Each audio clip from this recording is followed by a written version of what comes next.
Yo, what's going on, everybody? And welcome back to the hangout spot where you already know it's real talk, boxing talk. Live on my man cave. It's your boy Johnny, and I'm your host for another edition of DHS Live. This time it's the Thursday night show. It is Friday Eve. Let's get it popping, y'all.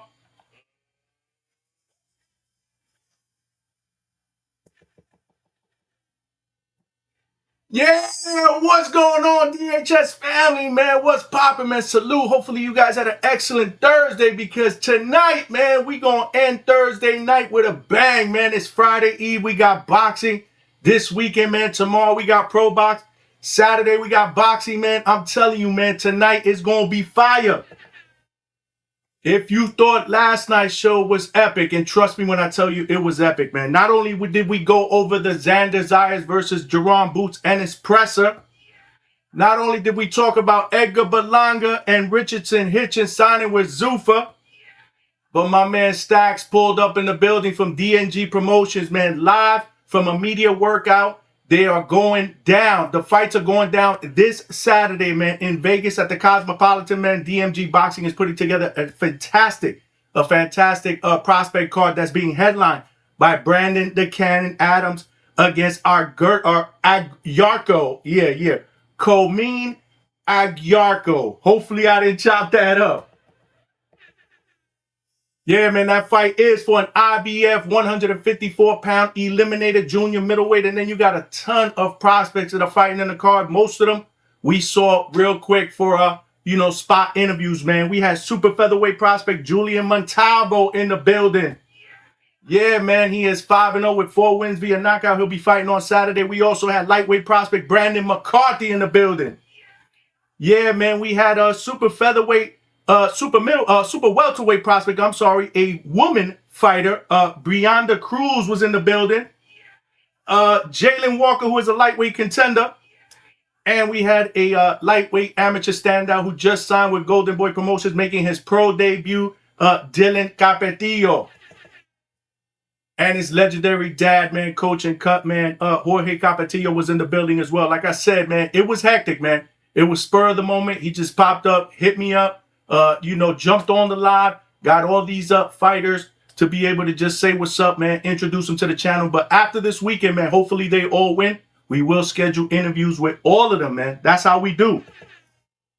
We cook here in the hangout spot, man. So make sure you guys put your aprons on because tonight ain't no different, man, because we got hella boxing going down this weekend, man. Headlined by a card that's going down in the UK, man. That card is going down in the UK, and it is headlined by the Gypsy King Tyson Fury, making his return from a 16-month hiatus, man. He's going up against a tough heavyweight contender, Arslanbek Makhmudov. Yeah, man, and we going to be all over it, man. Let's do some previews, a little bit of predictions, and then we'll kind of open it up, man, and talk whatever you guys want to talk about that is going on in the world of boxing. Let's not forget Xander Zayas and Jerome Boots Ennis. That fight is going down June 27th, Barclays, Brooklyn, New York, man. It's going to be popping, man. And we got a lot of fights that got announced this weekend. That's what our Tuesday show was all about, man. We got hella fights that have been announced that are official, man, that are going down, this summer, man. We've had an excellent year in boxing here in 2026, man, and hopefully it gets bigger and better, man. Let's not forget on that undercard, the co-main event on Saturday, Conor Benn, the Destroyer, the $15 million man. He is going up against two-time champion Regis Prograis. And you got the heavyweights going at it, man. Justin Huney against Frazier Clark. And like I said, man, a plethora of prospects, not just on the DMG Promotions card, man, but you got, you got Keith Colon. You know the deal. He's family, man. Tsunami's in the building. He's fighting this weekend. We got Ofacio Falcon. He is fighting this weekend. He's undefeated. Let's not forget the interview that we did this week, man, with my man Duffelbag, Demo Watson. He's going to be fighting on Saturday. Yes, sir, man. And we got my man Vito Melanecki, White Magic. He's going to be fighting this weekend as well. And tonight, right now, as we speak, there is boxing on DAZN. You know DAZN is family, man. Hopefully you guys got a subscription to DAZN, man. This fight is free with a subscription. But if you don't have a subscription, that's okay. Check out the link in the chat, man. Your boy DHS, man, got that little partnership going with DAZN, man. We trying to do big things. So if you do want to get a subscription, whether it's a basic package or the ultimate package, please hit up the DHS link that is pinned to the chat, man. We trying to do big things for the DHS family. Yes, sir. Yes, sir. And pay-per-views, any pay-per-views that you want to buy on the zone, please use the DHS link. I will be providing a discount code before those fights, man, to save you guys a few bucks, man. That's how we do here. You know the deal. That's how we do, man. We killing shit here. DHS, Mike Tyson. I'm the most brutal and vicious and most ruthless champion there's ever been. There's no one can stop me. Lynx is a conqueror. No, I'm Alexander. He's no Alexander. I'm the best ever. There's never been anybody as ruthless. I'm Sonny Liston. I'm Jack Dempsey. There's no one like me. I'm from Nairclaw. There's no one that can match me. My style is impetuous. My defense is impregnable. And I'm just ferocious. I want your heart. I want to eat his children. Ain't nothing like that energy that Mike Tyson provides, man. Salute to Mike, man. And salute, man, to all of y'all rocking out, man. Here at DHS tonight. It is Friday Eve. Let's get it poppin'. What's good with my bro Johnny from the Hangout Spot, baby? We out here, cuz. We out here, baby. Chad will jack your dog. Junkyard dog, G dog. Jack. Salute to my man Tim Boski, man. We got boxing going down in his backyard in the UK, man. Stadium's going down, man, this weekend, man. Like I said, Tyson Fury and Arslanbek Makhmudov are going to be the main event on Saturday. We'll be talking about it tonight, and we will be opening up the phone lines. But before we get started, y'all know the deal, man. We are locked and loaded, man. Locked and loaded, but let's not forget the ground rules. Hit the Hangout Spot. If you're watching this live on YouTube, make sure you jab, uppercut, smash that like button, man. And help us get this show and this channel out into the algorithm / homepage of other true hardcore laid-back boxing fans so they know we rock out weeknights, baby. Sunday nights, baby. And let's not forget our live fight chats are epic because when the fights are over, the show starts, man. We don't end the show, man. We do immediate post-fight reactions, man. We are not afraid to put in the work here at DHS. We are the late night spot for the second shift and third shift overnight workers, man. Y'all the real champions, man.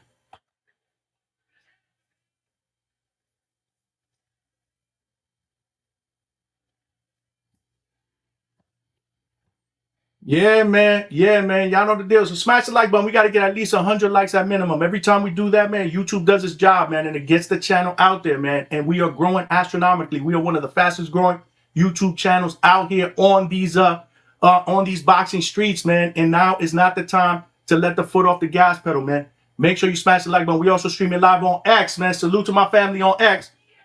Make sure y'all share the show on that platform. But more importantly, it takes less than 5 seconds to come on over here to the YouTube channel. Smash the like button and subscribe if you have not done so. And if you have done so, make sure you tell a friend to subscribe, man.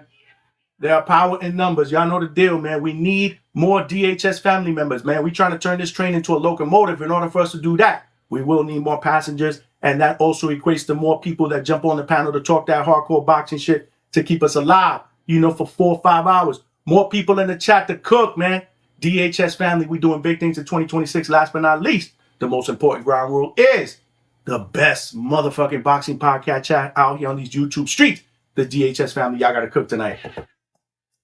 I feed off that energy. You can't have a great show without a great chat. And every single night, y'all bring it. Tonight ain't no different. Let's get it popping. It's Thirsty Thursday, Friday Eve, man. We got boxing going down in the zone. We got boxing going down. We're going to talk about this weekend.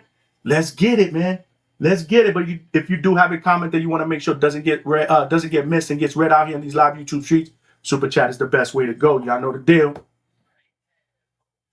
Because it comes up as a star message. That way your boy will see it, will show you love. It also provides your boy with a little bit of a donation, and every penny counts because we are putting in the work, man. So whether it's Super Chat, Super Sticker, Super Thank You, or Cash App, or Zelle, QR codes are right here on the side of the screen. Those are all ways to donate to the channel. Every donation goes right back in, man, for equipment, software, so that we can continue to bring you guys the best boxing content out here on these YouTube streets, whether it's in studio or out there, boots to ground. You know, Jay is not afraid to get that work in. Let's get it. Yeah, man. But you know the deal, man. We always got to get started by showing love to the chat. It's roll call time. All right, what do you I say we get this roll call started. Yes, sir, man. Who's the first one in the building? We got my man Dwayne Styles, who checked in at 8:50, man. What's going on, champ? Salute, man. Salute, man. Always rocking out, whether it's in at home, whether it's in Mexico, whether it's in the gym, man. My man Dwayne Styles always coming and representing, man. Salute, man. Thank you for rocking out on this Thursday night, man. We getting it in tonight. Dwayne Styles said, Baby Mama by Edgar Berlanga drops tonight at midnight. Let's get it.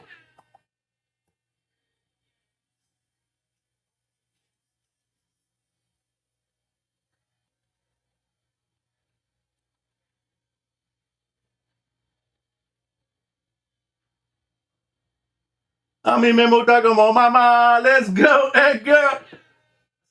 I had to show my man love, man. He got the single that's dropping at midnight, man. Salute to my guy Edgar, man. Salute. Dwayne Styles said, I don't even have to say who's the face of boxing. Who the face of boxing, man? Is it this guy right here? Is it Canelito, man? Only one answer. Two-time undisputed champion at 168, the first to do so. 21 world champions beat 5'8" from Jalisco, Mexico. Yes.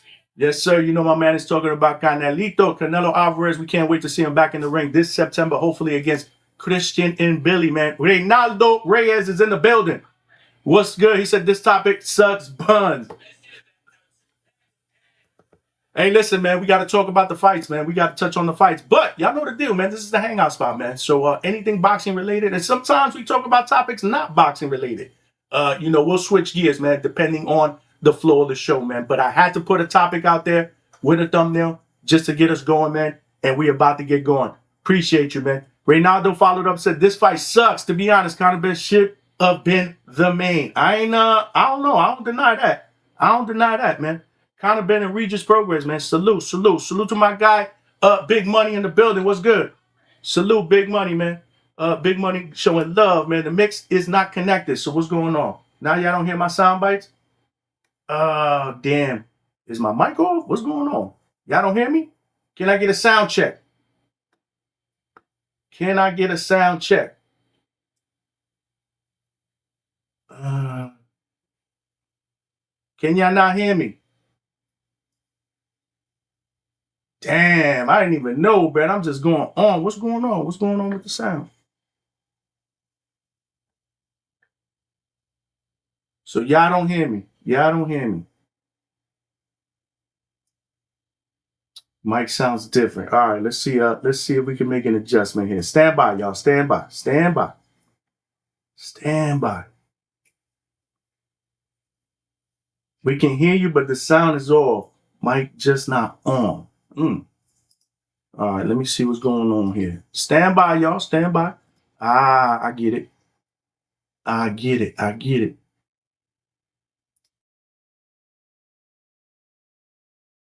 Get this shit popping.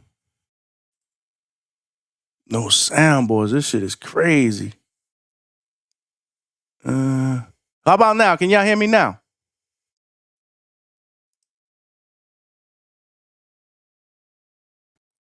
Damn, yo. I was going in, man. What about now, man? Can we get a sound check? Okay, yeah. I don't know what the hell happened here, man. Don't know, man. Now you good? Damn. Did y'all hear anything I said? Oh, shit. This shit is crazy, man. This shit is absolutely crazy, man. I don't be reading the chat, man, when I'm doing my opening, but I guess I got to start reading the chat. Hold on. It looks like we good. So I don't know what this software did, but apparently it was picking up the sound of the Osmo, which is my camera, which is pretty crazy. And I don't know why the fuck it did that. Hold on, man. Yo, what's good, y'all? Can y'all hear the soundboard now? Bad podcasting. You right. Can y'all hear the soundboard now? Yeah.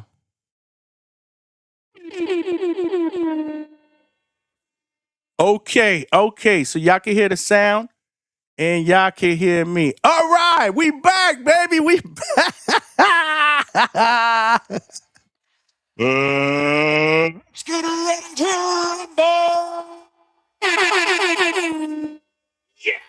Yeah, we back. Welcome back, DHS family, man. Damn, I was just going in, man. I'm excited, man. I'm excited because it's Friday Eve. We got boxing tomorrow. We got boxing over the weekend, man. Tonight we gonna talk boxing, man, and give some breakdown predictions. And it all depends where the conversation goes, man. If it goes another direction, that's how we do here at DHS. But man, yesterday was an epic show. It's gonna be hard to be able to top that because I don't know if you guys heard what I said in the beginning.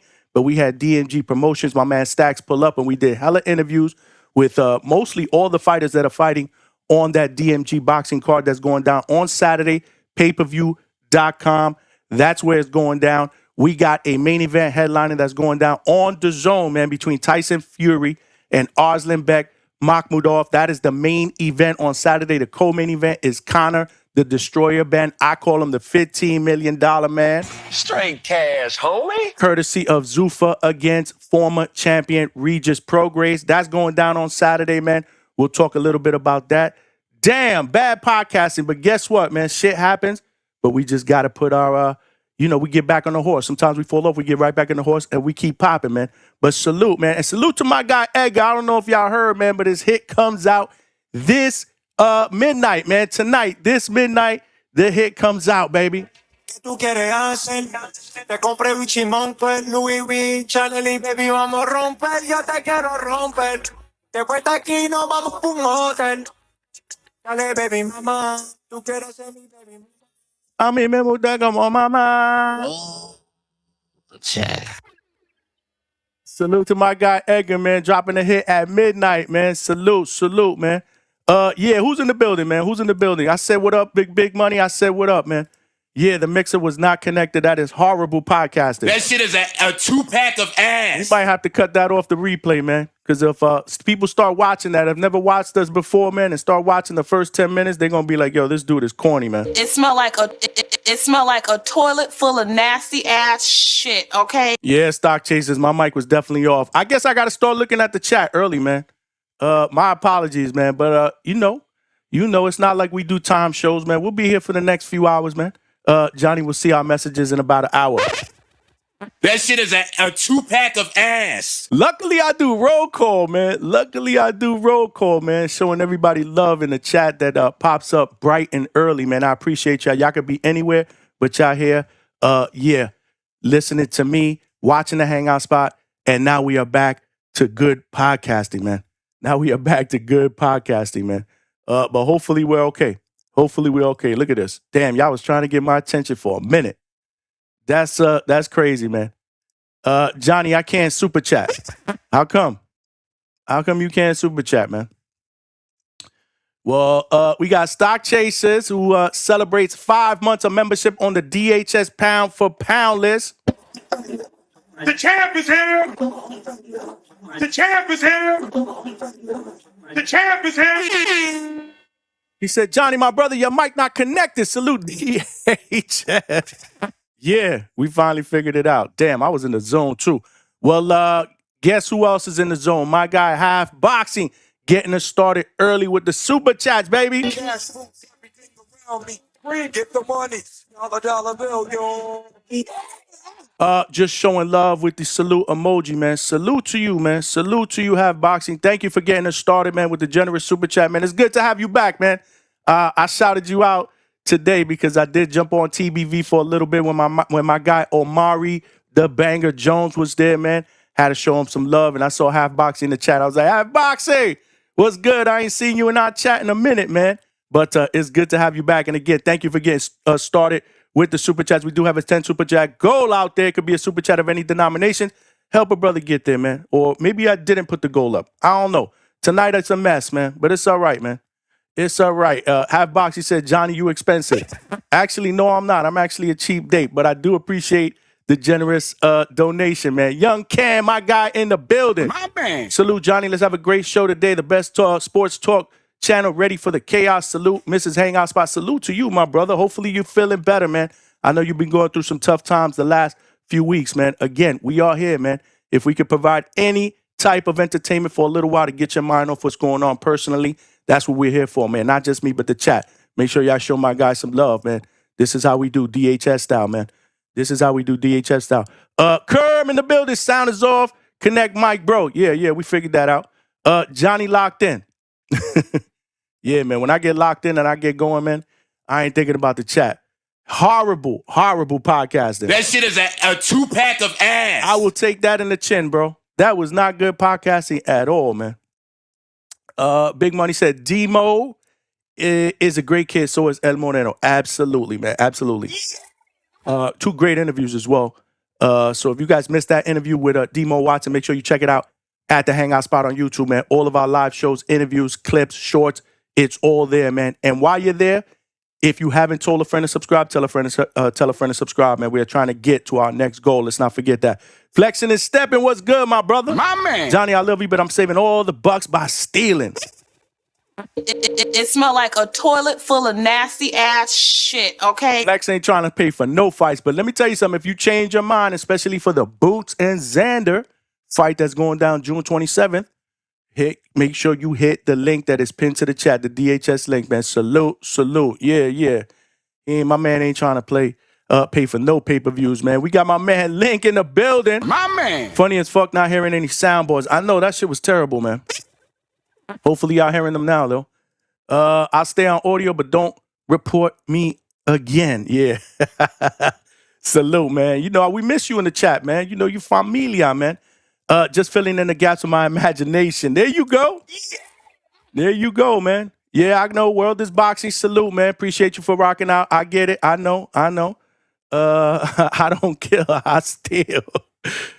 Salute, man. We got my man Link, man, with the $8 Australian.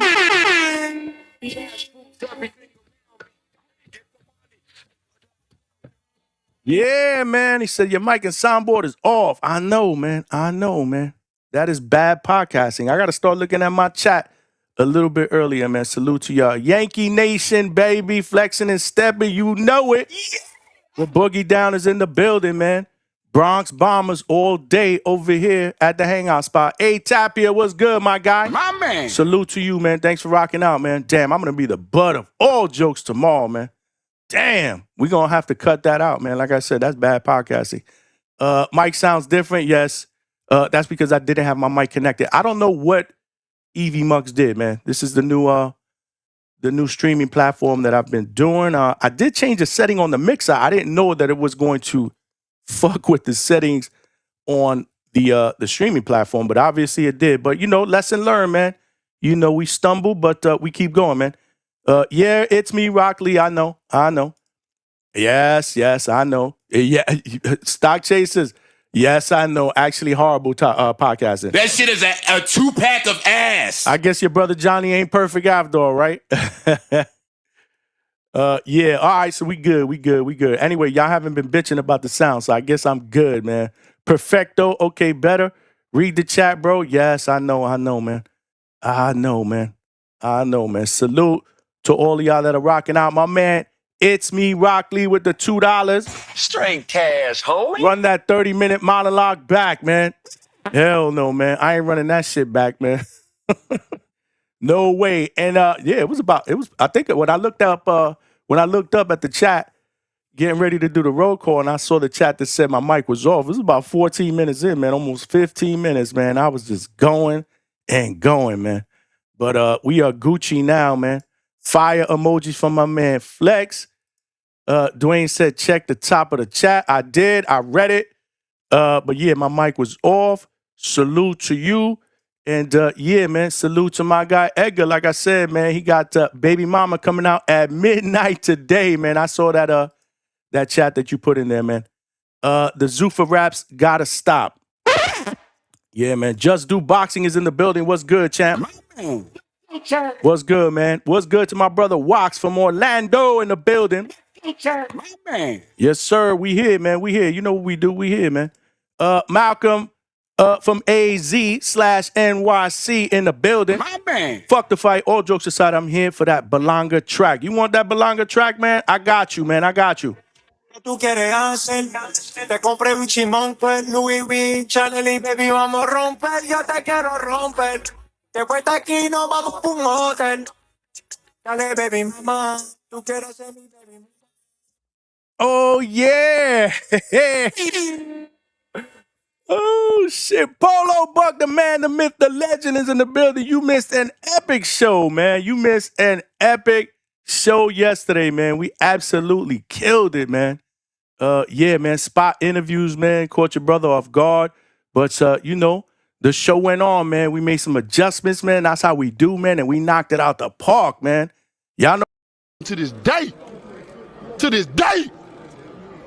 To this day. We knocking shit out the park, man. We knocking shit out the park here at DHS, man. We missed you yesterday, man. Malcolm said I clipped it. Oh, you clipped Edgar shit? Salute, man.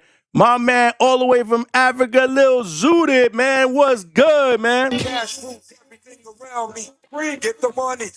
Dollar bill, yo. Lil Zooted with the 2-piece set. Africa in the building, baby. You know it, man.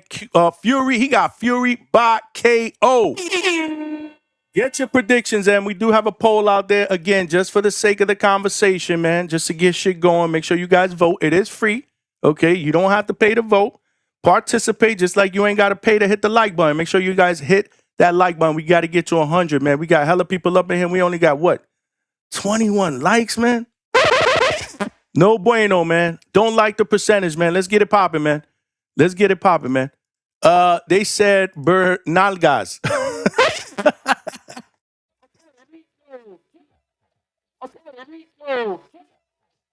Damn, Stock Chaser said that's a 2-pack of ass. That shit is a 2-pack of ass. Y'all hating, man? Y'all hating, man? Salute, man. Salute. Mizzy got baby mama drama? I don't know, man. Yesterday was absolute fire, man.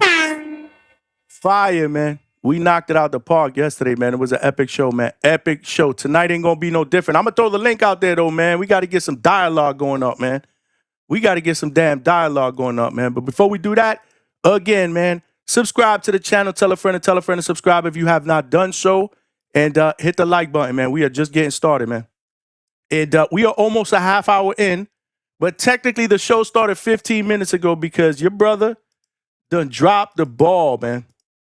Damn, I done dropped the ball, man. But that shit was terrible. I mean, my God! How much more can you stink? Apparently a lot. I mean, you just can't make this up.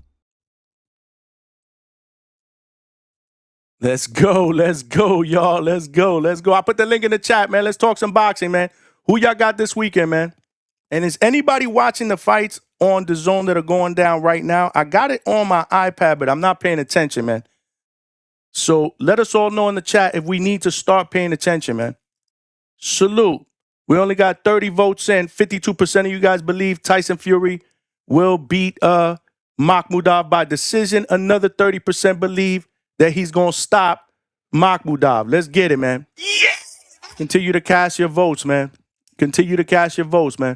We'll see, man. We'll see what happens, man. We'll see what's going down with the card. What do you think about the co-main, man? Conor Benn against Regis Prograis, man. You got Justin Huney as well, man, against Frazier Clark. That's a heavyweight fight, man. What do you guys think about that, man? I had a good nut, and I nutted on her stomach. Yeah, man. Salute, man. To my man Deontay Wilder, man, did his thing this weekend, man, and made headlines, man. Salute to all of y'all. I did put the link out there in the chat. Let me pin it on the top because it is a new link that was devised. If you guys want to jump on the panel, talk a little bit of boxing, let's get it popping, man. Because this weekend we got boxing going down. Let me share my screen real quick. Shout out to all of y'all that are rocking out. Hold on. Yeah, man, we got boxing going down this weekend, man. Hella boxing, man. We got boxing that's going down tonight. The main event is for the IBF super middleweight and IBO super middleweight titles between undefeated Cuban Osles Iglesias against Pavel I hope I don't chop his last name up. Silagin, Pavel Silagin. And he is undefeated, man. He is undefeated. He comes into this fight with a record of 16-0, 1 draw, 7 wins by knockout. And your boy from Cuba comes into this fight with a record of 14-0 with 13 knockouts. That is almost a 93% knockout ratio, man. That is the main event. That is for 2 belts, the vacant IBF super middleweight title and the IBO super middleweight title. That's what it says on BoxRec. That is the main event on a card that is going down in Montreal as we speak on DAZN. It is not pay-per-view. If you do have a subscription, and I don't mean an ultimate package, I'm sure the basic subscription will get you this fight for free. It is going down. But I'm not paying attention. I don't know where we stand. This might be in the co-main event, if I'm not mistaken. We might be in the co-main event, and then we'll get the main event. Then tomorrow we got a Pro Box card that's headlined by Herbert Sosa against Johan Gonzalez. Sosa comes into this fight with a record of 10-0 with 5 wins via knockout. He is a 28-year-old from Brazil against a tough veteran guy from Venezuela. You know those guys from Venezuela, they come to fight, man. Johan Gonzalez is 36-5 with 34 wins by knockout. And he is most known by recently, well, it wasn't, I would say last year. Yeah, it was about a year ago.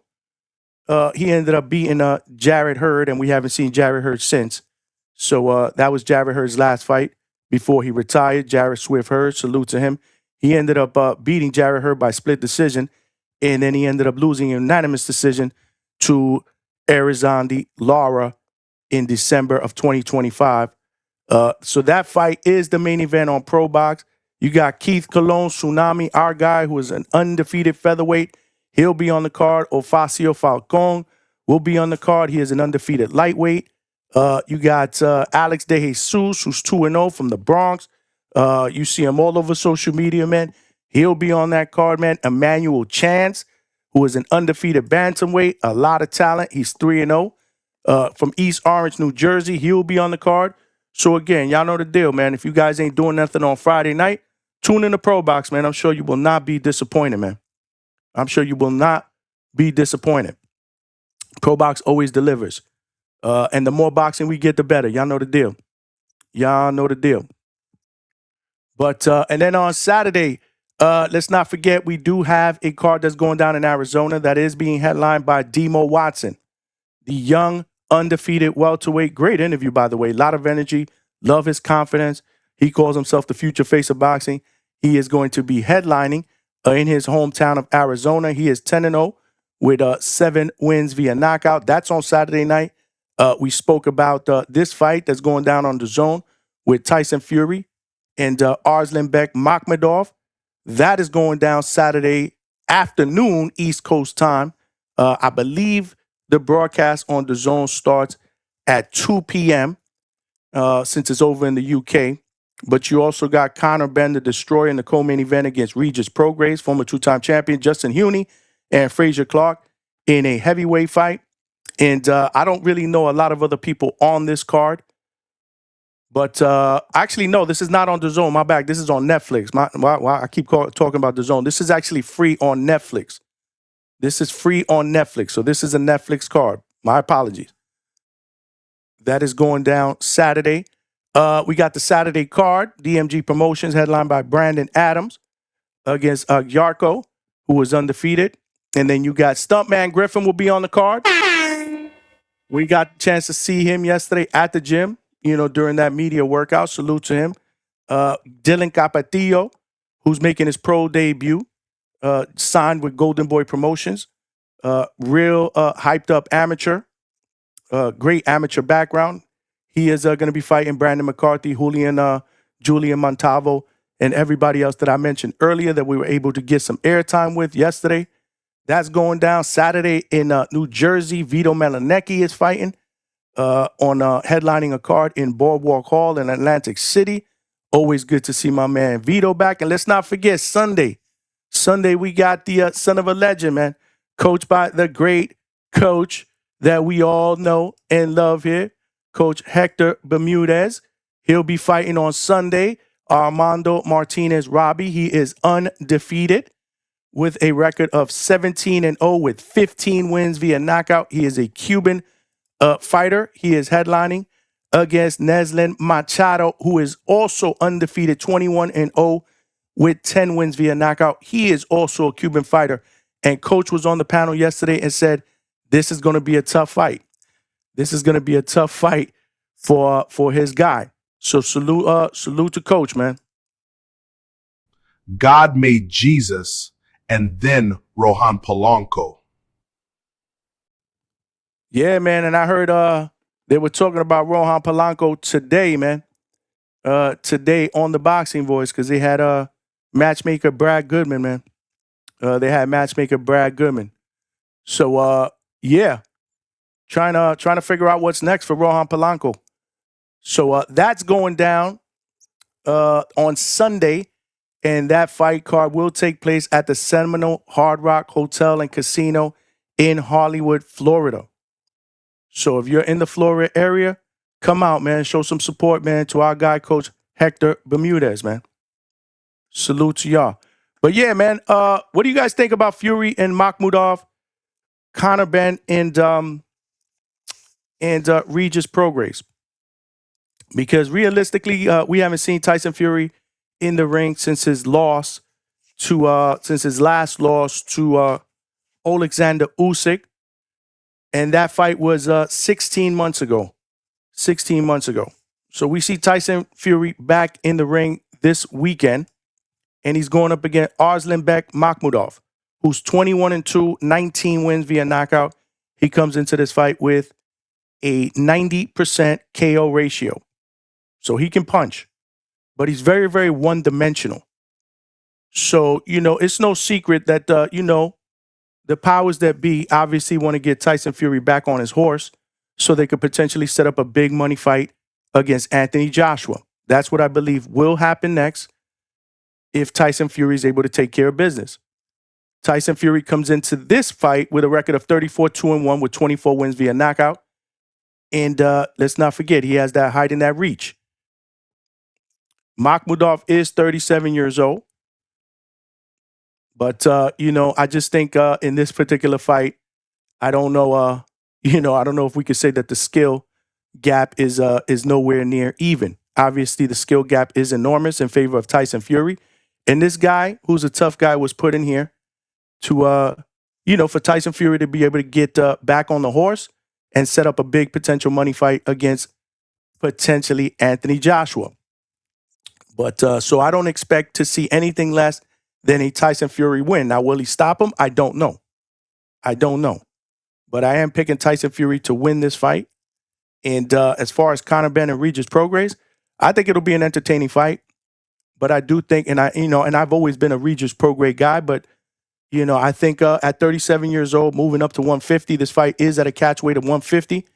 I think it might be a little bit too much. Now, the question that I have is, how will Conor Benn look moving back down from a higher weight class, from 160 where he fought Chris Eubank Jr.? How will he look moving back down to 150?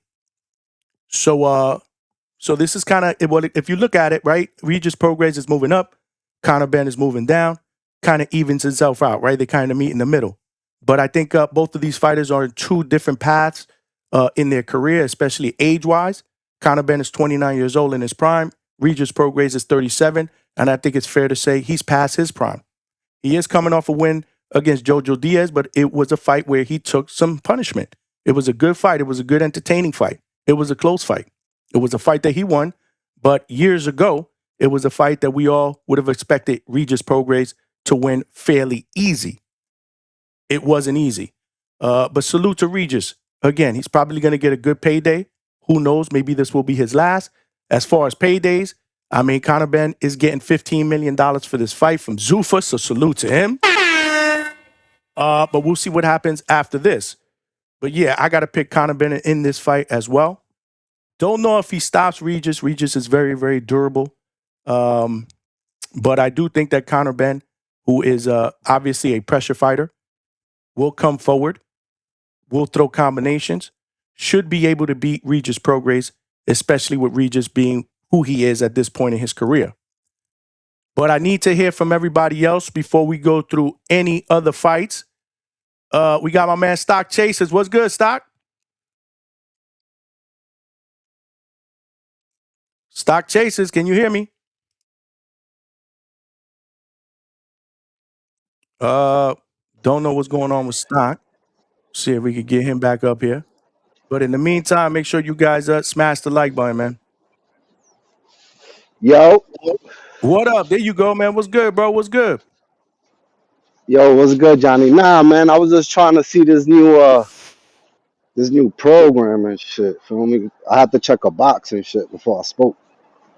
How do you feel? I mean, unless I fuck it up, I think the sound quality is pretty good.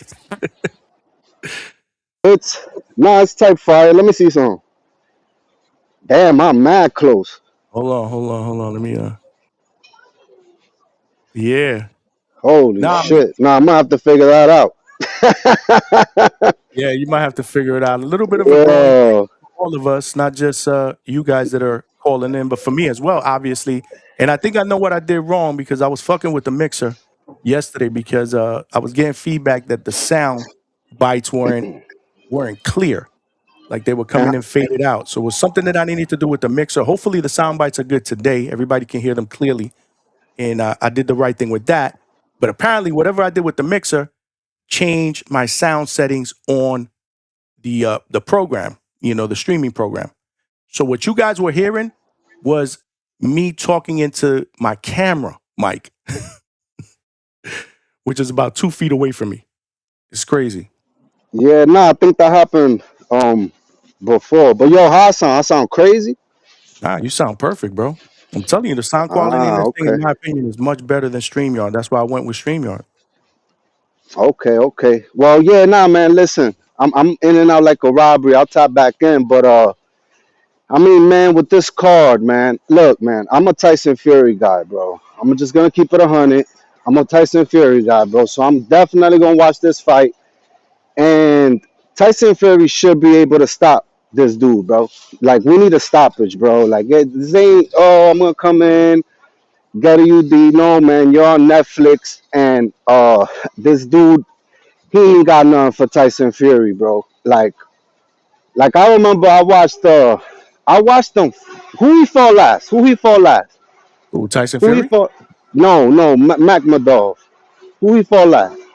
Uh, He went 12 with somebody. I don't remember who the hell it was, but I watched that fight. Oh. David It was on Allen. a UK card. Yeah, man. And look, let me tell you something, man. This dude ain't got no fucking skills, bro. He ain't got no fucking skills, bro. Like Tyson Fury, I think he needs to get a stoppage, bro. So I'm putting my pick: Tyson Fury stoppage, middle rounds, late round. Because we got to come back with a bang if we trying to fight, get this AJ fight.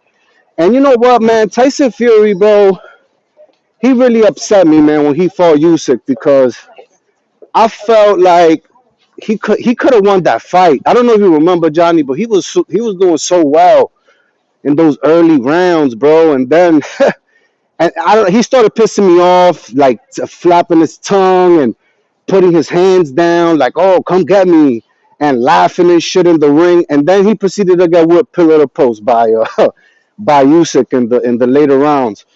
Started fucking dangling off the ropes and shit. But he started off so well, man, and he was getting into fucking Usyk, bro. And I don't know, man.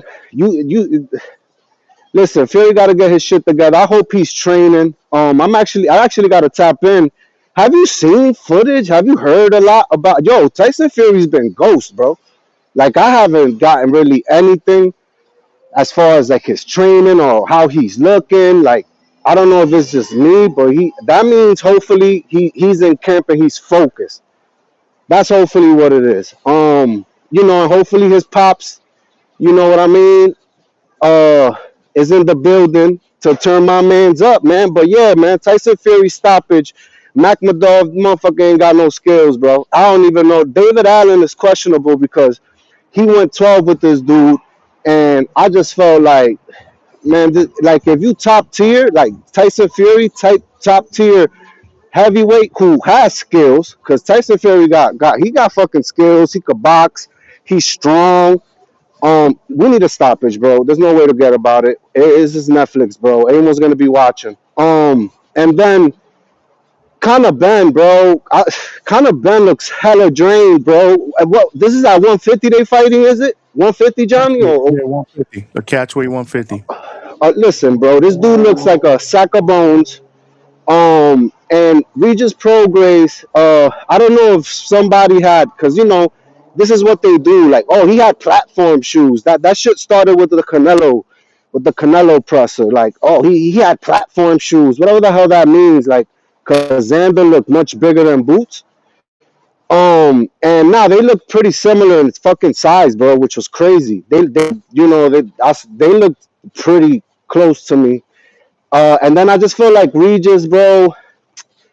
Man, people saying he's injured and shit. Man, I don't see people disrespect him. They got him on crutches with a cast on all over X, like, and that shit caught me because I thought that shit was real. I said, I know this motherfucker ain't about to fly out in a cast of fucking crutches, bro. I don't know if that makes me stupid, but I thought that shit was real. But nah, man, listen, I'm rooting for Prograis. I would like Prograis to beat Ben, because then that would be a beautiful thing for boxing. You gave this name whore, because that's what he is. Conor Benn ain't nothing but a name whore. I actually don't like Conor Benn at all. I do really dislike him.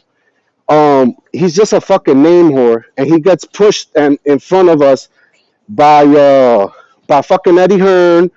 And he turns around, turns his back on Eddie Hearn, and it's just the UK. Like, man, they got great fighters. Conor Benn ain't one of them, bro.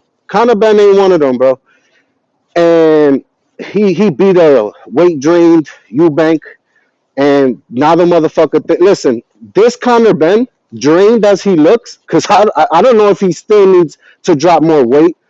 We don't know, but at the end of the day. Man, listen, I got a lot of 147s kicking his ass. I got a lot of 147s kicking Conor Benn's ass, bro. And you know what, man? He's ballooning in weight. And listen, man, I would hope Prograis is in good health. Which, Eddie Hearn's like, oh, he's injured. Like I don't know why Eddie Hearn has been running around saying that dumb shit. Probably trying to downplay Ben, because that's what you're doing. You're downplaying his opposition by saying that. And at the end of the day, man, I mean, my brain is going with Conor Benn, obviously, because I feel like Prograis been through a lot of wars, and the dude is stuck in mud. And I could say that that last fight against Eubank, Conor Benn was cooking. I'm not even gonna lie. He was cooking. He boxed. Like, I mean, I could say, oh yeah, I don't like Conor Benn, but I'm not gonna downplay the boxing ability that he showed in that second fight, bro. Because he boxed Eubank's fucking head off, and he showed a good jab and good footwork, bro. If y'all don't believe me, go watch the fight again, bro. And if that Conor Benn shows up, and the making weight didn't drain him, I think he could stop Prograis. So I don't know if it makes sense, Johnny. My heart is with Prograis, I would love an upset, but at the same time, my mind is with Conor Benn, and I think this is when might be Prograis' first time getting stopped. Because if everything's a go with Conor Benn and he boxes the way he did against Eubank, and he just, he also swings for the fences. A lot of power punches. I don't know what type of drug testing they're doing, but if he's on that egg, forget about it, bro. But yeah, man. So like I said, I want Prograis to. I would like him to upset, but my pick is Conor Benn, obviously, and I think Conor Benn could get a stoppage. So that's that, and then. I ain't gonna lie. I'm not even gonna sit here and act like I'm fucking with the other fights. I'm gonna watch them. I'm not a Hooney guy. He just doesn't float my boat. I'm not interested. So if people are, shout outs to y'all. But I'm really interested in the main and co-main. And then, yo, listen, man. Did you hear like the Brad Goodman today on TBV with Polanco? I didn't hear all of it, man, but yeah, Vega has sent me a clip, but I was in the middle of a bunch of different things, man, so I didn't hear all of it. But yeah, loop me in, man. What's going on, man? Um, Nah. So basically, I think they try to offer him a fight on the Keyshawn Davis card, and listen. At the end of the day, that's that we fuck with Coach Bermudez. You know what I'm saying? That's our guy. But at the same time, I'm not gonna sit there and question if he says, "Yo, listen, we need more than 5 weeks," because don't short sell yourself. And it's like I told Coach too, Rohan is not in a position to be catching L's or rushing himself to a fight. If he's contractually obligated with Top Rank and they have to give him the fights, then it's fine. Let this one pass and get the next fight. So basically, I think he was still working on cutting weight. He was chilling with his son in DR. I mean, which is, I mean, ain't nobody gonna say nothing about that. And nothing, bro. Like Coach Bermudez just said, he needs more time to get ready, and that's fine. He's in the gym now working. So, but at the end of the day, I do want to see. And man, look, what sucked with Brad Gunman was he already killed the Tiger fight. He killed the Tiger fight, and that's just disgusting. And man, listen, I just wish God they would have pressed a little bit more on that, because he was like, oh, they're on two different paths. No, they're not. No, they're not. They're both 147 pounders, highly ranked in the WBO. So I like what different paths they in, and they're both ranked on the ring at the top of the ring at 147. So to me, that this didn't make any sense, and it was nasty work to me. But hey, it is what it is. They got to protect their investments, bro. They talking about, oh yeah, Tiger sells. Like Tiger sells, okay. Like I guess Tiger sells. You know, I'm not a Tiger guy. I'm not gonna act like I am. I really wanted that fight with Rohan, but that shit got killed. And then he also said Rohan Polanco and Brian Orman Jr. ain't happening. So it's like, and look, man, Johnny, what you said? Go ahead. Sorry, Damn, he said that? bro. He was in there. He was in there killing fight after fight. So then I'm like, you know what he said? He said, "Oh, Rohan Polanco should probably go to 154." That's what he said. And where was Coach Bermudez, man? Oh no, You know what's crazy? I called in and I was like, Coach Bermudez, Coach Bermudez, like Candyman, motherfucker popped up like Candyman, bro. He He popped did up. pop up? Okay. Hell yeah. So what's And going on that's with this disconnect, man? What is Brad's obsession with trying to get this dude to go to 154 when clearly, our coach is telling us that Rohan is making 147 fine. Now, again, he did get sick before his last fight, but supposedly that was due to a virus, not having to, not the whole weight cutting procedure. That's what we heard. But what's going on with the 154? Like, did coach say anything about that? Did he? I mean, I'm sure Coach gonna come tap in, but from what I heard him say, he's like, I mean, we're at 147, bro. And like, listen, I've been next to Rohan Polanco. He's a big guy, but I don't think we can sit here and be like he can't make 147, because I could hang around like the 150s, and we're talking about a man who's in the gym busting his ass. So I don't know what the 154 shit is about. And in my opinion, like to me, bro, just the business of boxing is nasty, bro. Like Rohan Polanco is this shit, bro. It really upsets me. Like Brad Goodman, he really upset me, bro, because how the fuck you don't want Tiger and fucking Rohan? Like, what are you doing, bro? Oh, protect. And this is the problem with Top Rank. They've always did this shit, bro. They don't put their top guys to fight when they're in the same weight class. They don't do it, bro. And they always want to fucking finagle. And I don't really care who the hell Tiger fights next. But at the end of the day, that's the fight we all want. And it's like, you got to start eliminating dudes or putting them to fight each other. Because if they catch a L, it's not the end of the world, right? That's what we all say. So Absolutely. it just came off like protection. just protection. And then 154, that's crazy, bro. That's crazy. Like, Rohan is so close to the top pinnacle of 137, and what the fuck you trying to move him for? Like, I don't know, man. It was nasty work, Johnny. It pissed me off. I just wish like they would have pressed Brad Gilman on it a little bit more, but it is what it is. Shout outs to him for coming on. And then what else? I wanted to chop it up on one more thing. Oh yeah, bro. Listen, as the fight got closer with Shaq and Ray Ford, I know that Malcolm, he's with the clique. He rolls with them. And I'm pretty sure he got Ford, right? And listen, I'm taking bets, bro. I'm taking bets. I got Shaq beating Ford, the human shield, because that's all he is, Johnny. He's a human shield. He's a crash dummy that Shakur sends out to deflect people that want to fight him, such as Shaq, who been asking for this fight for a minute. They got history. They used to be cool, but Shaq didn't want to be a part of the circle jerk. You know that circle jerk, that Keyshawn for the little circle jerk they got going on over there. And at the end of the day, he became upset or whatever. So listen, man, I'm gonna be taking bets when that fight comes. I'm rolling with Shaq. Houston, stand the fuck up. But yeah, man, Johnny, thanks for having me. I'm gonna tap back in with y'all. I'm gonna be listening, all right? All right, bro. Appreciate you, man. All right, my brother. No problem. Salute to stock chasers, man, and salute to all of y'all that are rocking out. Make sure you smash the like button. So my sound bites are no good now. I got feedback from Polar Buck that said they're fading. Again, I tried to do something earlier before the show started to fix it. But yeah, I guess they're still fading out. You guys hearing that? Lord child. Nothing but technical difficulties tonight, man. Got me flustered. Damn.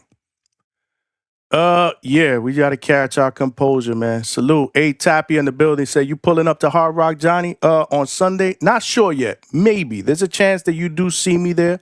I did tell Coach Bermudez, if I pulled up, I need some access, man. Because that's how your boy does, man. We need to get some access with the fighters. He said he could pull it off and make it happen. I'll see. I do got plans with Mrs. DHS. Tomorrow night is date night, as always on Friday. And we got plans on Saturday. So unfortunately, I will not be able to do a live fight chat during the day on Saturday, which is okay because when we get home Saturday night and Sunday during the day, I gotta really, really deep dive into this streaming software, man, so that we can eliminate all these bumps in the road, man. You know, it's growing pains for me. And I'm not the most computer savvy person out there. So yeah, we gotta make sure we get shit together, man. But salute to all of y'all. We'll get it. We'll get it together, man. We'll get it together. No doubt about it. No more talk. 86 in the building. Tyson can probably win, but unlikely Conor will destroy Regis. Okay. Regis is durable, man. I'm not sure if Conor will be able to stop him, but Regis is past his prime. He's 37 years old. But Conor Benn is coming down in weight, and I do agree. In today's presser, a different type of energy, and he did look a little drained, which I expected. Again, this man, last two fights, has fought upwards over 160 pounds. He is moving back down. This fight is at a catch weight at 150. So we'll see. We'll see how he looks tomorrow at the weigh-in. The weigh-in is tomorrow, but today in the presser, he was, he wasn't, there wasn't no fireworks in today's presser, put it that way. There weren't no fireworks. Regis didn't do a lot of talking. And Conor Benn was, he wasn't doing really any trash talking. He was just being a little bit reminiscent of his past. He did speak about his relationship with Eddie. And, but yeah, that press conference definitely, in my opinion, wasn't better than the Xander Zayas versus Jerome Boots and his press conference that took place the day before that we spoke about at length on last night's show. What's going on, Big Money? Can you hear me? Yeah, I got you. Yeah, that presser earlier with That shit put me to sleep. I didn't even watch the whole thing. Yeah, your man. I don't know if Regis made the right choice by saying what he was saying. He was like, "Yo, I don't get paid enough I to saw that. start shit. You know He what I'm was like, saying? let you So promote. He's like, let it, you promote. Let Conor promote. He getting all the money. yeah, so it's like, damn, bro, you really want to? Why did you blow it? Why did you blow the roof off of that shit like that? You could have probably, you know, like even if you lost, got another opportunity with them dudes. You know, they might have wanted to, give you another little check or something. But it's like, damn, bro, like the way it's just that it sounds so contradictory to the way that he introduced us to this whole situation with him and Zuffa. The if you remember, he was talking like, yo, I jumped on it. I told my manager, call them and tell them yes, we won it. So it's like, is it that, or is it what you just said earlier, where you like, I don't get paid enough? So it's like, you know what I'm saying? It's a little confusing because he definitely made it out earlier on like it was a nice little bag, but the way he was talking earlier, where he's just like sitting back in the chair, lean back, trying not to, feeling like he don't want to be bothered with nothing. It was like, yo, man, you confusing me, bro. What is it? Which way is it going? But either way, kind of did, and kind of was. He seemed like he was in a therapy session. I was like, yo, I don't know what the fuck is For going on. real. That's a good way to put it, man. Like I said, it was he was just very, very what's the word that I'm looking for? Very, very reserved, right? Very reserved. It did seem like a therapy session. That's a good way to put it. But there was just no fire, no spark. Could it have been maybe the struggle to be able to make weight? I don't know, man. I remember the look on his face. He had that serial killer look on his face. Last dude I seen that had that serial killer look on his face, he did his job, but he didn't knock the motherfucker out. So it was kind of like, I'm talking about your man J.O. Battaglia, because J.O. Battaglia looked like a fucking axe murderer. He just his natural resting face is axe murderer, but yet he didn't, he ain't chop up your man Glanton. You know what I'm saying? Like, he was beating him up, but he didn't really, like, I thought he was going to finish. I thought he was going to close the show out. Like, it seemed like it was only right. And Conor Benn had that same look in his eye. He looked like a fucking murderer.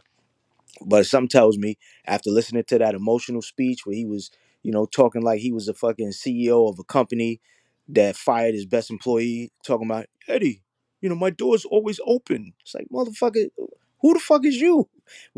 Why does Eddie need to come to your office? Like, just saying that my door's open for all of the years of shit that y'all done been through, bro. Go holler at that man. Pull up on him. You know what I'm saying? And that new fucking, I forgot what he bought with that bonus money after Chris Eubank did all that dumb shit with the egg, and he got that bonus money. He bought like a Rolls or something. Pull up on him in your fucking new Rolls, bro. Take him for a ride. Do some buddy shit. You know what I'm saying? Go chill, and let him know, like, yo, my man. I kind of fucked up. You know what I'm saying? I took that bag. I didn't tell you nothing. My bad. Talking about my door is always open, and then talking about, oh, I want the love in my heart. Like, nobody want to hear that bullshit. Word. Word. I thought it was hella weird, man. Like I said, it was didn't intrigue me at all. I did see clips of Tyson Fury and Makhmudov, but again, Makhmudov is not a talker, doesn't speak the language. And, Fury wasn't his normal Tyson Fury self, man. There was no fireworks in this. And I didn't really expect it either. But still, man, it was nothing near close to and I'm not saying that the Boots and Xander shit was over the top, but I thought that I was entertained with that. We spoke about that at length, right? Both guys doing their talking, doing their best. I thought they got off on the right foot when it came to promoting a fight that realistically, we're all gonna be a lot more excited about as it gets closer. But this one was like, Man, listen, Fury don't give a fuck about this fight, but he got to do it. You know what I'm saying? I think they yeah, said he had 16 weeks, 16 weeks for the camp or some shit like that. Obviously he's trying to prolong shit. He didn't really want to do this shit, but he knew he got to do it. He know he got to do it because it's the only way to get to that AJ fight. And we all heard what Turkey said. He said he said, I need to get two tune-ups, for one for each of them, when he was talking about one for Fury and one for AJ. That's that conversation. That's that little clip that everybody seemed to confuse when they think he was talking about Boots, because Boots wanted to fight Boachuk and Turkey ain't want that fight. He look at that fight like it's a tune-up at 54. He's like, I don't want. I'm not paying for that. So when he said that, he meant it. He needs a tune-up for Fury, which is what this Arslanbek fight is. And he wanted a tune-up for AJ. Now, we saw what happened with AJ. He thought he was going to get the two birds with one stone where he had AJ knock off your man Jake Paul had, because he called for that in the same interview. He said, I need it to be 99% the one. And you know what I'm saying? He didn't want to send Belanga. Remember, Ness was like, why not get Belanga in there? He said, nah, that's the odds ain't too lopsided. I want it super lopsided. 99% to one chance he gonna get his head knocked off. And AJ delivered, even though that wasn't on his dime. But at the same token, AJ had that little accident with his, not little, but you know what I mean? RP to his boys. But that threw off the plans. So now they got AJ having another jaunt that's gonna be AKA a tune-up, like he said on the show. For all you dim-witted motherfuckers. He said 2 tune-ups, one for each of them. One for AJ, one for Fury. And then they gonna get to that fight. And that's what's coming. That's what this whole shit is about. So yeah, your man Fury look like he ain't give a fuck because he don't want to do all this shit to get to the AJ fight. He just want to get to the AJ fight. That's when you're gonna see him let out all of the shit. You know what I'm saying? He gonna wear his stupidest looking suit. He gonna talk the most shit, and he gonna tell AJ how he a fucking tosser or dosser, and he's gonna fucking smack him around the ring until his face is bloody. That's what's up. That's what's up, man. Salute, man. Salute. We back on track, man. How bad was that first 14 minutes, man?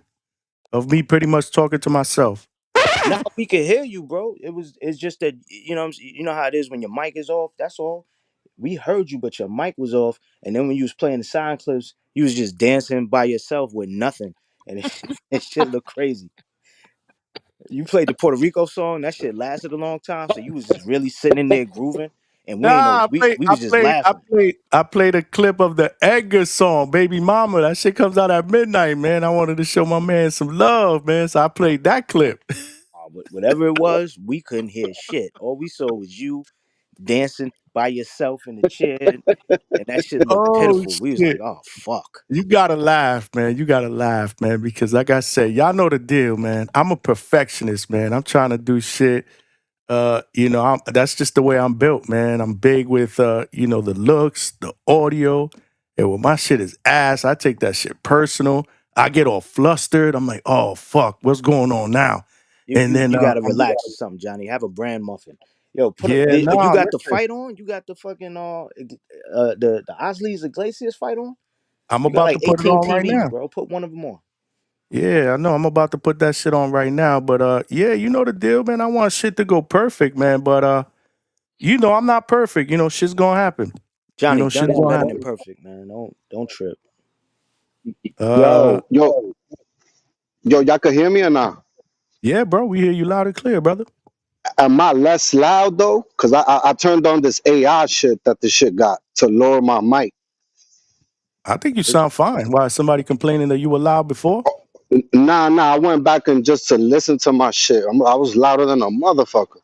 You always loud though. I never really hear you low. You always pretty loud. Oh yeah, I guess it's You my energy, man. But yo, you not real quick, Trace cause loud, so don't worry about it. oh nah, Well, hell very no, few. that's that Very Midwest few. Mafia shit. I don't know what trees got going on. But yo, big money, man. Talk. Did you see the Brad Goodman shit, bro? I ain't gonna hold you, bro. I don't mean to bring it back up, but that shit got me livid, bro. And I don't know how I know. coach is That's so because that's your calm, bro. Dominican He's so fighter, bro. calm with it. Because Bring it up, man. Bring it he up. Bring it knows. up. You gotta understand, he a man of a certain age, like us. You know what I mean? You're a younger dude, so you might have a little. You got that fire where you wanna get at somebody about shit. Coach can reserve his shit and then deliver, and basically he gonna lull you to sleep, and then he gonna hit you with some shit. So he's not gonna get crazy, and you got to keep in mind it's a professional relationship that he has. You just a fan like me, so you could trip. Coach has to have he has a professional relationship with them. You understand? And Top Rank, you got to give props to Bruce Trampler, Brad Goodman, Carmen Reddy. They the best in the game when it comes to matchmaking, and he relies on them to make matches for Rohan Polanco. So he can't get out of his body, bro. He can't wild the fuck out on that man. He got to just speak to the situation and not throw him on and not talk shit. You did? Listen, I feel you, but it's like, okay. Basically what I heard, when I heard, okay, go to 154, like, okay, listen, man, at the end of the day, it is what it is. Y'all reached out 5 weeks before, whatever the case may be. And you know what, Big Money, my problem is this is a highly ranked welterweight, highly ranked on Ring Magazine welterweight, number 6. He got up to, I think, number 3 or 4, and he's already dropped 3 spots. And what I'm trying to say is, like, listen, man, at the end of the day, if he's not fighting Tiger, which y'all have on the contract, or Brian Norman Jr., what are y'all trying to, and then y'all, man, okay, to go to 154? Like, bro, listen, I don't doubt that he's going to go there, but it ain't that type of party. And he's already put in the work at 147 to get where he's at. So my point is, like, so then what's the plan? And you know what, man? It just really pissed me off, man. It was like, you know what I mean? Like, what the fuck is the Listen, plan with Rohan? listen, I'm with you. I personally took offense to some of the things. I actually, you know what I mean. I talked to Coach about it. You know what I'm saying. I was like, listen, man, I really think that was. I think it was the wrong move for him for Brad Goodman, albeit he feels the way he does about the Rohan situation. I thought it was in bad taste for him to try to point out what he thought a situation was with Rohan possibly going to DR and just, being a foodie type of guy, eating a bunch of food, or just a guy that's not disciplined enough to try and keep himself within a certain limit of the weight that he fights at when he's not in a fight. Like, the way he presented that made Rohan look bad in a situation where it's already bad because he's not getting fights. And he had that mishap. You know what I'm saying? They went to Puerto Rico. The Puerto Rican fish TKO'd him before he got in the ring. So shit already don't look good. You, as in the esteemed position you in at Top Rank, being one of you one of the 3 wise men at fucking Top Rank. You did. You don't need to be shitting on Rohan like that on a show as big as TBV, because it does look a certain type of way, and everybody listening, bro. I don't give a fuck what you thinking. Hell, motherfuckers be listening here too. People listen, bro. As much as you might feel like, oh, this is just all us and we just some hardcore boxing fans, motherfuckers listen to what we be saying. So you got to be a little more responsible. And I would have thought Brad would have been more responsible when he talked about Rohan. Yeah, yeah, bro. To me, it sounded like, whatever, man. It's good to speak your mind, but it kind of, it sounded like, you kind of bashing a little bit or whatever. But listen, at the same time, how we focus, like, I just felt like Tiger's behind Rohan, bro. So Rohan will be looking behind him to fight Tiger, and I'm just like, oh, son, Big's coming for Tiger.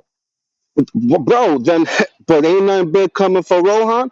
Listen, man, at the end of the day, I just feel like, because look, man, I agree with Coach. And look, and I seen somebody in the chat talking about, oh, Rohan's overrated. Rohan's over. Yeah, okay. Okay. When my man's on that stage, you're going to see how overrated he is.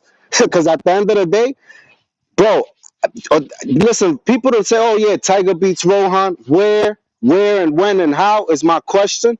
Because, listen, at the end of the day, people can say what the hell they want. But where's the protection coming from? Rohan done called out Tiger. He done called out Norman Jr. Bro, and nobody wants to give him a fight. So y'all can say what the hell y'all want to say. But there's one side that's willing to take the fight right now.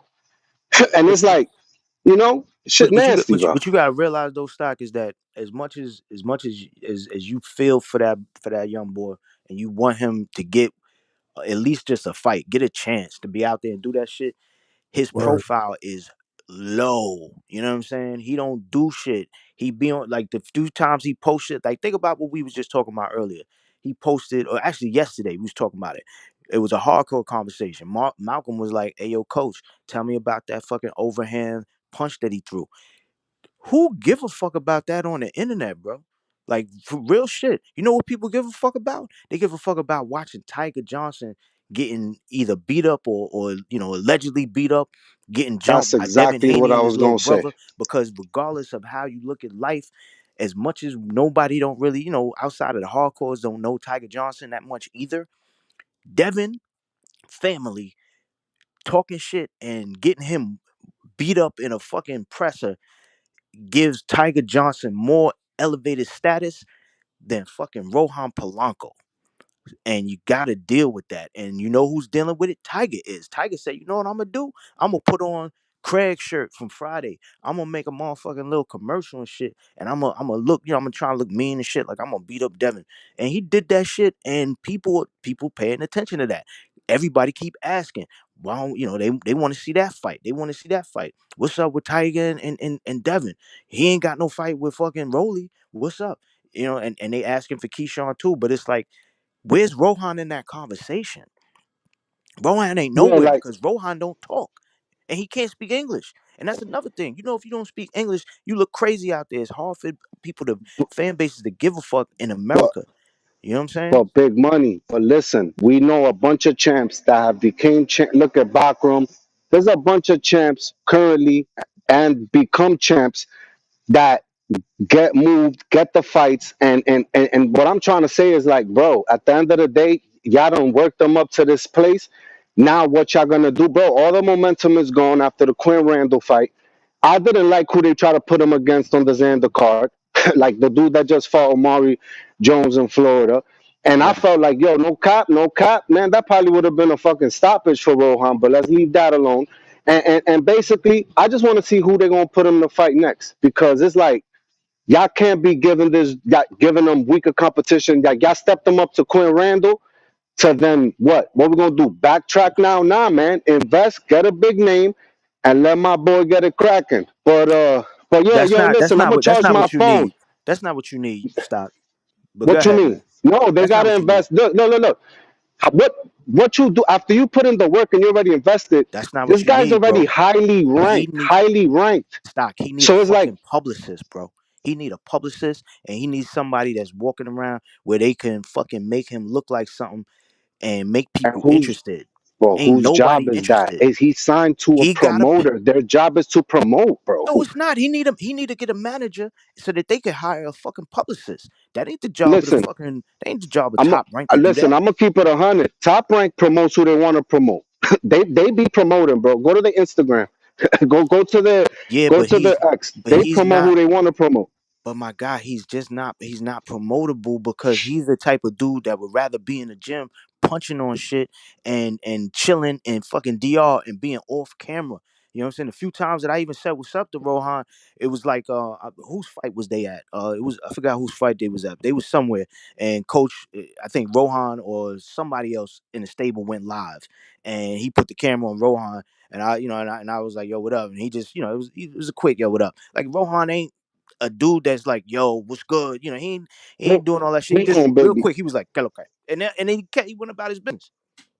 Hold on, baby. Also, Wilson, you wanna come? You wanna talk shit? Why don't you call in? Why don't you call in instead of writing in the chat? Ain't nobody crying, bro. What I'm trying to say is, dudes got to stop ducking the smoke. Dudes got to stop ducking the smoke. That's what I'm trying to say, bro. Rohan trying to fight. Motherfuckers ducking the smoke. And what I'm trying to say, bro, we're in the catch 22. Coach, you might have to go to 154 and start smoking dudes up there. Fuck it. Or you know what? You know what? At the end of the day, I got Rohan beating all them 147s in fucking Zuffa. I got Rohan fucking all of them up. Literally, bro. Who we talking about? Hammerhand? Hammerhands? Hitchens. Go ahead, Hitchens. line them up. Line them up, bro. At the end of the day. But what I'm trying to say, we can't sit still. Homie's in his prime. Rohan Polanco's in his fucking prime. And we ain't about to let this shit go to waste, man. That's all I'm here to say. But coach know, he know how to move. By the end of the day, bro, there needs to be movement. Like, what the fuck we doing, bro? But that's just me. And I ain't crying. You know what I mean? I'm just saying my thoughts. But if you want to talk shit, why don't you come and call in? Oh, so Wilson. All right, man. I'm out. I'm out at y'all. All right, All later. right. Stock, get a brand muffin. You too. You and Johnny, man. Y'all need to fucking relax. I'm okay now. I'm okay now. Speaking of also Wilson with the 2-piece said, is Iglesias supposed to be the truth? Yeah. I mean, he came into this fight with a record of 14-0 with 13 knockouts, but I've been watching so far. We're in round number 4. Timestamp is 1 minute and 50 seconds. Let me know if you guys are watching it, how you have it scored, because this Pavo guy is very, very tricky. He's a tricky guy. He kind of reminds me a bit of Madrimov a bit. Oh please, he You got his watching chin this? in the air. Are you He's just watching trying to this? run away. Yeah, I'm watching. He got his chin in the air. He trying to get away. He done felt the power already. The only real he got them knee high socks on. The thing with Osley's is he can punch, but he is an awkward guy. Like the way his stance is awkward, the way he approaches is awkward. You know, getting back into his southpaw stance so he can reset. It seems a bit mechanical. I see why people, like I know that dudes like H Money, and shout out to H Money Mall. He fucking loves Osley's. He's the first person I ever heard talking about him. But he doesn't have an exciting style. You know what I'm saying? His style is not exciting. So I think that's what people or what that super chat was kind of speaking to, because they, when you hear so much about a guy and you never really watch him fight, and then when you see it and it don't look up to snuff, is what you said earlier when you was talking about, if people sort of the first 15 minutes of the show and they never seen you before, they're gonna be like, who the fuck is this guy? That's what people are thinking about Osley's right now, because they never really watched him fight, and it don't look it don't look amazing. He doesn't look like, where you like, holy shit, look at this guy go. It's just, he's in there, he's a workhorse, he does what he's supposed to do, and he gets motherfuckers out of here. It may look ugly, but it happens. Yeah, no, for real, man. I didn't know if you were paying attention to the fight because you and Stock were talking about this Brad interview. I got to check out this Brad interview again. I only saw a clip or two. Oh, you That you Vegas. jumped off after your man left? Yeah, man. I had to, bro. I had to, man. Work calls, man. Yeah, I hear you. I hear you. Cause I saw Mari jumped on. I was like, okay, all right. You know what I'm saying? He came through to clear up the shit, and he did. Shout out to him. He cleared it Hey, up. and you know what hurts my heart, Big Money? You ain't gonna believe this. What hurts your heart, he Johnny? actually DM'd me last night while we were going through that whole fiasco with all the interviews and stuff. And you know the Mhm. deal, man.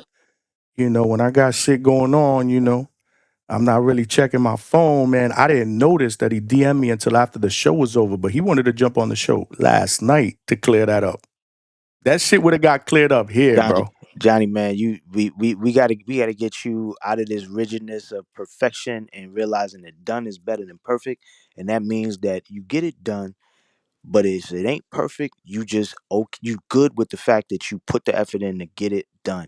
And for that, and how that translates to the joint you just said. So Amari hit you up. You gotta have that phone, or maybe you need to be like a drug dealer. You out there in Florida where all the fucking drug dealers is at, Port of Miami. Get you a secondary phone. You know what I'm saying? Be a fly guy. Get a second phone. Get a burner. You know what I'm saying? And then let people hit you on that so that you can always have that sitting there and have that up. That's the bat phone, right? And then people could contact you when they gotta say shit. Cause like I'll text you some shit and you might not see it until a little bit later, or I A won't know little bit because later. I don't see a response. Absolutely, a little bit later, man. Again, but my phone is here. The problem is, and this is what I gotta figure out, right? So I don't have my notifications on for DM. I have them on for text, but I also am looking at 3 different screens. I got shit going on here. I got the iPad that I'm checking out. So, I'm not a spring chicken either. So I'm still getting acclimated, right, to this whole new setup and trying to multitask. But I got to pay closer attention to what's going on with my phone because he would have jumped on last night and we would have got the scoop first, man. And When I that would saw have that this made morning, I was that would like, have fuck, Johnny, that would have made a epic show even better. You know what I'm saying? even better, bro. Right now, Even Ozzy's against the better. ropes. White boy What's got your him against the timestamp, ropes. Big Money? Oh man, it done froze on me. 135. Okay, so you weren't that far off. I'm about at 125. This is round number 5 in a scheduled 12 rounder. This is for the vacant IBF super middleweight title. You got Iglesias, who's undefeated. You got Pavel, who's undefeated. Who do you guys got winning the fight? We were not planning a live fight chat, but yeah, let's get it popping, man. Let's Johnny, get it popping. is this a secondary belt though?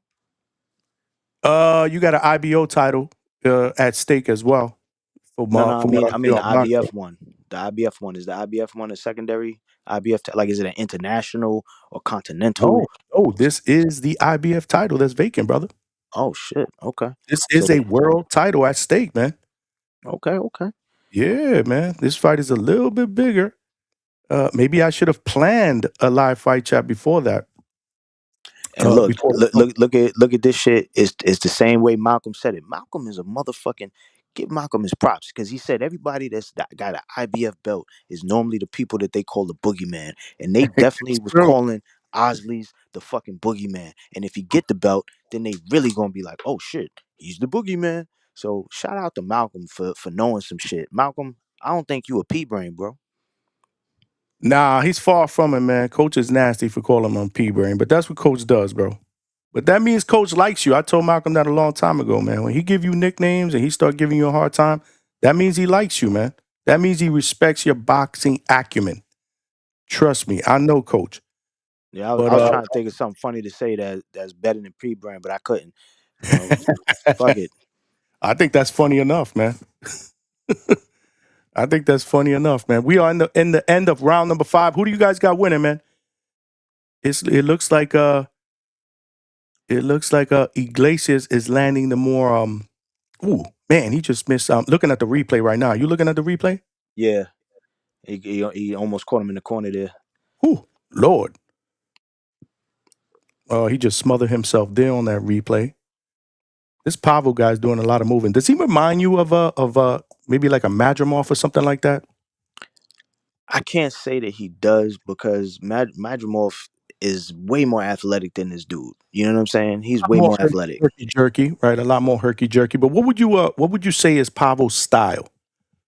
What would you say is his style comparison? Damn, if I had to compare him to somebody, I mean, his chin is in the fucking air. I'm trying to think. You know, it's weird looking at. He's like leaning over his front foot. His chin Look is at in how the he's air. throwing that left hand over and Ofacio. You hear me, Ofacio? I'm thinking about this weekend. Iglesias is not taking advantage of that, bro. No, I mean, yeah. Okay, now what the fuck was that? That looked like some Marco shit. Oh shit! Yeah, and he actually looks like Marco. Does he look? Does he not look like Marco a bit? Hell yeah, he looked like Marco. That looked like some Marco style fucking heavy bag work he just did. Yes. Shoe shining him, like he dead ass looked like Marco. Yes. A little shoe shine shit going on. So we're actually right around the same time stamp. I'm at 2:06 right now. He's standing pretty much right in front of him. You would think that he could get something more done, but Osley's now is just playing the outside. You know, he got his lead hand down to his fucking knee. I guess he's trying to, okay, there you go. He's backing up against the ropes now. Come on, man. And Pavel ain't really doing nothing. Nope. And he swings his back leg out when he throws that jab. He just led with his backhand, and he wasn't accurate enough to catch him. Oh, but he was accurate enough that time. Polo Now Buck is Osley's down. answers, but he doesn't catch him.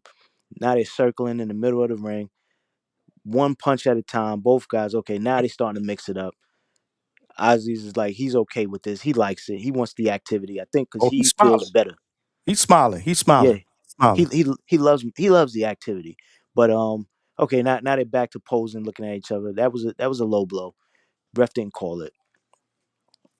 I'm gonna throw out another comparison that comes to mind, and you tell me if I'm close. Victor Postol. Mm, a little less polished, but yeah, I could see it. I could see Okay, it in the style. that's fair. That's fair. I could see it in the style. Little Postol going on. Marco variant. Salute. Good stab to the body by Iglesias. Yeah, now that he's coming back around. Like, how is he not? It's different, I guess, when you're in the ring, huh?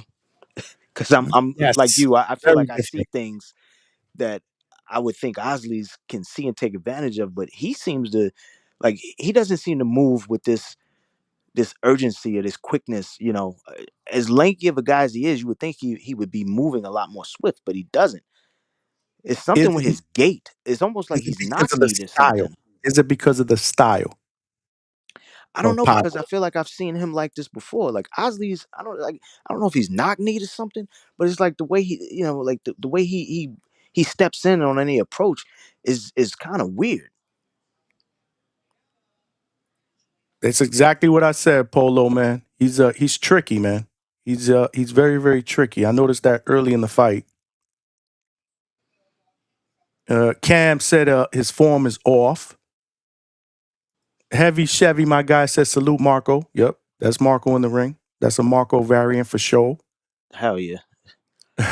Nice uppercut on the replay. Leonard Sterling is in the chat, man. Salute, man. Said IBF and IBO and Suleiman of TBV's voice. Oh, don't make fun of me, Nestor. Listen. Hey, what up, bro? What up, bro? You gotta give me a chance to get on the panel, bro. Y'all sleeping on little Macho Stevenson. He could, he could be Canelo. He could be Usyk if you give him a chance. Salute, man, to Suleiman. He was in the chat yesterday. He started following me too. I noticed he started following me on IG and shit. Yeah, it's all love, Suleiman. We just fucking around, man. Of course, man. All love. Chat, can I get a sound check on these sound bites, man? Because again, I did something else, man. I don't know what the fuck is going on. Sound bites is the is a little off. The sound bite with the horn was good, but the was a little bit off. Well, maybe it's because I What about now? Nah, that's you can't hear shit. No? Damn. It was super low. What is going on, man? I don't know what the fuck is going on with this software. Question, Polo Buck in the chat. Was it always that way? Did that happen when we were on StreamYard? Or you just noticing it with this new EVMux platform? I don't think so. I never really got complaints like that on StreamYard. Nah, I think it was okay. No, he said the soundbite was always like that. Oh, really? Wow. I don't know what I'm doing wrong with the mixer, and I looked it up too. It's got to be the mixer. It's not the streaming platform. Unless it's the broadcast headsets, man. Because, this is kind of powerful. So if I breathe or I'm talking in between, it kind of fades away the sound bite. That's another thing I was thinking about. Ness don't have that problem because I think Ness works most of his sound bites through the computer, not the mixer. Yeah. Maybe I need to... No, you're right. You're right. He does, right? He has it on he's shown it before a couple times. Like when he puts it on, you can see it on the screen. It's a whole screen that's sound bites, and he can just choose from whichever one he wants. So yes, it's on the computer. It's not coming from a physical mixer that's separate from his computer itself. Okay, so I'm gonna reach out to him to see if maybe I can set that up. But I do know that Tone works off the mixer and he doesn't have that issue. So I'm gonna reach out to Tone as well tomorrow, see what I can do to troubleshoot. Yeah, man. Nah, we gotta have the sound bites, man. That's what makes the show it keeps it it keeps it going, man. It keeps it fun. Yeah, I mean, it's that, and it's the crash outs. It's when you dancing and nobody can hear the sound bites. It's Coach Hex fucking sprayed on hairline. It's a lot of things. Yeah, Polo said it's almost like when your mic picks up the other sound, it starts to fade out. Yeah, I think it has something to do with the headsets as well. You got to remember these dudes, like Tone isn't working off the broadcast. These are very, very, like the broadcast headsets are legit. You know what I'm saying? Like they're meant for places where there's a lot of sound in the background, like a fight or anything like that.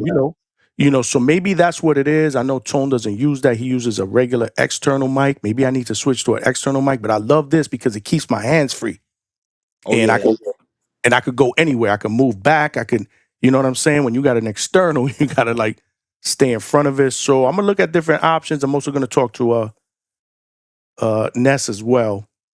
I mean, shit. Since we having a fucking production meeting, can you turn off? There's a function on EVMux where it allows recording of the stream locally, which means that on my end, because I'm a guest, it will allow recording of the stream. Although I have no fucking clue where that recording is going, but I was wondering if maybe if you turn that off, if that will stop the feedback that you hearing from me, because I don't Coach really Heck hear be too on much. without a headphone and he don't be giving you no feedback. You dig what I'm saying? I don't really hear a lot of feedback from you today, though. But see, that's But the thing though. That we can I add that. noticed that I don't know. Maybe you want to stop that. I don't know how to stop that shit, man, because it doesn't give me that functionality.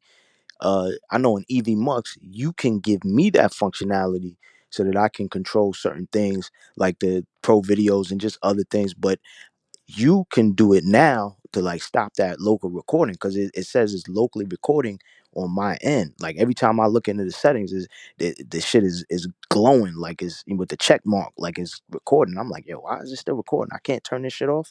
And and when I click it, it goes 100%. You're recording, and I'm like, what the fuck? So I don't know. That might be something you gotta look into. Absolutely. Okay, Absolutely. we in the 8th round, 2 minutes and 1 second left on the clock. Ref just separated him. Ozzy's in the high guard. Pavel just got out of the way of a jab. Now he's stepping forward. No jab. Ozzy's circling. What's your time stat, Money? 145. Okay, damn, we're right on the we right on the money. Hey. You. Okay, now Pavel is being hard to find. I gotta say, man, Ozzy's got to do a little bit more. Now he's on the back foot, going into the ropes. Yeah. He has to lead with more than one punch. He needs to double, triple up that jab. He needs to be more, like he's trying to make the fight. That's what I want to see more. But it's eighth. We're in the 8th of 12, and he seems to be content with what he's doing. I And that can't hear the lead. corner because the volume is off. Yeah. Ooh, good 1-2 there though. Caught him with a good straight left Nice. hand. But that lead right hand is wide, man, when he throws it wide. Mm-hmm. Here we go. Good jab by Marco. 1-2 miss. Marco is in and out. That's what I'm talking about. It's just much easier to call him Marco, man. Or Vic Postol. Yeah, we gonna stick with Marco. Yeah, we're gonna stick with Marco, man. Good 2-1. Ends it with the body here. Good lead left up by Iglesias. This is just an awkward fight. That's man, I was just gonna say that, man. It's just an Very, awkward very fight. awkward fight. And this is for a vacant title, man. And this is what? This is 68? This is 68, man. This is the IBF super middleweight vacant title on the line. Who up there right now? Who else up there? I know Billy's up there. Lester's up there. Uh, uh, what's your minute just fought on Pro Box? Had the bloody affair. He's Najee Lopez. is Najee up there? Oh, he has 60. No, Najee's up there at 68. Najee's up there. Yeah, not Najee. Bro, Najee smokes Osley's, bro. Cause I think he gonna bring the fucking pain and fire. And Osley's looks too awkward to get the fuck away. Like he might be able to circle a little bit, but you cut the ring off, and he gonna have to be in a firefight. Are you kidding me? Are you fucking kidding me? It's he over. quit. He quit on the stool? Oh, What Najee the 175. Oh, this is 168. Yeah, my bad. Najee is 170. Yeah, Najee's 175. My Okay, bad. Najee 75. Yeah. That's true. Damn, this dude quit on the stool. Why? Yo, I don't know. Wow. Man, See I the would love to see to hear the scorecards. What were the scorecards at the time of at the time of, well, I can't even say stoppage. Like, why did they stop the fight? Yo, He did we don't he know. We don't know. hurt? They asking. Yeah, they asking us too in the chat. They like, why? We have no motherfucking idea. The volume is off. The white boy got a little. He got a little. Shout out to Marco Marco. quit, man. First, Marco quit on the stool, bro. Nasty work. yo, shout out to Marco. He was on TBV earlier. I know he was running a live. We had he had them dingbats on there, fucking with Alberto, talking He said, shit, not knowing that Alberto could knock them the fuck out. He's a 168 pounder. He got some fucking limbs on him. He's word, long. He could fuck you up. You know what I'm saying? word. All he needs is a title shot. But nonetheless, shout out to Marco because he got in the ring. He thought he could deal with this. Yo, look at his face though. Yeah, Like, but I mean, I see now that that his left eye is closing. It looks puffy, but it really didn't look like he was taking that type of punishment. it Obviously, didn't. there had to be something on Iglesias' shots, but in my opinion, not enough to be able to say I had enough. He And was honestly, definitely in the fight. He was in the fight. he was in It the was fight. awkward, but he was in the fight, man. Look, Polo say he had him up by a round. What were you guys? What's the score? What did you guys have that scored? And more importantly, again, I'm not listening to this. We can't hear it. When they, if they announce, well, they're probably not, right? They're just going to announce the decision. We probably Yeah. won't get the scorecards up in this point They not until, gonna give us no scorecards. yeah, they're not going to give us that. Yeah, they're not going to give us that. They just showing that he was in the corner. Wow. Hold on. I'm gonna see if I can bring it back. Hold on. Let me see what they say. Hey, man, if you wanna hit mute, man, and listen up and let us know what they say, that would be dope. Yeah, Polo, he quit in a title fight. That shit was nasty, bro. That shit is a 2-pack of ass. Terrible. Terrible. Not to mention that he was in the fight. I'm not sure if he was winning, but he was definitely in the fight. This was not a one-way wash by Iglesias. But nonetheless, we do have a new IBF super middleweight champion. Iglesias is going to pick up the IBF strap. So salute to him. And my question is, I'm just looking at the 168-pound rankings. So, Canelo is ranked number 3 currently right now in the latest rankings that I'm looking at. Could we see an Iglesias against Canelo fight in September? I know we've all been talking about a potential fight we feel that's going to happen with Billy for his WBC strap, but could we see maybe a pivot here and Canelo move up to challenge Iglesias for his IBF strap? Again, Yo, just throwing it out there for the sake of the conversation. I don't think that'll happen, but I think this brother is food for Canelo, if you ask me, man. so What Johnny, I got an update for you. talk to me? Apparently, hold on, they're about to do the. Okay, they said they're announcing it as at the corner's request. The fight is stopped, but from what they said, when he got in the corner, Celias, I forgot, I don't know how you say his name. Marco Boxing said, "I quit. I don't want to fight no more. He I'm said done." it? He said it. Oh, He that's said it. crazy to me. I He wonder told the why. corner that he was done, and they just went along with it. So ref stopped it. In a title fight. This man was fighting for a vacant world title and he quit on the stool in a fight that I would say he was absolutely in. I'm not sure if he was winning. Again, we're not going to get a chance to see the scorecards. I was not scoring the fight, but Damn. I'm a firm believer based on what I was watching that he was in the fight. You know, I'm not going to say he was going to win, but this man came in undefeated as well. That's nasty work, bro. I'm gonna listen to the post fight real quick. Yeah. Definitely listen to the post-fight interview while I show the chat some love. Appreciate you guys for rocking out. Again, man, we're going to figure out all these soundbite issues, man. Trust me, we'll figure it out. And we'll get better.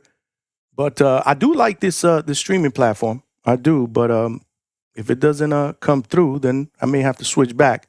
Or maybe look at something else. Maybe Ecamm.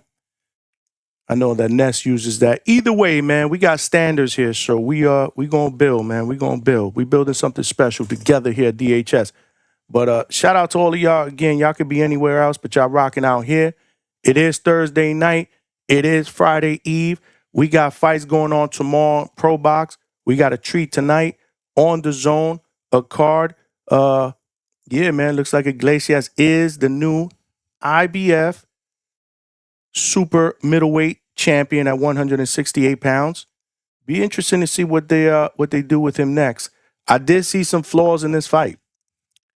I did see some flaws. Now he is 15-0 now with 14 stoppages. So the record says a lot. He now is a world champion.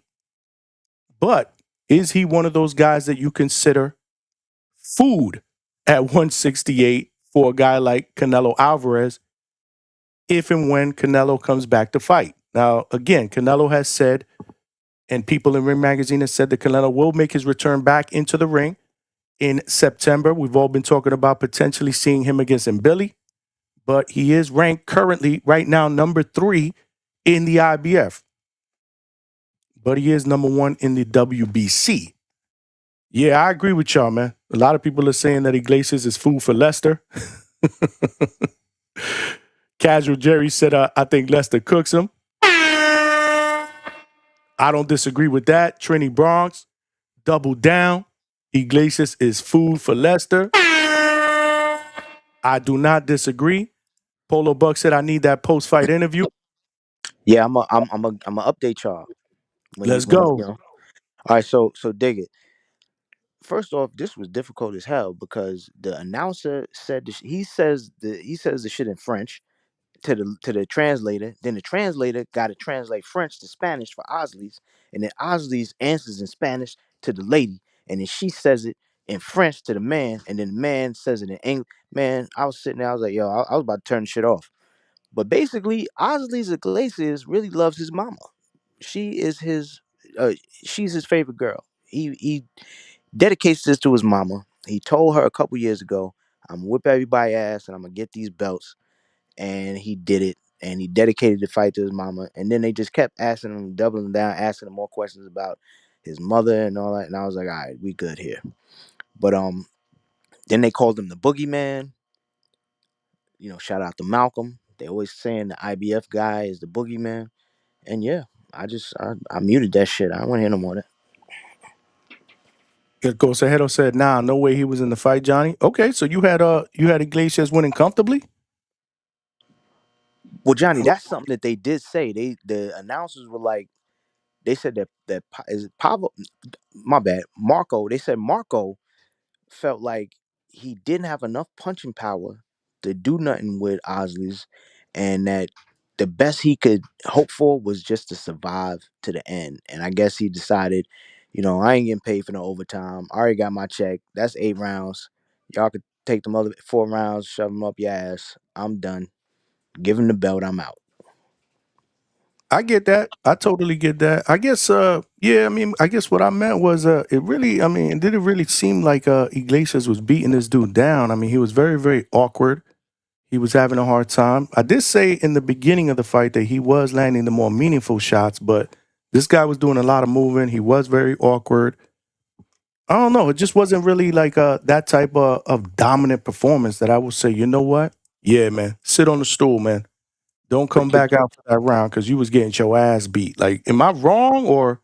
But see, that's the thing about it, Johnny. We not in there taking them punches, and although it didn't look like he was getting hit a lot, apparently when he did get hit, that shit hurt enough where he had to make a business decision for his life. And he said, you know what? This ain't really that, this ain't that serious. I don't really need a belt. You know what I'm saying? He probably was thinking, he was like, you know what? I trained like 8 weeks for this and I'm Yeah, losing. I could have not trained at all and I would have still fucking lost. I I don't get need it. this shit. I get it, man. But shit, it's just kind of shocking. I mean, this dude is Russian, and these dudes usually go out on their shield, man. These dudes is wrestling bears out there in Siberia, man. Fuck, like this is a title fight, man. But hey, No maybe disrespect. you're right. Maybe Yo, you're no right. disrespect. Yeah, I think I might be close. I might not be 100% accurate, but shout out to Marco. He don't look like he in no shape to be wrestling no bears. You know what I'm saying? He just finished wrestling with having a good microphone for his damn show. So he probably just want to get back to podcasting, talking shit to HLD and fucking with Alberto. You know what I'm saying? What's So shout going out to on? him. I don't even know why Alberto goes over there. Every time he go over there, somebody pays money to boot him off the panel, bro. They hate Alberto over there. Yo, they be talking hella shit when he leave too. I got the footage. I got the content, bro. They be talking hella shit when Berto leave. I was Shout like, out to damn. Alberto though, man. He be holding shit down. He speaks his mind, man. I'm surprised he hasn't called in. I did see him in the chat. Yeah, Alberto, I do know that you let me know about the soundbite shit yesterday, but I thought I fixed it today. But we'll get this shit squared away. Salute to all of y'all. Smash the like button. We do got the link out there if you guys want to call in and talk some boxing.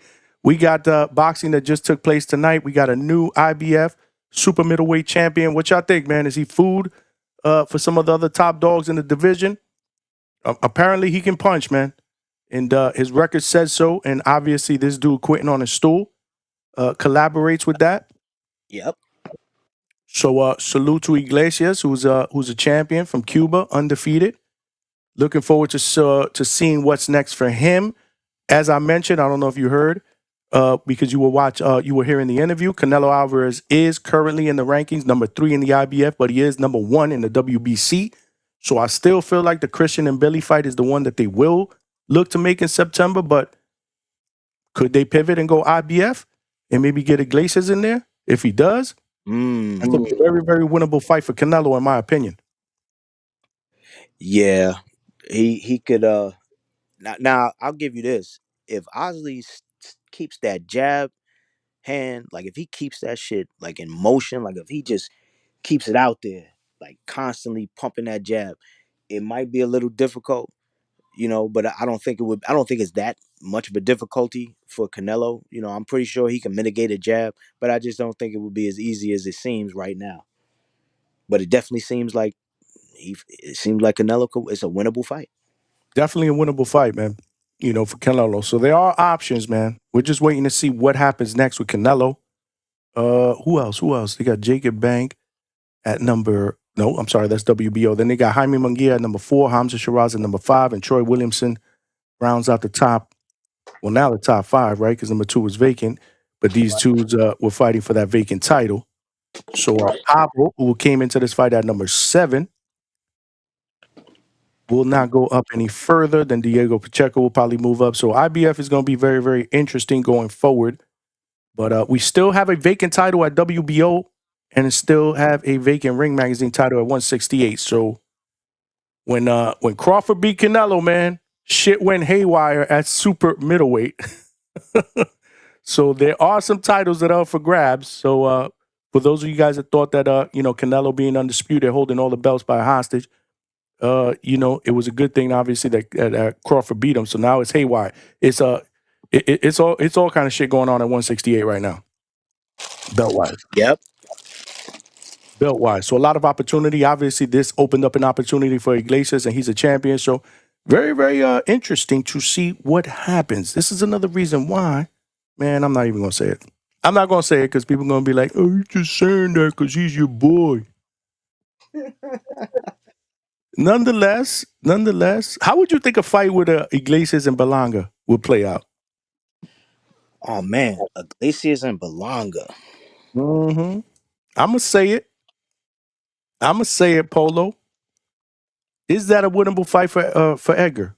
Hypothetically, again, we're playing hypotheticals. Edgar just signed a deal with Zuffa, so that fight will obviously be off the table. Or will it? Nah, it'll be off the table. We spoke a little bit about that at length yesterday.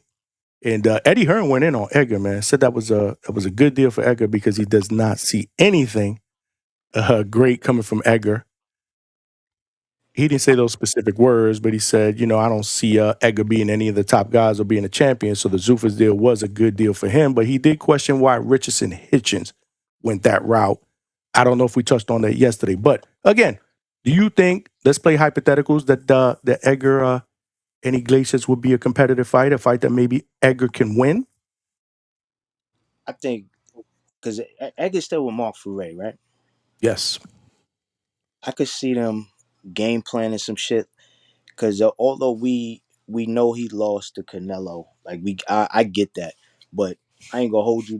He had moments when he was in there with him, and I attribute those good moments that he had where he was boxing better than Canelo because it wasn't like he was really outboxing Canelo, but he had some moments where he did shine, and I attribute that to Mark Ferrer.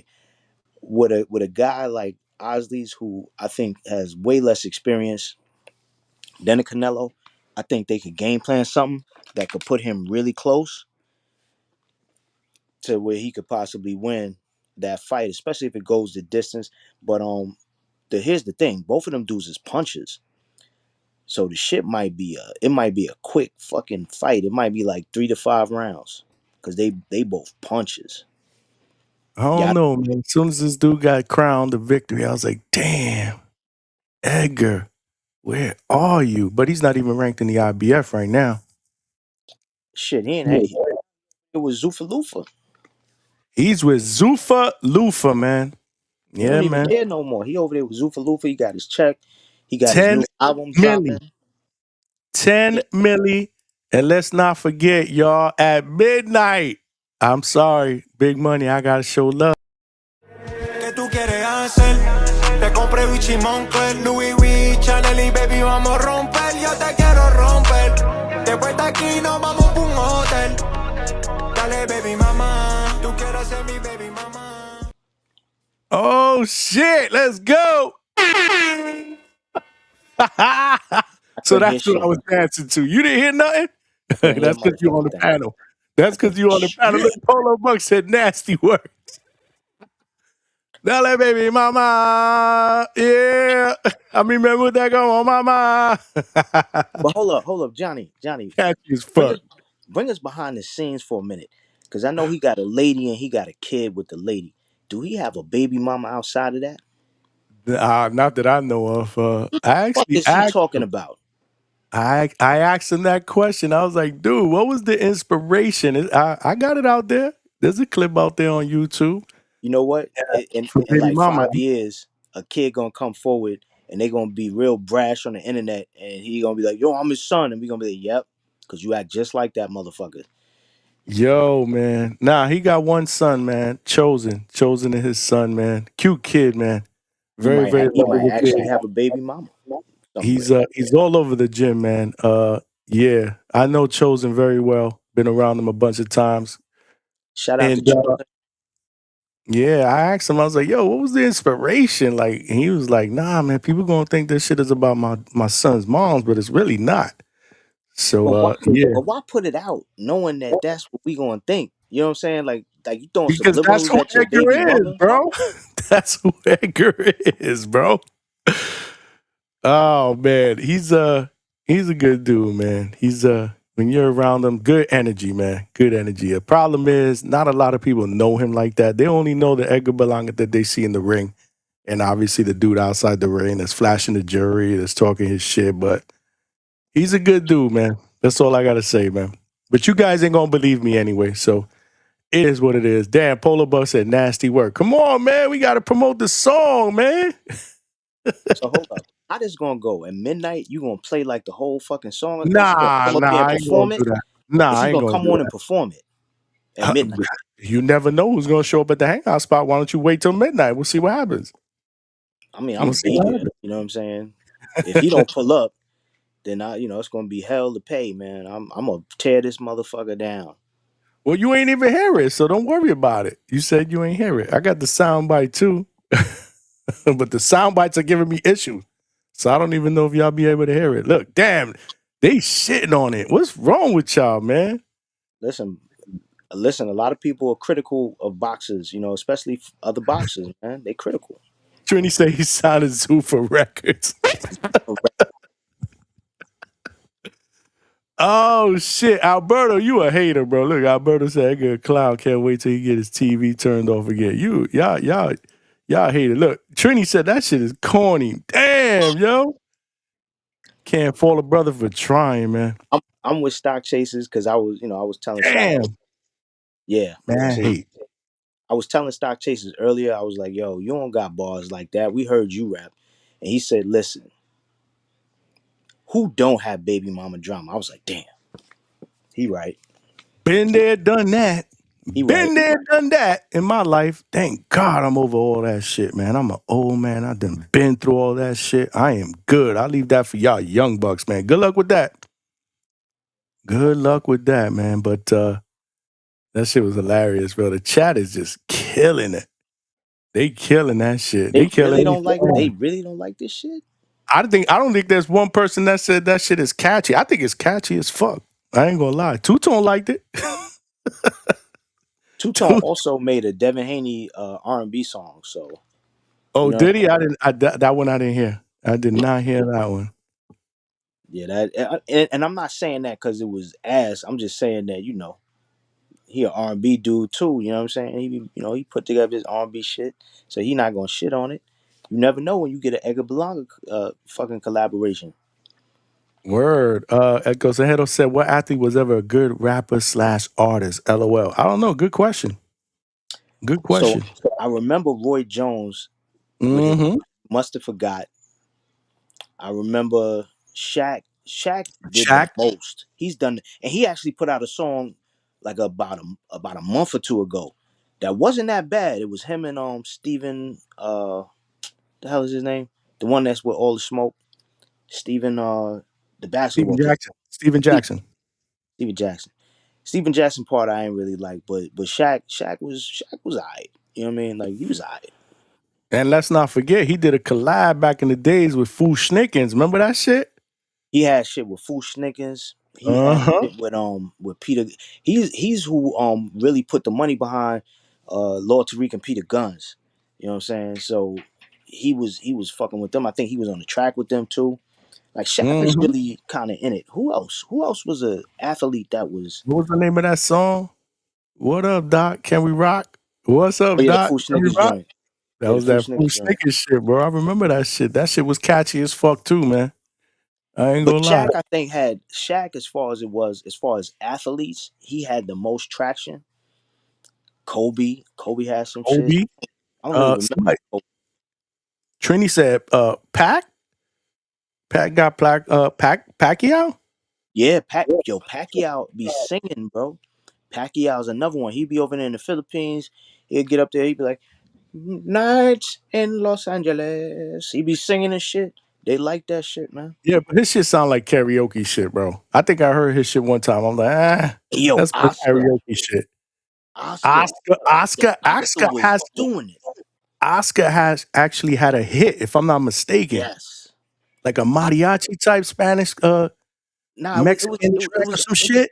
it wasn't like that. Well, it didn't have that mariachi vibe. It had more that like I want to be Ricky Martin type shit. But I'm Ricky Martin, Damn, but I got all the Oscar best was coke in the popping world. too.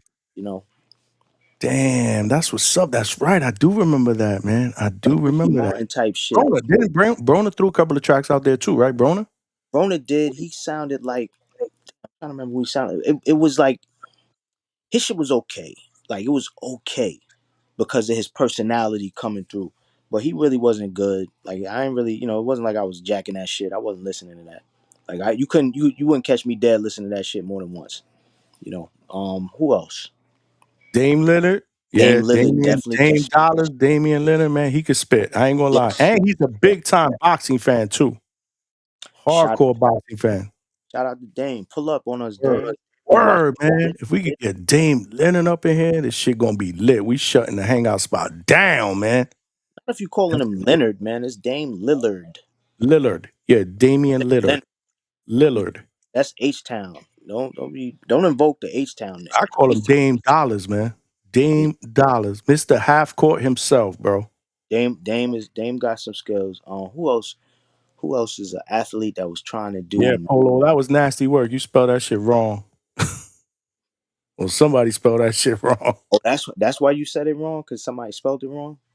Dame Lillard. Lillard. Yo, whoever did that, man, boot him out the chat, man. Somebody give him 24, man. Give him 86,000 Mm-mm-mm. for spelling that man name wrong. Give him 86,000. Nasty work, man. I agree. Tavon Burns, I agree, man. Shaq was popping. Yeah, That Shaq. shit that he did with Foo Schnickens, that was my shit. That was my shit. I like that. Can we rock? What's up, Doc? Can we rock? And I'm the the fact Hooper. that so many that rappers really was rocking with him, like you don't really hear too much of the like, fuck, get him out of here. Like rappers was rocking with him. Mm-hmm. Yo, Shaq was big time. I remember when he came to the NBA. We had never seen a guy like that. 7'2", athletic, and didn't have to do nothing other than fucking use his power and athleticism to fucking dunk on you. That's all he needed to do. He was Kobe, dominant in the paint. just pass me the ball. I got Yeah. it from there. Charles Barkley. I got 3 championships. What are you talking about? Yo, he used to. Shaq Shaq is Kobe. dudes, man. You know, and we Shaq talk Fu, Shaq. That baby. was his man. Ain't Marco his man's? He cool with Marco. Oh, that's right. Yeah. Yeah. Shaq Fu, baby. Fu Snickers used to call him Shaq Fu. Shaq Fu. Yo, didn't he have a video game called Shaq Fu after that too? I think I it don't was on the know. Sega Genesis. I think he had a video game too. Shaq has always been like a big kid. I love his personality, man. And I love the way he is with kids, with fans. He's extremely generous. I remember I saw a short that they had put out that he just went into a Walmart and offered to pay for, people's groceries. And Oh, yeah. he's just amazing, man. Like if I had money like that, that's exactly the way I would be. Just giving back, man. Just giving back to the community. That's just the way I'm built, man. But Yo, if you had money like that, me and Flexion is gonna put on the ski mask. We coming down to Florida. y'all trying to rob me? Hell yeah. I got guns up in here though, man. Don't sleep. Don't sleep. Look, we might There's take them guns up in too. here, baby. We might take them too. You heard? Uh-huh. Okay. All right. Well, I am an old guy. I do get flustered when multiple shit is going on, but not when it comes to my guns. Shit, Them Johnny, shits is on some right real there. shit. We probably What up? go down there and just sit down in the fucking hangout spot with you and just fucking watch shit and go live Absolutely, man. Just right in chill the middle of the vibe. robbery. We be like, you know what? The Fuck all this person, shit. the person that you guys see on the shows is absolutely, without a doubt, the same person that you're going to see when you meet in real life. Anybody that has hooked up with us and have met me at a Border Wars, they'll tell you, man, I ain't no different, bro. This is who I am, man. This is who I am, man. Chill, laid back, love the conversation, the vibes. Uh, Casual Jerry, man, had said, hit the like button for 2-piece. Yeah, salute. Yeah. Salute. Yeah, I saw that Manuel L. Matt Barnes beefing with Stephen A. and Pat Beverly. Who Stephen A. Smith ain't beefing with now? That's crazy. He need to beef with his barber. Stephen A. Smith, man, he's interesting, man. I remember I used to rock with him, man. I don't really listen to his stuff right now, man. Everything with him is it's just crazy, man. He's more into politics now, right? Like he kind of like back and forth. You know what it is? He going with what the algorithm is going for. You know what I'm saying? So it makes sense. You know, he's a talker. The most Stephen A. Smith I listen to on some real shit is when Tone play that clip. Which one? The Which clip clip on the you show talking? where he shows and shout out to him because we ain't seen him in 1,000 years.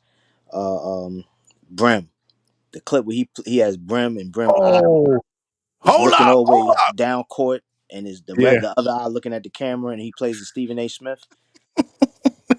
That's the most I listen to Stephen A. Smith, bro. So I I don't ain't know. gonna lie. Stephen A. Smith got mad dope ass sound bites, though. That is blasphemous. That is blasphemous. He got dope shit though. I like Stephen A. shit though. I Yo, probably got like 4 or 5 different Stephen A. clips here. yo, crazy thing. I heard that one. It played for me. You? Yo, it played. I don't know what's going on. Let me see if this one. Stay off the damn weed. Nope. Stay off the damn weed. I don't know about that. Somebody say he running for president, man. Tavon said I'll vote for Stephen A. He ain't running for president, bro. Fuck That's no. all clout. My brother ain't running for president. Fuck no. He ain't got that kind of money, and ain't nobody willing to put no money behind him for that kind of shit. And he'd have to bend over backwards to deal with whoever the fuck is putting up that bread. And Stephen A. Smith is doing what he should have did about what 15 years ago, which is do his own fucking thing. But he was so busy. You know, Stephen A. Smith is a company man, bro.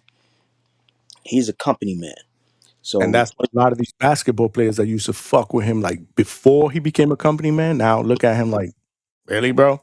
Like you're on that side of the fence now. And Stephen A. Smith will always come back with, well, hello, I'm doing my job. yo, and the thing is, I got that tweet somewhere. I'm gonna see if I can find it and send it to you, Johnny. Because I had an argument with some basketball heads one time before. I said, yo, Stephen A. Smith is a company man. He doesn't think of nothing else better than every morning when he wakes up, how can he make more money for the company he works for so that he can get more of it? And he was like, no, he ain't. And then when I sent him the tweet, it got quiet because he tweeted that shit. He said, there's only two things I do every morning. I wake up and I try and think of how I can make more money for my company. Mm-hmm. And bro, Yeah, man. but he had, give him his props. He broke free. He should have bended that though years ago. But I digress. For sure. Polo Buck with the $5. Cash rules everything around me. Get the money. Dollar bill, yo. You don't hear that one either, right? I heard it. Hopefully they did. Okay. Polo Buck said, I stopped listening to Stephen A after I saw his pad work. And he called 12-ounce gloves 12-inch gloves. He did say that? That shit is a 2-pack of ass. That's terrible, bro. That's fucking horrible.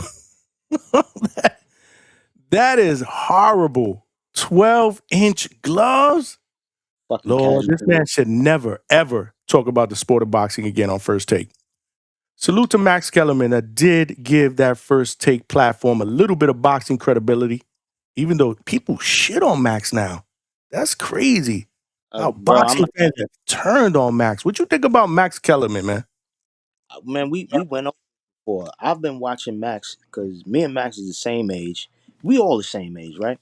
I've been watching Max. So think about this. When we were 15, Johnny, I was chasing broads. You was probably, you know what I'm saying, chasing broads.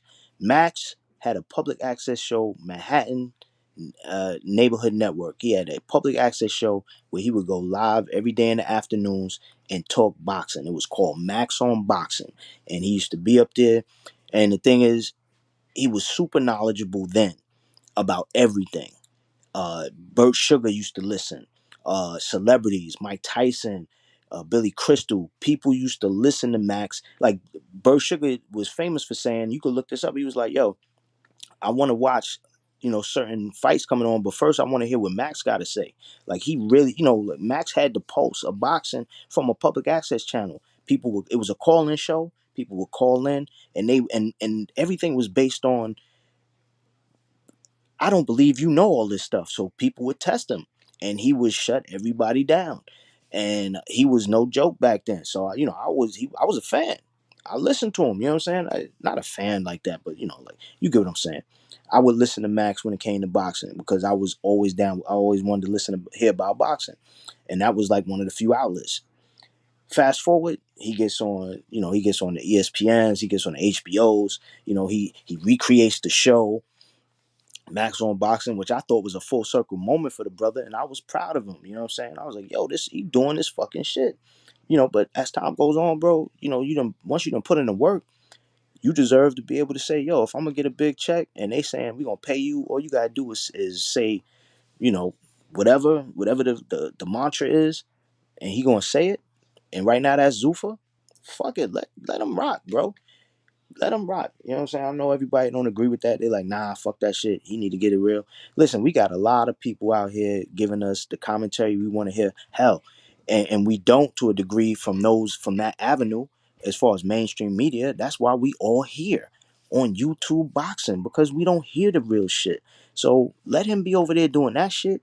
We don't need him to do anything other than what he doing. Do what you do. We gonna do what we do, and we can meet somewhere in the middle. But you already know, if Max want to have a real boxing conversation with it depends on who it is though, right? Because he's knowledgeable. But there's people in this space that will cook Max if they had to debate him on certain things, because he's going to speak from a company perspective in those conversations. And I'm talking about on air. Off air, we might have a whole different dude.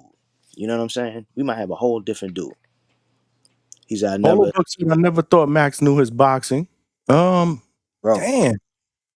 That's Listen, being a little overcritical. Whether it changed throughout the years. Remember, he was out of the game for a little bit, man. When HBO did their thing, and now he's back in the Zuffa airwaves. Ryan from the Six, what's good, Ryan? Salute. He said, Max is up on Zuffa saying whatever. It's crazy. He is. And I'm not see, shooting him no bell. But I agree with this. HBO Max Kellerman was different. I have heard a little bit of Zuffa. He does a lot of he challenges Andre Ward a lot. Like he bumps head with Andre Ward a lot. Yeah, him and Andre don't really get along. I don't know why Yeah. people think they do. Like when they were saying he was glazing on what's his name? Carl Lynch? No, not Lynch. What's his name? Damn, I'm forgetting his name that fast. The kid that just took out Robert Merriweather. Oh, Tony Hurst Jr. Tony Hurst Jr. They Mm-hmm. were like, oh, he was glazing him, and Andre didn't like that. I was like, nah, but they don't realize that silence was Andre not saying shit because he know that kid from the Bay. Correct. He probably done raised that kid with his father in the Been gym. in the gym. Been in the gym. Absolutely. So if he spoke if he spoke highly of that kid at all, it was the people who know would have start saying shit, and then the word gonna buzz around, and then it's gonna get back to who? The Merriweathers, and then they gonna start feeling some kind of way, and they gonna start feeling like they ain't get a fair shake because they had a ringer get put in there with his son to serve him up and get him a loss. But the truth is that kid, and shout out to Ness because Ness got the interview. Ness said that the kid reached out to him. And I remember looking at his box rate. That was his first 8-rounder, bro. And I think I said this the other night. The last 2 fights he had was dudes that didn't have great records. It was like the fight before last, the kid that had to do had like an upside down record. Like it wasn't like he was, but credit, I'm not saying that those guys were nothing because them dudes was they was tough dudes. And from what I understand, I think even Hamza was saying that they was they was good competition for where he was at, where they was testing to see where he was. But the real test was they put him in this 8-rounder with your man Robert Merriweather Jr., who has had all of the best looks coming up, and he destroyed that dude. So you got to just recognize the power, that the fact that he was that good. But again, back to the point, they didn't that people think that that he was glazing him. I think Max was doing that because he's trying to be like, this is the olive branch, Andre. I'm not trying to keep beefing with you, because they had a moment, I think on not the last one, but the card before last, where, to Ryan's point, shout out to Ryan from the Six, Max says some crazy shit, and Andre just left him hanging. Like he didn't, as an announcer, he's supposed to say something. He's the analytical guy. He was supposed to say something. Andre just sat there in silence, ain't say shit. And the thing is, if you don't know to look for that, you would have never caught it. You know what I'm saying? But if you go back to that call before the last, Andre be like, man, fuck this shit. I ain't, if you gonna say crazy shit, I'm not obligated to try and clean it up. Fuck you. Because them two dudes don't really get along. So I think that was Max probably trying to put an olive branch out there, your guy is good. He's cooking. Because I think he wants to have a better broadcast when he's on with Andre. You know what I'm saying? It only helps the show, because there's plenty of spots that are dry when Andre don't say shit behind something that Max say, because he's like, man, fuck, you just said another stupid thing, Max. And just sits like that. You know what I mean? Yeah, yeah. Maton said Andre got dropped by Top Rank for the same reason. Wow. Yeah, but listen, man, I know Max gets a lot of hate, but yeah, I remember Max on HBO, man. I always respected his boxing acumen. He was brought into HBO to be the next Larry Merchant. That's crazy, because Larry Merchant, I ain't gonna hold you. Like, God rest my father. My father used to hate Larry Merchant. That So was did mine. That Yo, shit is crazy you say that, man. hated Larry Merchant. Your pops hated him too? Yeah, yeah, I remember him always talking shit about Larry Merchant, man, when I was young, man. But nah, I respect the hell out of Larry Merchant, man. There'll never be another Larry Merchant. Never.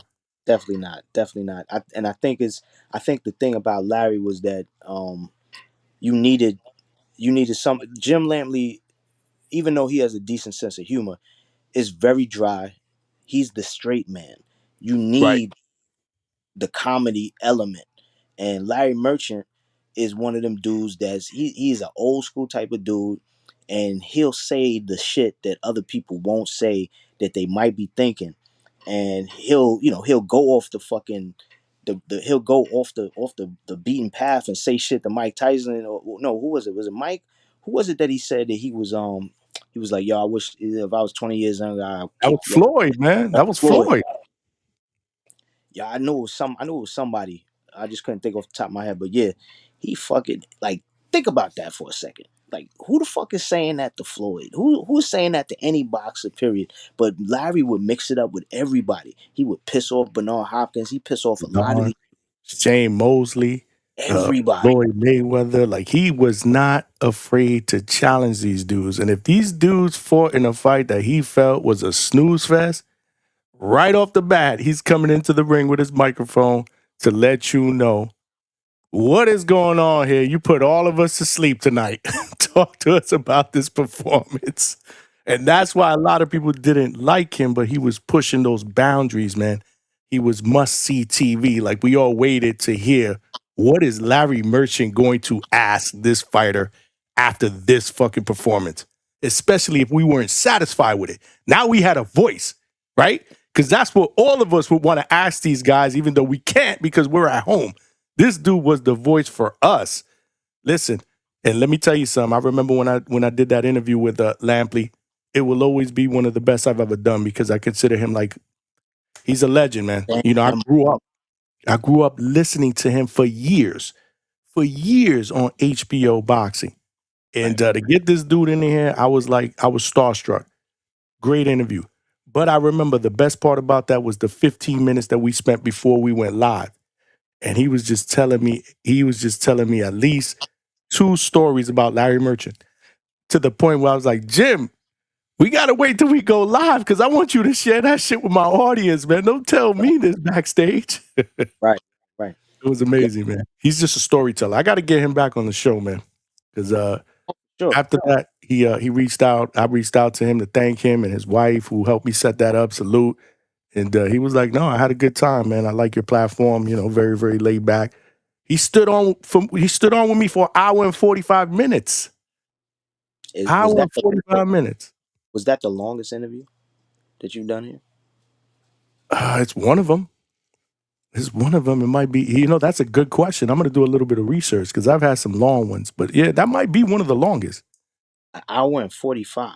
It was about an hour and 42, 43, somewhere along those lines. That's at least an hour and like 36 minutes longer. I already know where you're going with it. Never mind. I already know where you're going with it. You ain't shit. I ain't gonna lie, you ain't shit. But the next one, I guarantee will be over 17 minutes because that's where you going with that. Yeah, because we're gonna be announcing some big news soon. That's all I gotta tell you. That's all I Yeah. gotta tell you, and that's all I gotta tell y'all. Big news coming soon. Yeah, you gonna hear it Listen, here first. and listen, y'all. When he says that, he means it. Cause Johnny don't even tell me. Like I've asked Johnny before, who was Brian Norman Jr. fighting, and Johnny would just hang up the phone. He'd be like, "Man, fuck what I told you before, man. Fuck out of here," and he'd just hang up the phone. He'd be like, I'd be like, "Yo, Johnny, come on, man. I'm your boy. Let me know who he's fighting." He'd be like, "Hang out spot, bitch," and then he'll hang up the phone. So I don't know. But that's how you know you could trust me. That's right. That's how you know you could trust me. And That's right. that's how you know y'all could trust me. Listen, man, you know the deal. Alberto, what's good, Alberto?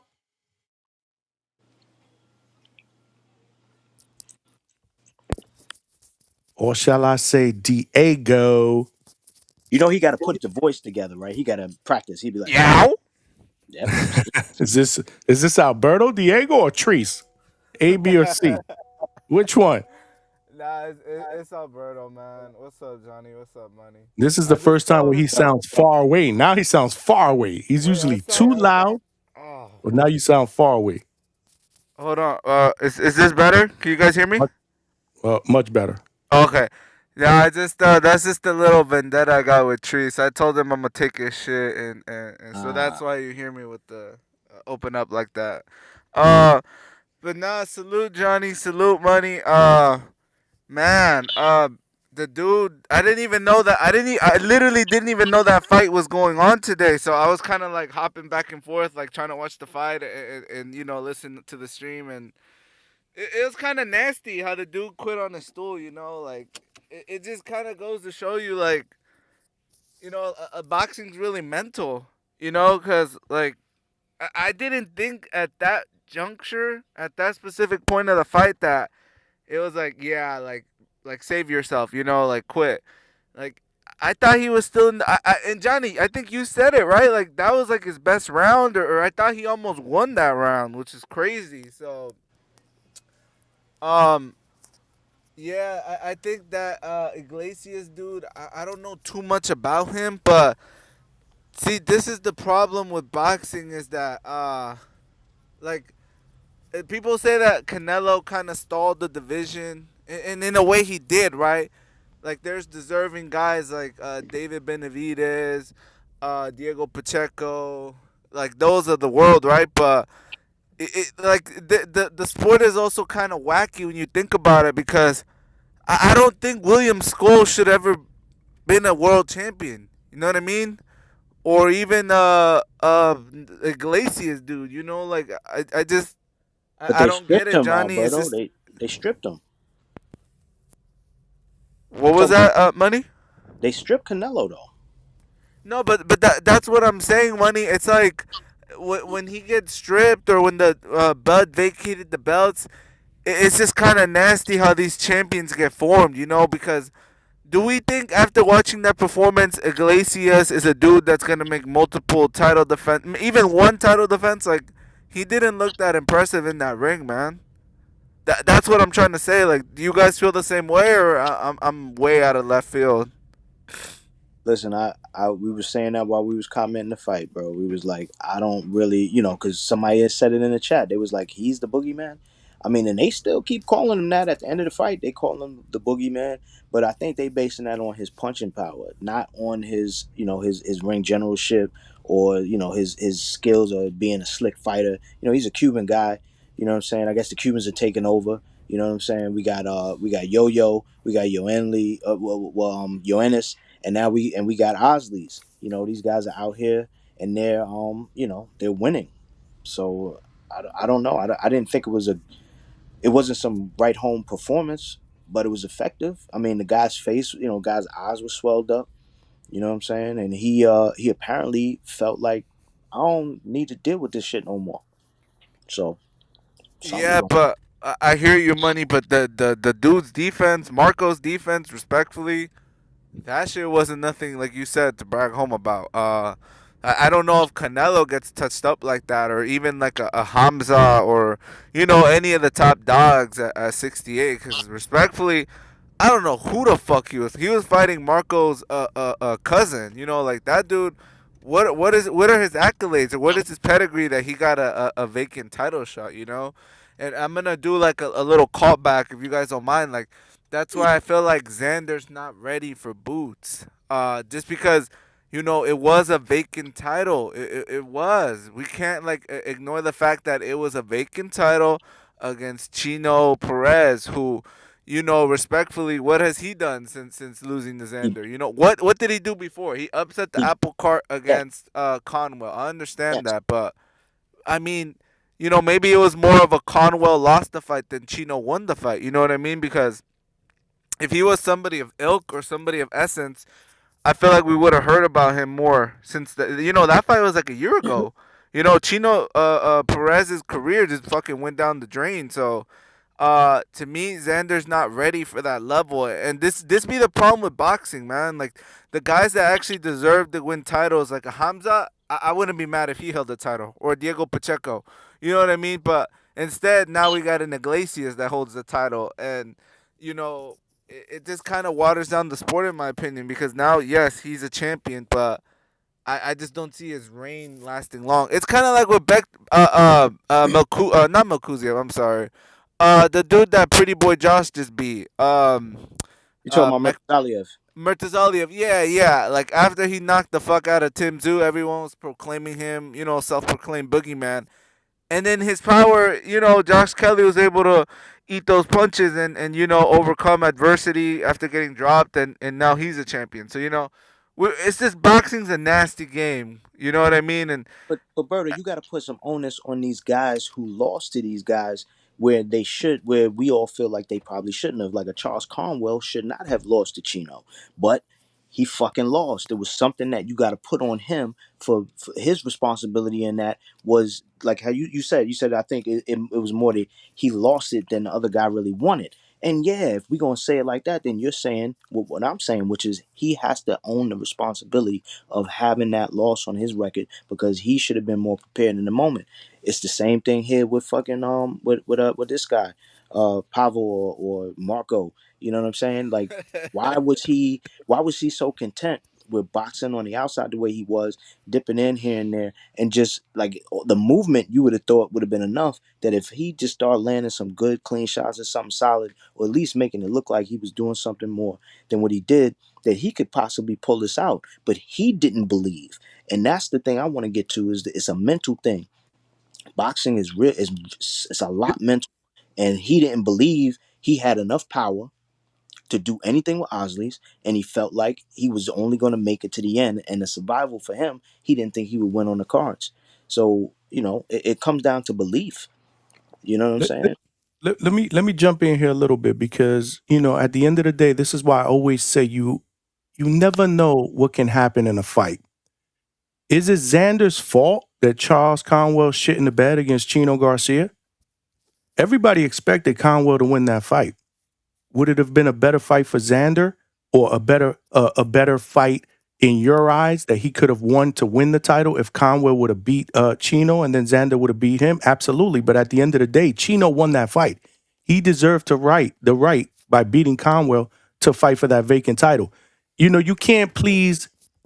I mean, it's almost like damned if you do, damned if you don't, right? Because if you're an interim champion and you get your belt emailed to you, you become an email champion. You didn't beat anybody for that title, so you're not officially what we call a champion. Xander fought for a vacant title.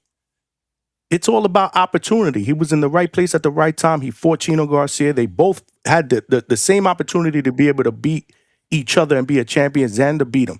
But now you're crucifying him because he beat Chino Garcia. But at the end of the day, he won that fight. He won the title in the ring. He didn't get it emailed to him.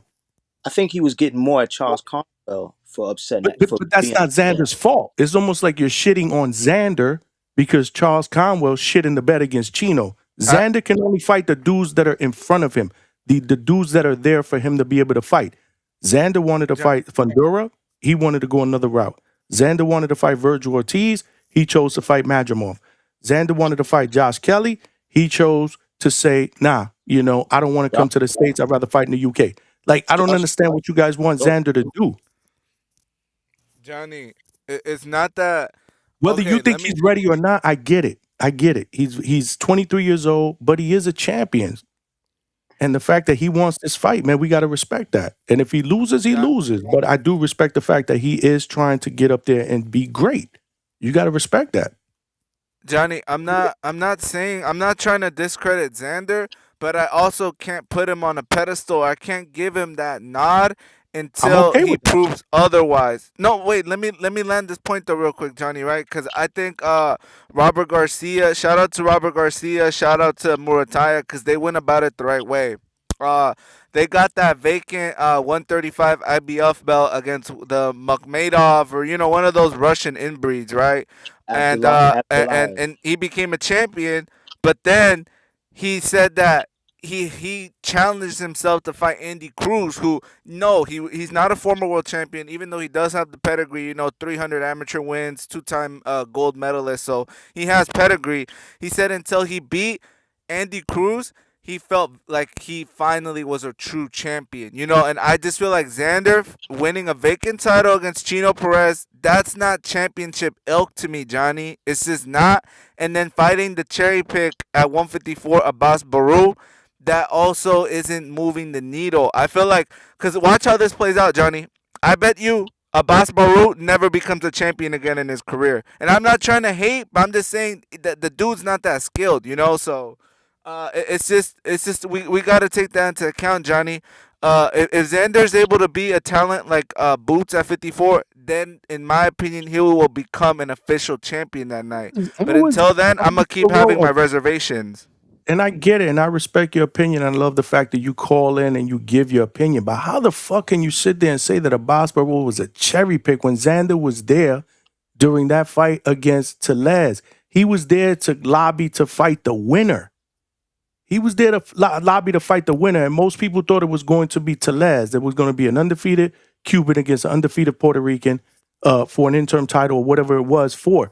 Like, that wasn't a cherry pick. He was there to fight the winner. It's not like he decided to go another route. He wanted to fight Pandora. He wanted to fight Virgil. Real shit, Berto, before you start, it does kind of come off like your opinion is you felt like Zayas should have lost a long time ago. And you sound like you're bitter that he hasn't. No, money. My whole disposition is that I want to see the best fight the best. Okay, let's say Xander, he did try to make the fight against Virgil. I give you that 100%. He was a champion at the time. No, okay. Let me ask you a question then, Johnny. Since we're gonna really sit up here and you know Abbas Baru is this guy.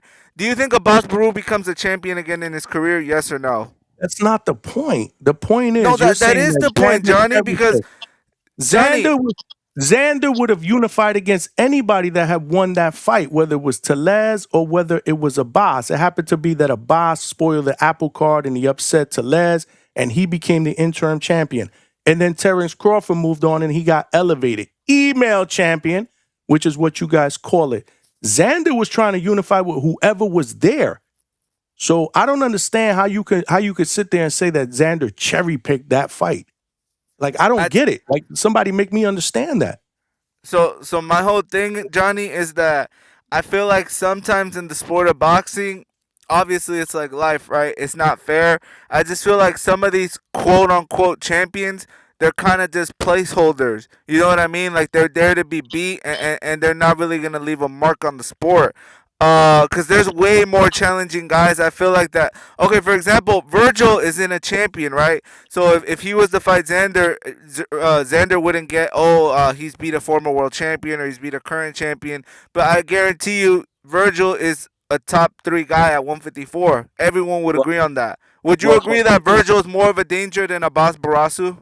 Absolutely, but did Xander not raise his hand and want to fight Virgil on that same card that Virgil said, nah, I'd rather go fight Madrimov? Xander raised his hand and said, I want that fight. I'll take that fight.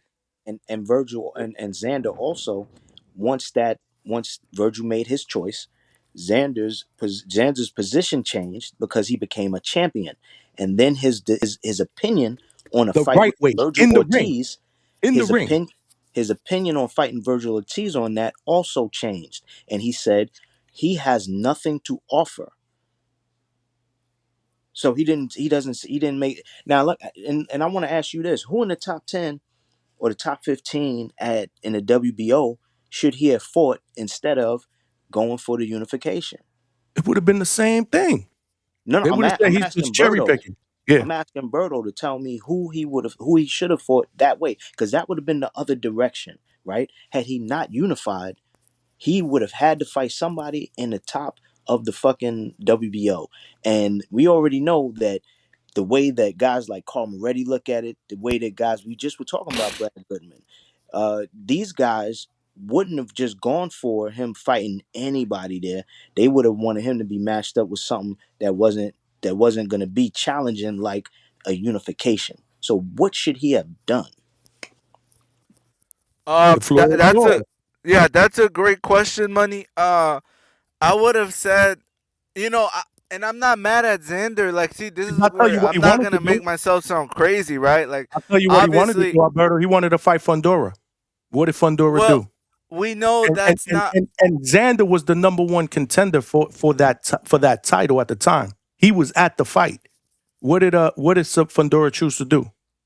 Well, that was the more sexier fight, Johnny. Like, if we're being real, the key fight that's better business, and we know, Johnny. We know Money. We know how the PBC operates. If they have a chance to keep their shit in house, they will by any means, And I think the thing with Xander being a champion at 154, I don't think Top Rank really has a deep stable at 54. Like, who's he gonna fight that Top Rank could do? So I think that's why you saw Team Xander really like chomping at the bit to get in unification. But then the deals they presented are kind of like lopsided. Like, The Virgil fight, I don't know if I would go to Puerto Rico to fight Xander. That also to me seems a little far fetched. Like, okay, like you're offering me the fight, but are we doing it in good faith? But Berto, what do Like, you have am a I gonna? problem with? Because now you're saying you have a problem with their negotiation style or tactics that we don't know that they would have tried to shortchange Virgil. Is it that, or is it that you just didn't think that he fought anybody challenging enough for him to be considered this great boxer at the age of 23 that a lot of people view him as because he's unified, he's Puerto Rican, and that's something that we don't see. Which one do you have more of a problem with? Because you So, can't bring so, up so both. money. I think two things could be true at the same time, right? So, I think it's a little bit of both. I just and I also don't think that fight didn't happen just because of Xander. I also think Virgil gotta get rid of that Rick Merrigan dude. Like the dude's a cancer. He needs to get him out. But that fight didn't happen for a lot of reasons. Obviously, Xander has the leverage. He's made that abundantly clear, even to Boots, saying, "Oh, I didn't have to fight you. I didn't have to fight you." So to me, it kind of seems like that's also why I'm leaning more towards the Boot side. It seems like Team Top Rank and Xander kind of already have they're laying that foundation. For if the fight doesn't go the way they planned, that they outgrew the division. But no, I'm not trying to hate on Xander, guys. I'm really not. It's just I called in yesterday, right, and I brought up Erickson Lubin. They were the same age when Lubin fought Charlo. I feel like if Lubin would have been born like 10 years later, if he would have started his career and had the same options as Xander had, I feel like Lubin would have been a champion. To me, Lubin just has a little bit more. I favor Lubin's skills just a little bit more than Xander. So it's kind of like one of those things where you got to be lucky in life, right? Like right place, right time leads to success. It's not always just hard work. It's hard work and a little bit of luck. And I just feel like Xander got a little bit lucky to be into this position. Being a unified champ at 23, I just don't see the skills there. Maybe he could prove me wrong, but I just feel like winning a vacant title against Chino Perez, that's not really going to get me to, cape for him. And then, Abbas Barasu was widely regarded. Like, we didn't even know who the guy was. And that's that we talk this boxing shit every day. We didn't know him from a can of paint until he became an option for a Xander, So it's just, to me, Xander has a lot to show me. That's why I'm so excited for this fight. And I'm honestly going to buy it. I'm going to buy this fight. I'm not going to do the Russian street. No, we're not doing that. We're buying it. Use my link. What was that, Johnny? Use my link. Oh, absolutely, Johnny. I got you. Yeah, I forgot. We teamed the zone over here, man. DHS times the zone. My thing is, if Alberto doesn't expect Xander to win, I get that. But don't discredit what this man has done at the young, ripe age of 23 so far. And that's what you're doing. That's what you're doing. If you don't believe that he's ready to be Boots Ennis, I respect that. There's going to be a lot of people that agree with you. There's a lot of people that are saying this may be too early. Shit, I think this shit's going to be a hell of a tough fight for Xander. And this is why I applaud him. Because realistically, if I had been around him, I might have said, maybe we should wait a little bit longer. But hey, what do I always say? If the fighter feels they're ready, fuck it. Who am I to say they're not? But don't discredit the man at 23 for what he's accomplished, bro. Listen, That's what you're doing. That's what you're doing. I guess that it might. whole thing. Yeah. Go ahead, money. Nah. Go ahead, bro. Okay. I guess maybe it's coming. I'm kind of seeing the chat line right now, and it's going crazy. Shout out to the chat.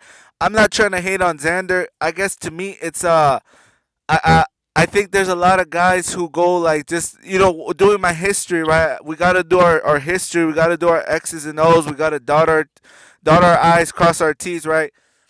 How many guys did we see like a Jose Cepeda who never became a champion? And I think they just you got to get a little bit lucky in the sport. And I just feel like Xander's gotten a lot of luck. And I think that luck is going to run short on June 26th.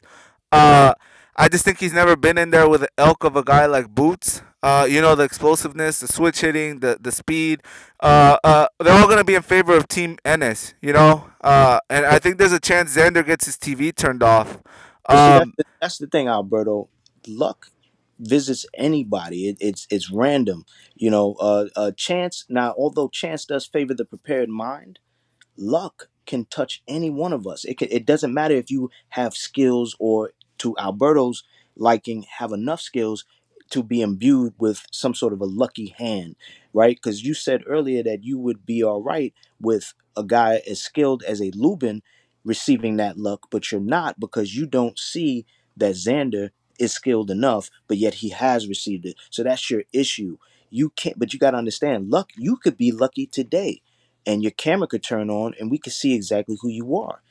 Or you could be or you could be unlucky, or you can be unlucky and wind up in a fight with a guy that a lot of people don't know is going to be worthy, and then he upsets the apple cart. I think that's the reason why you brought up my guy Bektamir Melikuziev, because of the fact that he got in there with shout out to Johnny's guy, fucking Gabe Gabe.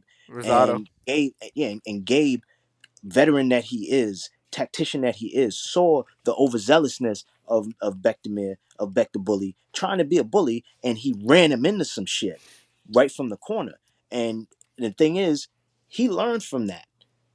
And after the fact, he came back and he cleaned him up for 12 rounds. He didn't even put him down, and he could have, but he cleaned him up for 12 rounds. But the thing is, the luck wasn't on his side. Lady Luck wasn't with him, but that happens to anyone as skilled as Bektamir is, because Bektamir, whether people understand it or not, he's been given a million chances by the WBO and given those secondary international and continental and all of these different WBO belts so that he can get a shot. But then things didn't work out for him. And that's just the way it goes. It doesn't mean that you got to be the best. You have to have these skills, this great skill set in order to receive luck. Anybody can get lucky, but chance does favor the prepared mind. So if you wanna delineate and have it as that, then I can understand it. But if you just are upset because he got lucky over a guy that you think should have been lucky, I can't rock with it. You kind of like, you're on the surface level money. To me, it's also like, okay, I can't recall. Maybe you guys like follow his career a little more closely. Xander never really impressed me, even when he was a prospect. Is there a fight where he's had to go through the fire and face adversity? But that's the Maybe this problem. is it. Maybe this is it. That's the problem. You're just not a fan of Xander Zayas. I get it, and I respect that. But you also have to put that feeling about him to the side and say, listen, I don't like the guy. But for doing what he's done at 23 years old, man, you got to give him a little bit of credit. And you're not giving him any credit. It's bad. I mean, listen, you're not even giving him a chance to win. You're saying that he's going to get his clock clean or TV shut off or whatever it is. And again, that very well may happen. But I don't think that it's unfair to say either that he's a live dog in this fight because he can box and he can move. And people say that he's obviously the biggest Boots is obviously the biggest test that Xander's ever faced, and I don't disagree with that. But when I ask people who's a better fighter on Boots' resume to date than Xander, nobody can give me an answer either. It's Stanionis for Who me, is? Johnny. It's Stanionis. You gonna tell me that Villa? You think Villa was better than Xander Zayas? You think Stanionis, in my opinion, he's not better than Xander Zayas, in my opinion, especially not stylistically. I'll put He's it not this as way. athletic. Let me say this then, right? This isn't gonna be an easy fight for Boots either. Like I don't see a one-sided whitewash either. I mean, that's just me. That's just I my just opinion. okay. So I to think it'll me, be competitive. I think it'll be competitive. let me lay it down like this, right? Pause. I don't think neither guy has a A-level fighter under their, a hat, an A-level fighter on their resume, but I do think Boots, pardon me, has a couple of B-level guys. But to me, honestly, honest to God, Xander don't even have a B-level fighter in his resume. I think his best win is a old, washed-up Teixeira. And I would put him more into the C category. So I just think resumes, styles make fights, but resumes will show, the experience will show. Boots has 28 fight camps under his resume. Xander's still just a little bit too green, and you just don't skip the line in boxing, Johnny. There's levels. And I just feel like going from fighting Chino Perez's to Boots, you don't do that. And Xander's going to find out that you don't skip. You don't play boxing, and there's levels. And it's going to show June 26th. Right, but see, to your point, how you said that that you don't understand why he's got to be so lucky. Me and Johnny don't feel that lucky either, and we talk boxing pretty decently, but yet you came up here and upset the apple cart talking about Boots and fucking Zayas when the topic is supposed to be the fights coming up on fucking this weekend. So we're not lucky either, but yet we're pretty fucking good at this shit. The chat, Alberto, the chat doesn't feel lucky either, man. They killing you so as against you, always, they bro. hating on Boots. It is what it is. Alberto don't care. He go on Marco's channel and they pay $50 to boot him out, which is why I don't understand why you still go there. You still go there, bro. I got to give you a lot of credit, bro. Because him and Marco are in a racket, bro. Casual Jerry with the $2 said Alberto hate the Puerto Rican Karen. He said Casual Jerry came back with another 2-piece. Said, what was Boots doing at the age of 23 asking for a friend? That's a great question. Fucking Boots hate. I guess he wasn't lucky. He wasn't at the right place at the right time, right? Sometimes, you know what they say, sometimes it's better to be lucky than good. But I will tell you, he capitalized on that luck because he did not get that title emailed to him. He won it in the ring. He also won that second title in the ring. So whether you believe the quality of the opponents obviously weren't up to par, that's your opinion. I get it. But you can't discredit what Xander's done, bro. You can't discredit it. What's Johnny, up? click on that. Yeah. You got to show your face. Trini BX, this is for you, Alberto. This is a good one. This is actually a fucking good one. Trini said you got to show your face with a PR hat when Xander wins. What do you say? That's a question. I know. What do you say? What's the proposition, I guess? And I don't even know where I would get that kind of hat. I'll buy it for you. I'll buy it for you. Johnny will ship me one of his. DHS logo on the side. I'll put it with a little DHS logo on the side. Hey, yo, Johnny, that should be fire. Johnny, that should be the next piece of merch. A Puerto Rico hat with the DHS on it. You heard? Damn, you on to something. You are on to something, man. That's what I'm talking about. Yeah, I like that. I like that, man. Qué bonita bandera, qué bonita bandera, qué bonita bandera, es la bandera puertorriqueña. I like it a lot. We gotta look into that. But Johnny, we can't hear the when you did the soundboard. Honestly, I couldn't hear it, but I could hear it when I was in the show. When you're on the panel, it's hard. It's almost impossible for you to hear for some reason. I'm more concerned with the people in the chat who are saying that it's fading in and out. So I got to work on that. I mean, I don't know what's going on. I got to work on that. Yeah, I think it happens like periodically because I said that yesterday on the show, and people were like, "Oh no, it works for me." But then somebody else later on was like, "Hey, I can't hear it either." So, yeah, it might be the streaming platform. Hold on, there's another super chat for you, Alberto. This time the superstar is in the building. Two-tone with the 2-piece said, "Berto, keep standing on business." Cooked. He said yes, you cooked, sir. Man, shout out to Two-Tone, the superstar, man. Fuck with Two-Tone the long way. Yeah. Hey, listen, man. Like I said, bro, I think Xander's a live dog in this. I ain't made a prediction yet, but y'all know who I'm rolling with. Listen, I'm not even going to speak on some of that topic because I'm gonna save it for later when it's better, when it's closer, when it's more topic aligned. I don't want to keep I don't want to keep derailing the show. I want people to talk about the weekend. In fact, that's what I'm gonna ask Berto about next.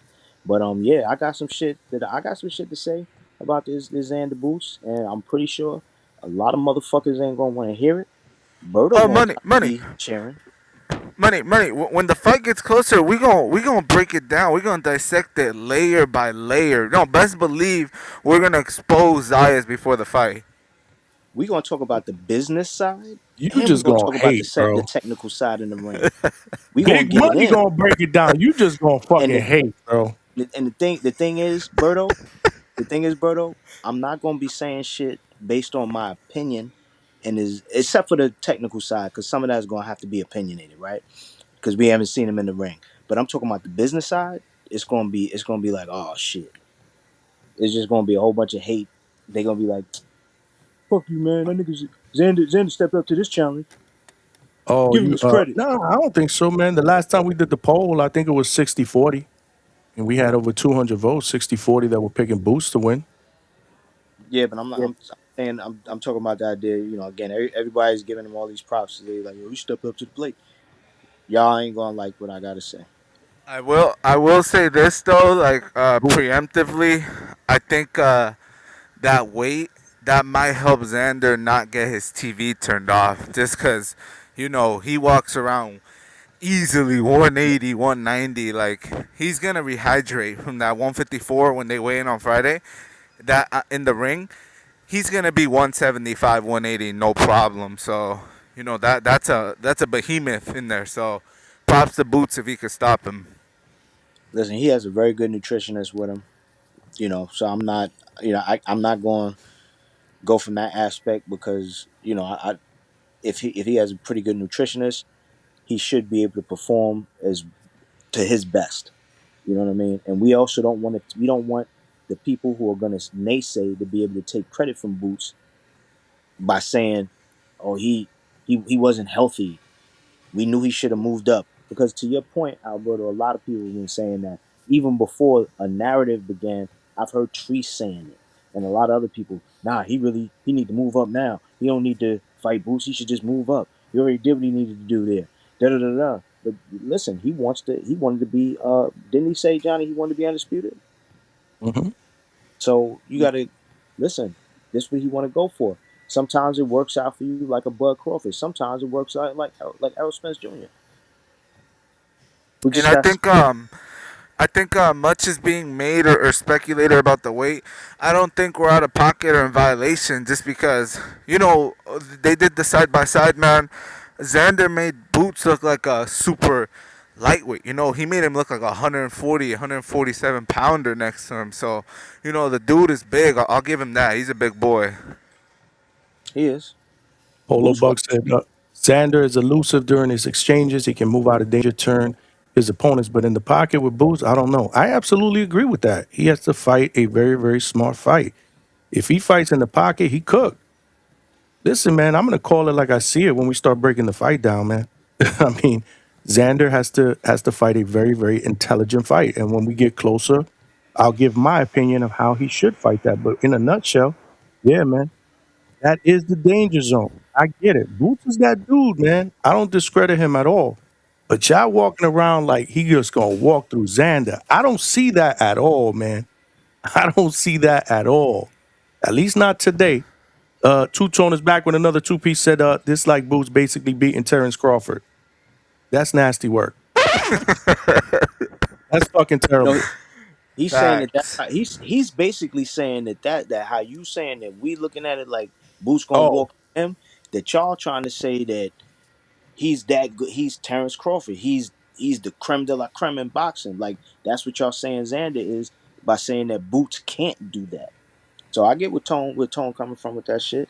I don't know if I'm making it sound like he's at Terrence Crawford's level. I never said anything closely remote to that. But you got to understand that everybody is pulling these extremes out of their ass when they talking about this fight, because you got people who do think that Boots is gonna walk through him, but you got people who think that Xander is gonna do the same exact thing. So it's territory. Yeah, not me. Like I've been saying it all along. I keep the same energy. I said this is gonna be a tough fight for Xander, man. I just said it a little while ago. If it were me, I probably would have told him to wait a little bit longer for it. But he feels he's ready. Sometimes you don't have a choice. Do you? If you want to try to be great at 23, fuck it. Do it. We need more of this shit in boxing. Why are we bitching about who we feel is going to walk over each other when it's not celebrating the fact that this fight is on? You know what I mean? And look at the fact that we're talking about it a little bit less than 3 months away. Wait till we get closer. Go ahead, Alberto. I'm sorry. No, you're good, Johnny. I was just gonna say, and this isn't to tear down Xander. It's really not. I think it's just we think Boots is that special, and this is his coming out party.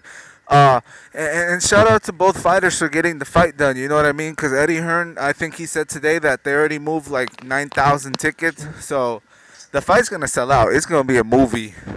This is the kind of fights that we need in boxing. Absolutely. Yeah, man. Damn. So they're probably halfway sold out because how much does the Barclays hold? About 18K? My assumption? Yeah. Yep. Little I think over 18, 18K? 19. Hold on. Tone came back with the 2-piece.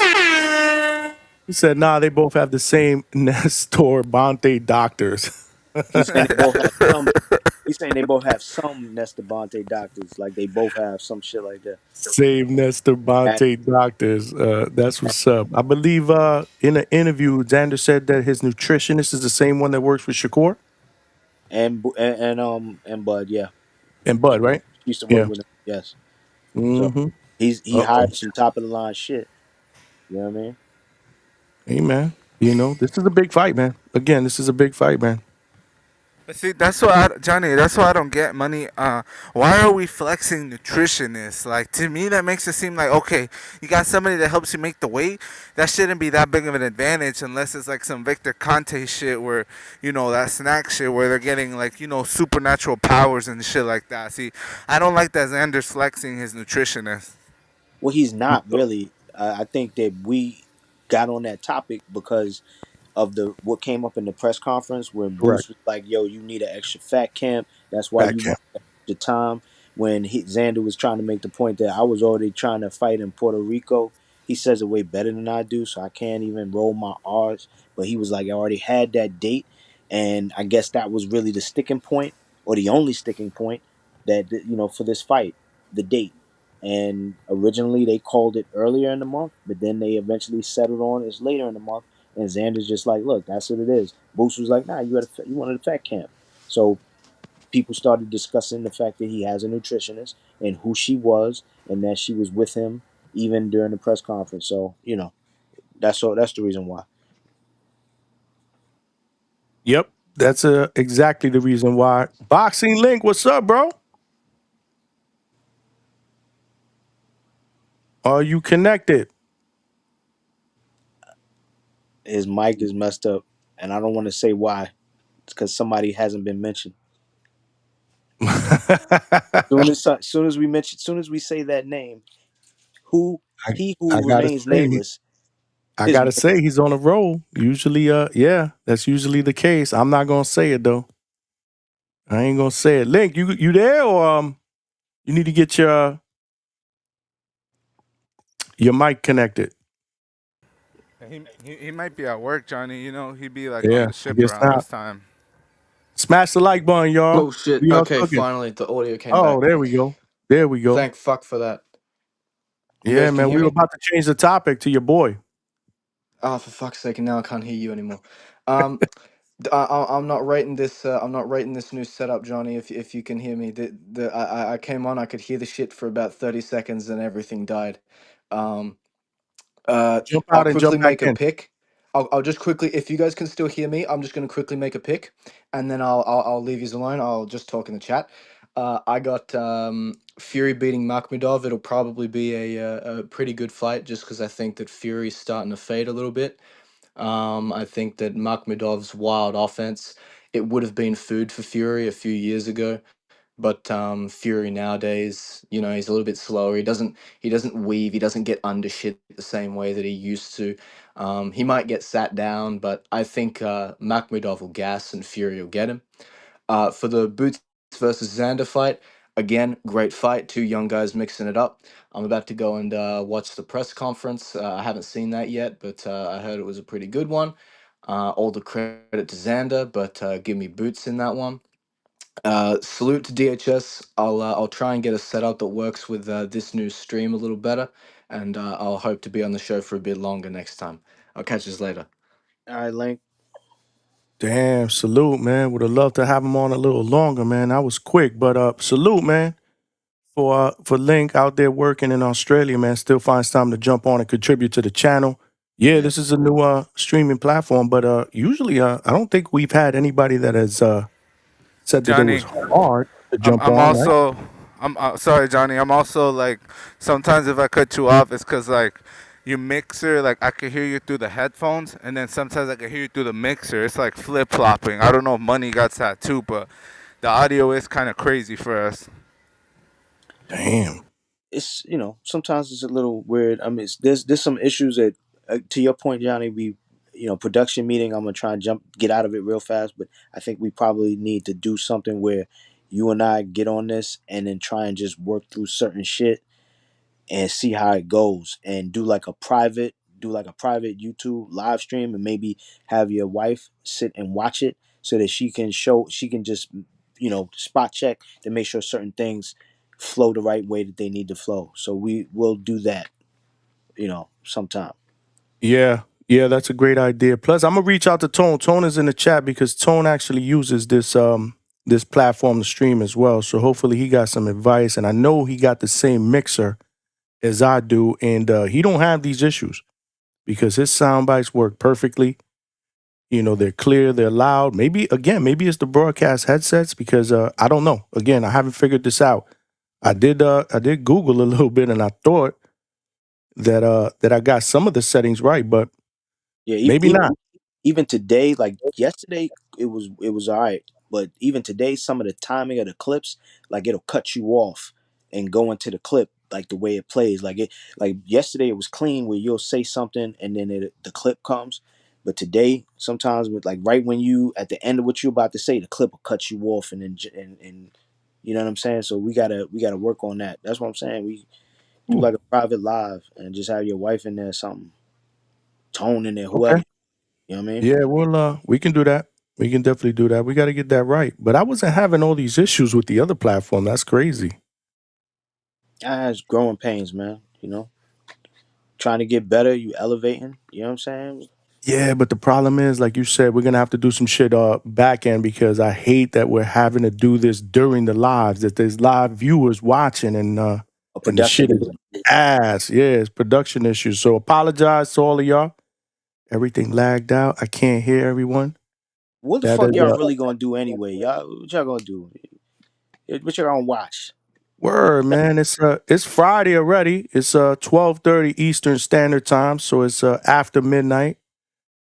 Yeah, man. Just cool out, man, and watch And and watch the besides, hangout spot. Listen Hey, to the hangout. Johnny, I could hop on if you need like help like for the private stream, like Money said. If you need anyone, just let me know. But you got money, so you good. you gotta cam up, bro. If you're gonna do all that shit, man. He should he should be able to do that. It ain't gonna be live with all these people watching. It's gonna be us. There won't be any excuses, but we will need at least another person or two. Yeah. So we may have to take you up on that. Two Tone the superstar with the two piece said Johnny about to kick you ninjas off the panel. LOL. LOL. Nah, I ain't kicking nobody off, man. We having a good time, man. But I'm having difficulties, man, with this Evie Mux Tone. I need your help. I need your help, man. Sound issues. Yesterday was better than today, though. This is what I don't get. Yeah. Yeah. But I was fucking around with the mixer today. I ain't gonna lie. So maybe I did something weird, but I only did what Google told me to do. Johnny, What up? when I was just watching the show, like you sound good. It's just for us, like in the back room, it kind of sounds like when you're talking to a fan, it kind of sounds like that to me, like your audio. So I don't know, like sometimes I can't hear you too well, so I'm trying to discern like what's being said. But I guess Biscuit was saying he can't hear you at all, which is crazy. Now you say that when you were watching or now while you're on the panel? No, when I'm watching like on the show, like if I was in the not calling in, you sound good, but it sounds weird, like on the like right now. You know what I mean? It's like back feed, right? Like a fan. After you speak, it's like a wind, right? Yeah, yeah. It's not pleasant. I mean, it's not the worst, but it's not like StreamYard, you know? Well, that might be you because I wasn't really hearing that before you jumped on. Were you? Big Money? Nah, and I told you before I turned my fan off because that's when we was testing it that time. You was hearing my fan, and I turned the fan off. So It just sounds like a little like at the end it sounds like a little robotic. Like I don't know if it's like back feed or if it's like the metal. Like I don't know. Like you get feedback from like a mic. Like is your mic picking up on the sound system, Johnny? It's always when you talk. At the end of when you talk, I don't hear it when money talks though. But see, I could hear it when you're talking. So I don't know. This is crazy. All right, we gotta end the production meeting, bro, because niggas don't want to Yeah. hear this bullshit. Word. We Oh, well, fuck. trying to troubleshoot while motherfuckers want to hear us talk boxing, man. We do got the link out there if you guys want to call in. I know it's a little late, but we can keep the show going a little bit further. We do got Juice, man, calling in. What's good, Juice? Mic check, mic check. Juice. 1 2 1 2, bro. What's up? What up? Damn, man, a whole new fucking platform and shit. Man, I just had downloaded the StreamYard, bro. I'm about to take that shit off. And you ain't using that shit no more? Don't take it off yet, man, because again, we just trying this. We'll see which one is better, but I might look at a third one too. But I like this one. That's the crazy part. But we'll figure it out. We'll figure it Yo, out. What's man, good, is Juice? this the reason why my comments are blocked from YouTube, bro? Or what's up with that, bro? I've been commenting and then like no one's even like responding, or what's up with that, man? Come I don't on, see dog. you in the chat at all. I don't see you in the chat. Juice told Exactly, me that bro. somebody took him off the chat the other day. Have no Somebody idea sniped who. him. He got sniped, Johnny. Damn, bro, y'all Who's boys by ain't who? fucking with me no more. What's up, man? Did I say Damn. something bad or what? Nah, I Who don't nah, got you the ain't do remember. that. juice, man? I honestly forgot, but the other day I think he got sniped. But I By don't remember who? who. I don't Johnny, you want to remember gotta. who. I don't want to put Nasty, false big dog. jackets. We Damn. gotta What's up, man? Who got them wrenches, dog? If anything, I should get one of them wrenches, big dog. I should be one of the ones to have a wrench. Yeah, no, for Sorry sure, about for that, sure. juice. Nah, listen, we'll straighten that out. Yeah, we got We can't be doing that to my man Juice. He be bringing that energy, man. What's wrong with y'all? get What's juice good, back man? in the mix. Yeah, Nothing yeah, we'll much, figure man. that Just out. calling in right here. Had an opportunity today with this busy ass work schedule, but yeah, man. Can you guys hear me good? Yeah. All Loud right, and good. What's clear. up, big money? How you been, big dog? Everything all What's right? going on, juice? Chilling, man. That's what's up, man. Nah, man. Just trying to call in right now, talk some boxing. Yeah, man. I mean, I watched that press conference. What was it yesterday? The Xander and the Boots. I thought it was a good press conference. Obviously, I'm pretty sure people talked about it, but the real question is, are they ready? Because Boots is ready. Is Xander ready? Is he really ready? Because Boots is ready. Just be ready. That kind of got me a little bit off guard. I was like, bro, what the fuck, dog? Like, bro, the dude just said he's ready, dog. He's like, bro, be ready Exactly. though. Yeah, well, Boots is not the best trash talker. That's what it boils down to. Yeah. I don't think neither one of them are, but yeah, he kept going around in circles. I think I told my wife that. I'm like, bro, like, yeah, he ready. Like, move on. You Like, he's ready, here. He's here. He dog? said yes to the fight. He will be ready. There's plenty You of know, time you for know him to what get kills ready. Like, me? It's now all of a sudden you motherfuckers don't know what it mean to troll somebody.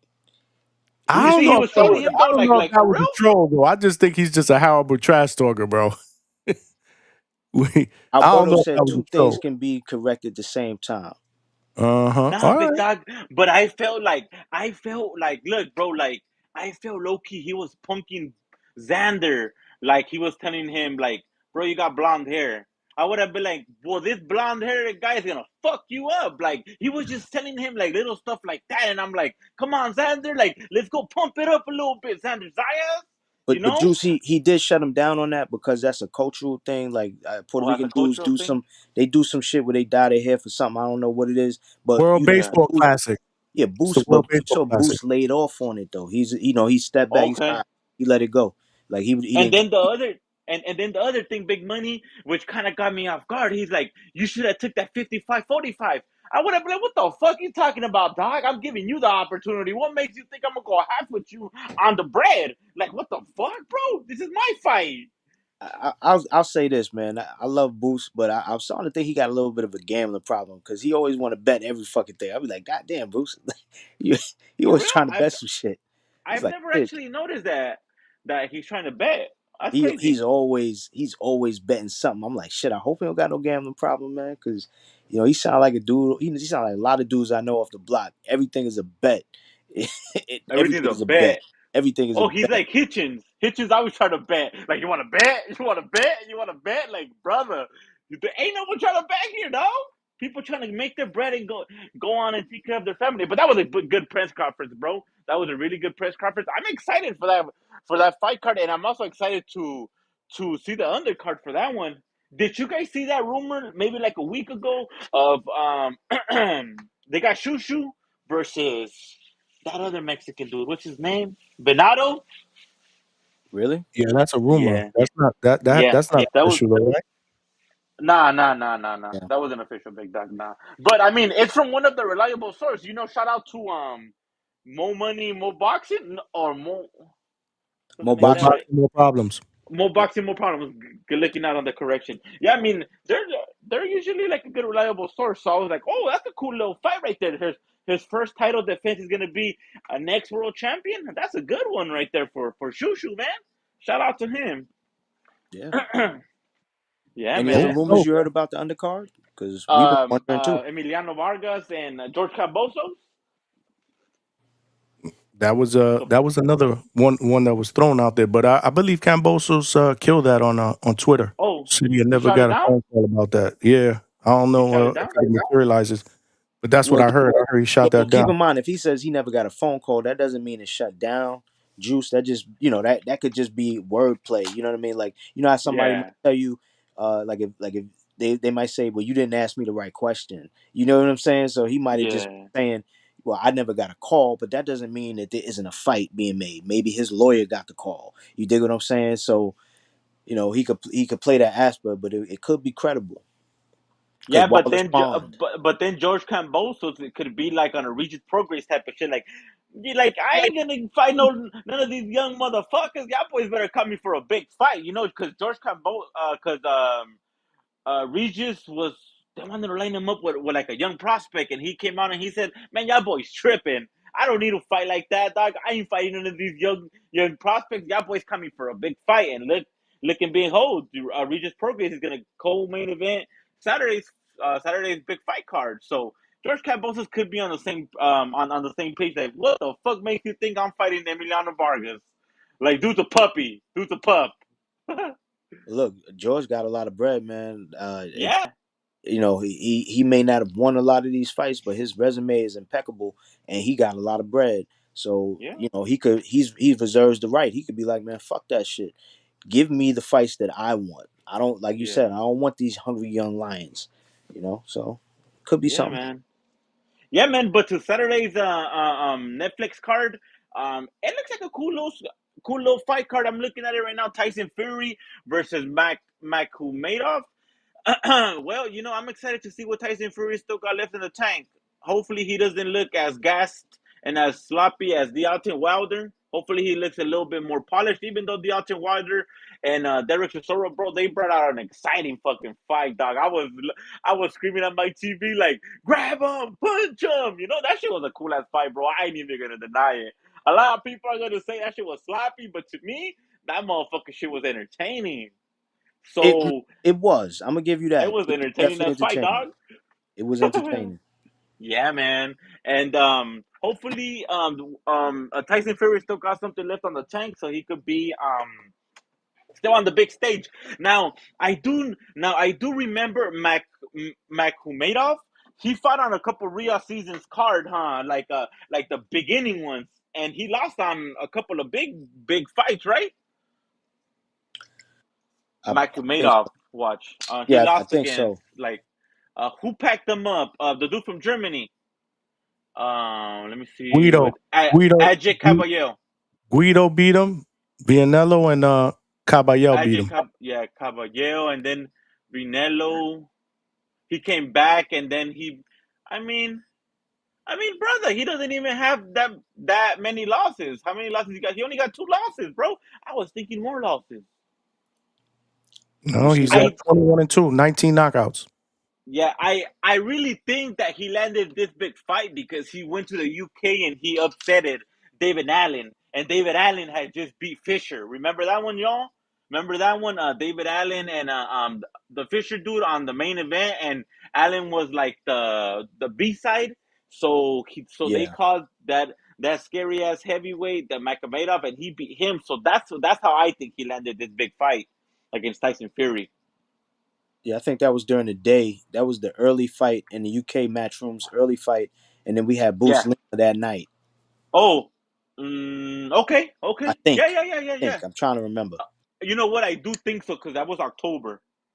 So yeah, you might Yeah. be right. It may have been one of those Saturdays where it's boxing all day, UK in the morning, evening, and then USA Matchroom in the night. So yeah, man, those are fun Saturdays that when I could tune into to boxing. But for the co-main event for that one, it's gonna be the Regis Prograis versus Conor Benn. Now I seen a lot of people circulating online saying that Conor Benn looks weight drained. What do you guys think? I haven't really focused on his picture, but I could see how that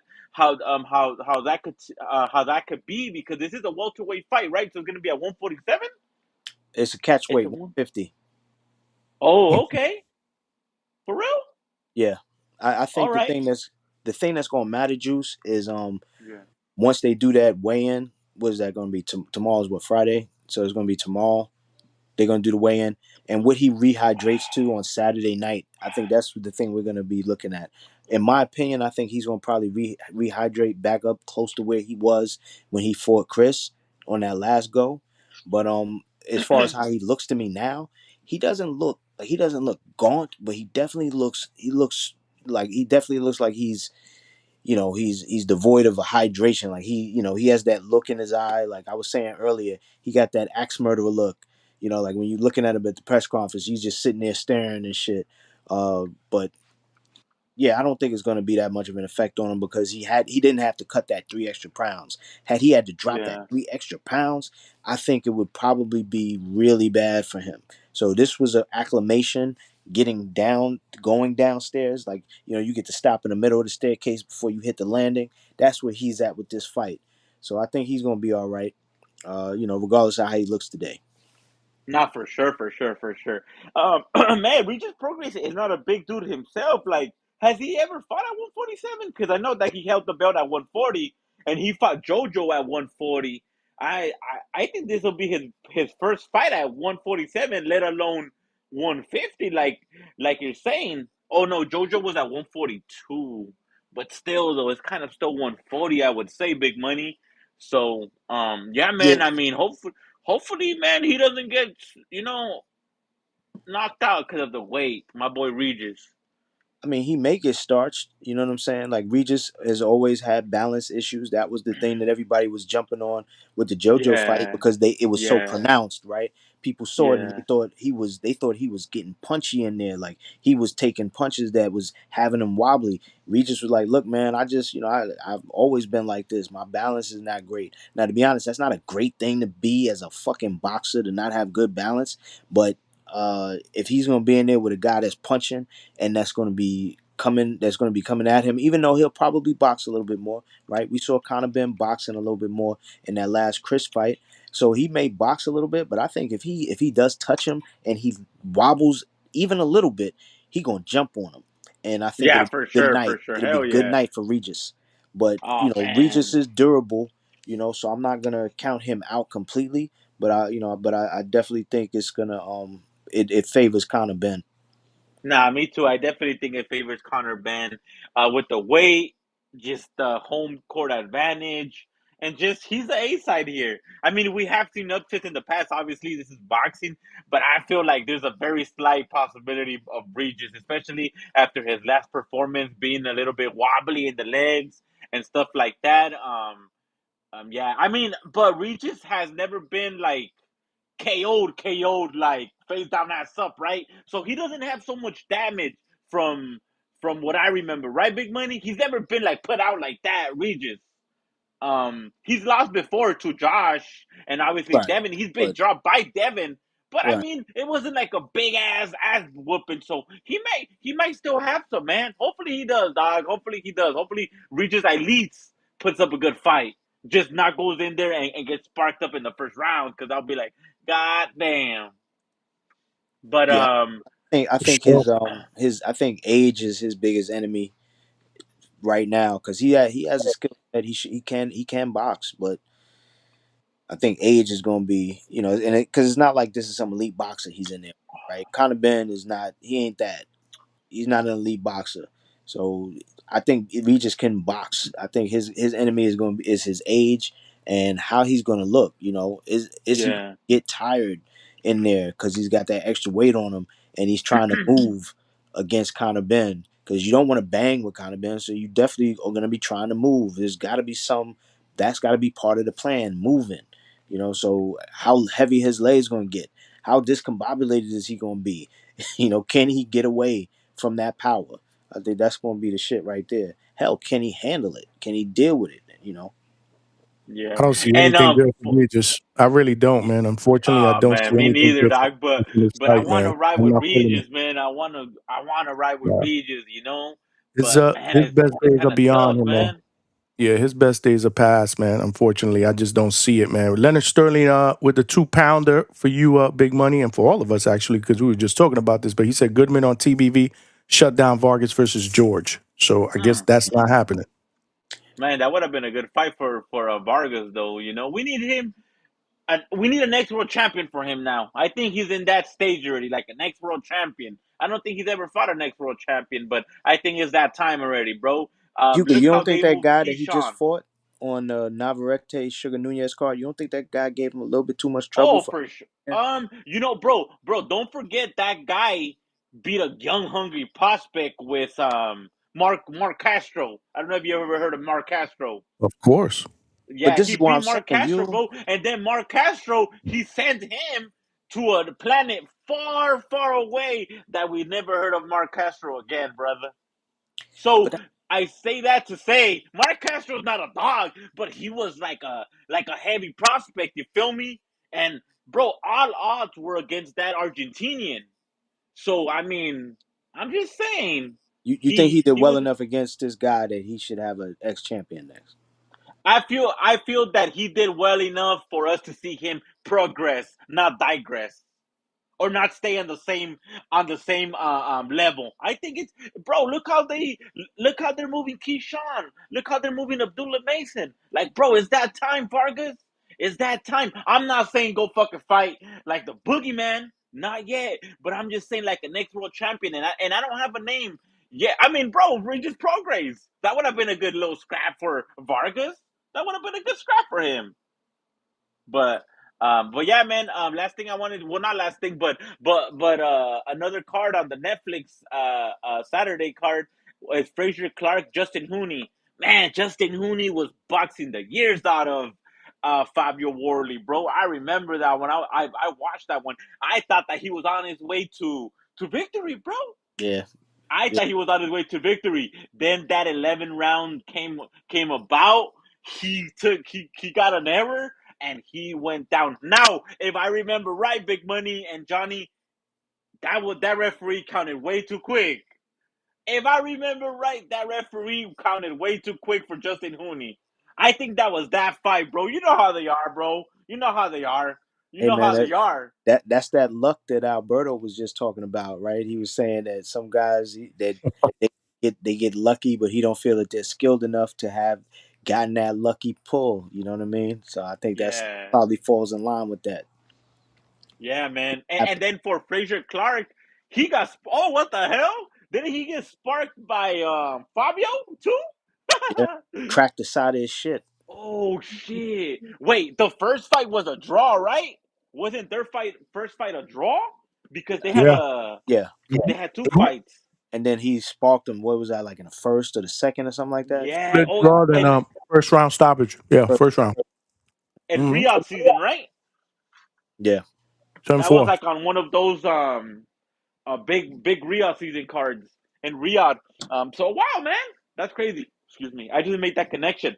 And then for the other, so there's four fights in the main card on Netflix. It's gonna be Jemmy Tishkebe versus Richard Riakuri. Riakpor.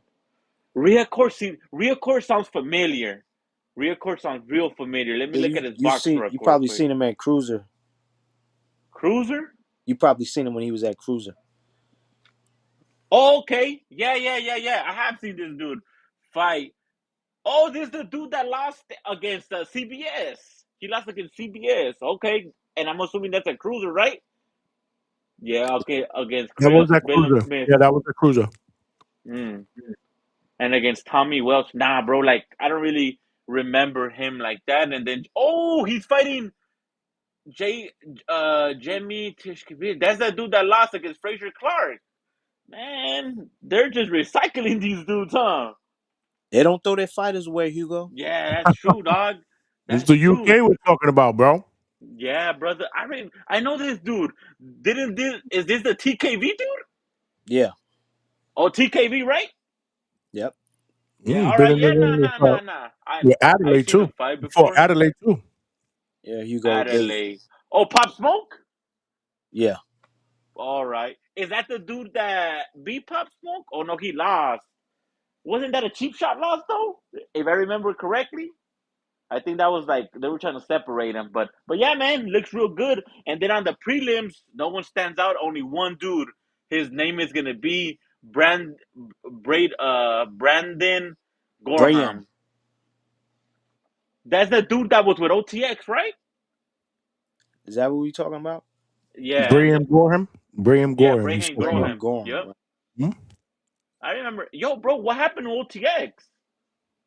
That was a top rank thing, and I think they stopped doing it. Overtime? Sad, man. Overtime Damn. boxing? Yeah, that was a top rank. That was like a top rank thing. That was like an What was the- affiliate. Like, And what was the last card we seen from OTX? We haven't Nah, seen brother, anything in you tripping, big 2026. money? Nah, bro, that wasn't no top rank 2025. thing, bro. They were their own promotional company. They were on the zone. or like they were affiliated with them or some shit. That's what if I can remember correctly. I Their don't know. Let me look that up. Because that's true. We haven't seen an OTX card in a minute. Definitely their haven't seen last anything in card, 2026. their last card, if I'm not mistaken, was the Elijah Pierce versus Right when he But he the almost lost. Filipino. no he Did he no lose? no Elijah? No, he I'm won that confusing. one. he won that one, but he got touched up in that fight. Like But didn't he he was lose? looking Didn't he shaky. lose his last fight though? Elijah Pierce? Am I confusing him with Yeah, somebody else? Definitely yes. lost his last fight. He got He Okay, knocked but lost it out. his wasn't last that one. fight. Yeah, But that's not the one. Okay, so that's not that's the not one the you're one we talking talk. We about. talking about the OTX card he was on. I think I got you. Yeah. like Yeah. a And then round. O'Shea Jones was right there too. Co-main event, I think. It was She like in a defended her belt. something like that. Yeah. Hold on. But yeah, Hold on. man. Let me show White Mike some love, man. White Mike with the 10 piece. What up, Mike? What's good, man? He said, what's good, DHS? I'm excited about the Ben versus Prograis bout. Are we going to get two Fight of the Year awards for Ben? Two Fight of the Year awards for Ben. That last fight was not in 2026, right? His last fight was in last year. That was at the No, end it of was in last year. September, no? Yeah. I Yeah, that think it was was at the end Yeah. of September. last year. Like Yeah, it he was didn't fight in 2026. This is his first fight this year. That last fight against Chris Eubank was candidate for Fight of the Year in 2025, my brother. You can say what you want about Ben. He has had some exciting fights in his career. Well, he's an exciting fighter. His style, he's come forward, obviously. Walk you down. Those two fights against Chris Eubank were great fights. They were entertaining fights. I was okay with the second one. There was a lot of people that were shitting on why are these guys fighting a rematch? Why not? well, they were Why shit not? before it happened. Yeah, That's the that's what I'm point. trying to When tell it you. Yeah, happened, yeah. we were That's like, exactly my "Oh, point. okay." But before that, I was like, no, I wasn't shitting on it. I'm okay with seeing it again. Why not? But Which then everybody changed their mind after they saw the second fight. So let's see, man. Let's see again, man. I just I just hate to be that guy because I do like Regis. I just think his best days are behind him, man. He's 37. This is a lot to ask, but we'll see. I got to see the weigh-in. I really got to see how Ben looks at that weigh-in as well. But I'm still picking him without a doubt. I don't believe in 37-year-old Regis like that no more, man. oh man. I'm just being honest, man. And I Nah, like man, Regis. I feel you though, bro. I feel you, but Anybody yeah, can nah, convince man, me I feel you, otherwise. dude. Anybody can convince me otherwise that you feel that Regis is going to go in there and be turn back the clock of time. I'm open. You know Can I me. I'm a jump Nah, in real open quick? book. I legit got like a minute or two. What's up, man? Jump in here, Malcolm. What's up? What's popping, man? What's good to the panel? Salute to Johnny, Big Money, my boy Hugo. what Uh up, big dog? Yeah, man, Conor Benn gonna definitely pack up Regis. Unless Regis get on them fucking eggs like Conor Benn, we don't support drug cheats. I'm gonna keep saying it. Just like Alicia, you feel me? She wanna call Dubois the boy, you know. But I ain't gonna slander her, man. Fuck her too, man. But yo, Hugo, Yeah. Xander gonna get his fucking ass beat. You already know what's up. Ah, So you know, I just gotta say that. Shout outs to Boots. And y'all gotta download that Edgar Berlanga, man. I'm about to leave to work. Dale, baby, mama. You already know, man. That shit fire, bro.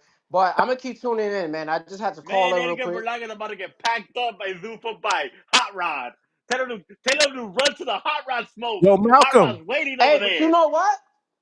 Edgar ain't get beat to the point. At least he's making music. You got other niggas that got beat so bad by a nigga that started at 135 that they went the college route. That shit nasty. You feel me? Shout outs to Canelo. Ah! Malcolm, did you download the entire track? Because it Hell dropped at yeah, midnight. I was listening to that shit. That shit fire, bro. It's So how 2 minutes. is it? The whole track? Because again, I only got 15 seconds worth of it. How is it? I ain't gonna lie, Bad Bunny gotta watch out, man. We got a new superstar in the making. Yo, Wow. Nah, let me stop. Oh But shit. I I'm gonna get off. I just wanted to show some love to y'all, man, because I didn't get to call in today. But salute Malcolm, to y'all, man. salute. Johnny, you Hey fucked up man. too, because we didn't have our midnight premiere. We just been talking through. Yeah, It's but like I didn't download it, man. I only got a clip, this man. I shit got to reminded me download. of TBV Man, I when doubted that we shit. be missing push up time. The Is fuck it is on going YouTube or on? Damn. not? Is it on YouTube for free? Nah, I think you got to go to I another streaming doubted that platform, man. shit, It's not dog. on YouTube. But I do have. Listen, for those of you guys that are just tuning in, they gonna kill me. We got a little sneak peek of what you can get now. That's available, man. My guy Edgar. ¿Qué tú quieres hacer? Te compré Gucci Moncler, Louis V, Chanel y baby vamos a romper. Yo te quiero romper. Después de aquí nos vamos pa' un hotel. Dale baby mama, tú quieres ser mi baby mama. Ah, yeah, baby. I didn't hear shit.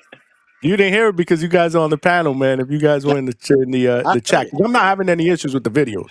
Johnny, It's the I heard it. soundboard. You heard it? Oh shit! You see, it's just hit or miss. Big money. I don't know what's going on. It's just hit or miss with the sound bites of whoever's on the panel. But I do believe everybody in the Man, that chat shit's on heard it. YouTube for free, y'all. It's on YouTube for free. It's for free. On YouTube, big dog. Come on, bro. Oh shit! Bro, Hold you on, ain't hold on. gonna get Damn, famous I don't off want to of get one I don't want song to get a charging copyright people for strike, it. though. Yeah, big money. I ain't trying to play that shit and get a copyright. You My don't think man you're gonna trying to get give me a stricken with that 15 seconds? no, not with the 15 seconds. I doubt it. But if I show whatever's on, so what's on? Hold on, let me see. What's on YouTube? Is it just a song or is it a video? Probably Nah, a video. bro, there ain't no video, bro. It's just a song. It's just a track. Just He go to told Berlanga. he told me he's doing a video, bro. So I didn't know Well, if they that's had still. done one You yet. know how it is, Johnny. First they do the song, and then they work on the video. Hold on. I don't know. Edgar Oh money, shit! Is yo. it? He might have just made a video to drop at the same damn time. Mm. Damn. You see, I That got a soundbite too, but the soundbite's a 2-pack of ass tonight, so I don't even know if I should play it. But yeah, the clip. I think everybody in the chat were able to hear the video clip. Round one said that Belonga new joint, not gonna lie, the beat smack, he said. Yo, big money. yo, What you think about Edgar Berlanga signing to Zufa? You man, like it or not? I think we all got the same questions because even Brad Goodman earlier on TBV said the same. He was asking the same shit I was asking Johnny last night. He was like, "Yo, is he gonna fight at 175? Is he gonna fight Vosdick? Is he gonna fight Hot Rod? Like, what is the fucking plan?" I mean, bro, it's not rocket science. He's gonna fight at 175. I highly doubt his big ass is gonna squeeze down to 160. Bro, That's there's what I no said. way. There's no That's way, what I bro. said. He's But gonna. Big Money, they were also talking about something on social media where they may accommodate him at 168, the same way they did Right. the. Yeah, And I saw that. I and saw you that know, today Who somewhere. and you, who has Zufa accommodated that I don't know about? Conor Uh, Ben, Who? Conor Ben, they let him fight at 150 for one Bro, but mhm. this fight is for not a 15 Zufa million. card. This is a Ring Magazine card. Right, but Zuffa signed him. I agree with you, but it's not on a Zuffa card. Tell me someone they have accommodated on Zuffa 1, Zuffa 2, Zuffa 3, or Zuffa 4. But here's the thing, Hugo. Moving forward is where the accommodations are going to be seen. Because I thought about this last night too, and I was like, shit, I don't know. Actually, I thought about this earlier. I was like, why this shit was in my face and I didn't even see it. We were talking about the other one, fucking Richardson Hitchens, and who's he gonna fight? He's And gonna fight at 147, and he's gonna be one of the main guys that's gonna oh, fight. In my opinion, it's gonna bro, be him and Hammer Hands for the strap. and that's what we thought. But guess what, Hugo? What's up, Speaking of fool? accommodations, they're not gonna take his IBF strap because he's not fighting for a Zuffa belt like fucking Jay. They, you know who he's gonna fucking fight? The same person he's supposed to fight, Lindolfo Delgado. Nah, I don't think so. Because if I'm not mistaken, Leodolfo Delgado got a contract with Top Rank. Isn't he signed with Top Rank? I'm telling you, that's gonna be the fucking fight. I respectfully, Big Money, I don't see Top Rank letting Rodolfo Delgado go to Zuffa to fight for the IBF. I just don't see it. Maybe they meet at a ring card. That I could see. I could see them meeting in a ring card. But at Zuffa, Remember, I don't think so. Conor Benn is signed for one fight, and so is Regis by that same rationale, and they don't have to fight for Zuffa no more. Well, Big Money. Remember that Eddie Hearn said that he thinks that Conor Benn has a couple of more fights with Zuffa, but they're paying him up front. So our questions are not answered till the future, obviously, because if Conor Benn fights another fight with Zuffa, then you know damn well it wasn't a 1-5-50 million contract. It was more like a 2, 3, maybe even 4 fight contract, but they're giving you the money up front. And listen, Hugo, this is the brilliance of the people that's doing the marketing for Zuffa. Because what have they done? They've given us more questions than answers, and you know what that does? It sparks conversation, and word of mouth. No matter what and how much money you put into advertising, word of mouth is still the best fucking form of advertisement. And here we are advertising Zuffa just by talking about this shit. Nah, So man. dig that. Look. I don't see Back. no way how they don't get Edgar Berlanga to fight for the Zuffa cruiser. I mean, the Zuffa light heavyweight belt, and him rock it all over socials. That's the plan. He a big superstar. I'm not gonna lie about that, bro. He with reggaeton. He might even fucking do a music video with the Zuffa strap. Who knows? Yo, But my Johnny. opinion is that he's gonna fight for the Zuffa World Championship. Listen, Juice. I ain't Yes, gonna sir. hold you. I've thought this since the first time I heard you on any of these platforms. You need a fucking channel, bro. Nah, man. Hugo is a natural podcaster, and he don't even fucking know it. I might just come right here, bro. Nah, You bro. got I good think I'm just gonna energy. come right here, kick it with y'all, bro. Well, kick it with us. Just Doors kick is it with open. us, Yeah. bro. I don't know who kicked you out the chat. We got to figure that out, Yeah, we man. gotta Who we gotta who the hell fix that, did bro. that, man? Who the hell Kick me did that? out the What's chat, your y'all. screen? Who the What fuck is kicked me your out the what is your chat? screen name? What is your screen name? I know you have Juice on there, but that's different. What do you go by in the chat? Hey, hold on, let me see right now. Is HUGO Hold on. Juice. Let me see. It all in one word? Hold on though. Because I'm trying to see if I can figure Yeah, this out because I don't know Yeah. what the So it's capital HUGO and then Juice, capital J with 2 E's. it's not popping up here. Man, dog, come on, Text it to me. man. Text it to me. Now, when we're done. When we're done. Just text me and then I gotta figure this out. I have no idea what the fuck happened. It definitely wasn't me. They're saying that I could just me? No, you can fix it. You can fix it. You can unhide him. Somebody Yeah. must have hit. They probably hit him. You know how it is sometimes. And I'm not blaming anybody in particular, and that's on the team that rock with us and shit. But sometimes it's that's how it is, man. Yeah. Yeah, no, for Nah, I feel sure, you. man. Yo, big Let me money though. But you don't think that the IBF is gonna strip Richardson? hold on. Look, there's a super chat right here from Leonard Sterling, a 2-pounder all the way from the UK, baby. Hitchens versus Delgado, IBF purse bid April 21st. It's fluid. Ta-da! Oh shit. Mm. Mm. You gonna Yeah, be bro. knowing some No, shit, man. no. Look, and that's true, bro. But I'm telling you, Lidolfo Delgado is signed with Top Rank. And again, it is a purse bid. I just saw Lindolfo with fucking Chop Chop, with fucking Oscar Duarte, Duarte. all there in RGBA, bro. So Yeah. they cooking, and he didn't say that it wasn't happening. They was playing, talking about rock paper scissors to see who get to knock him out. And the thing is, you wouldn't be joking like that if it wasn't a fight coming. He was joking like that because he was fucking with Duarte by saying that rock paper scissors. Let's see who knocks him out first, because he getting that fight. Damn. That's Bro, you know what's crazy though? That if if he does get stripped, let's just say he does get stripped. I think if I'm not mistaken, number 2 is Lindolfo Delgado, and number 3, hold on, just let me check first. But if I'm Lindolfo's not number mistaken, one. number 1. I was All right, mad let me at check. Lindolfo Delgado for not saying nothing last year when Hitchens was talking about. Remember when the ring 6 card was coming, and he was talking about I'm gonna fight the winner of Haney versus Haney versus Brian Norman Jr.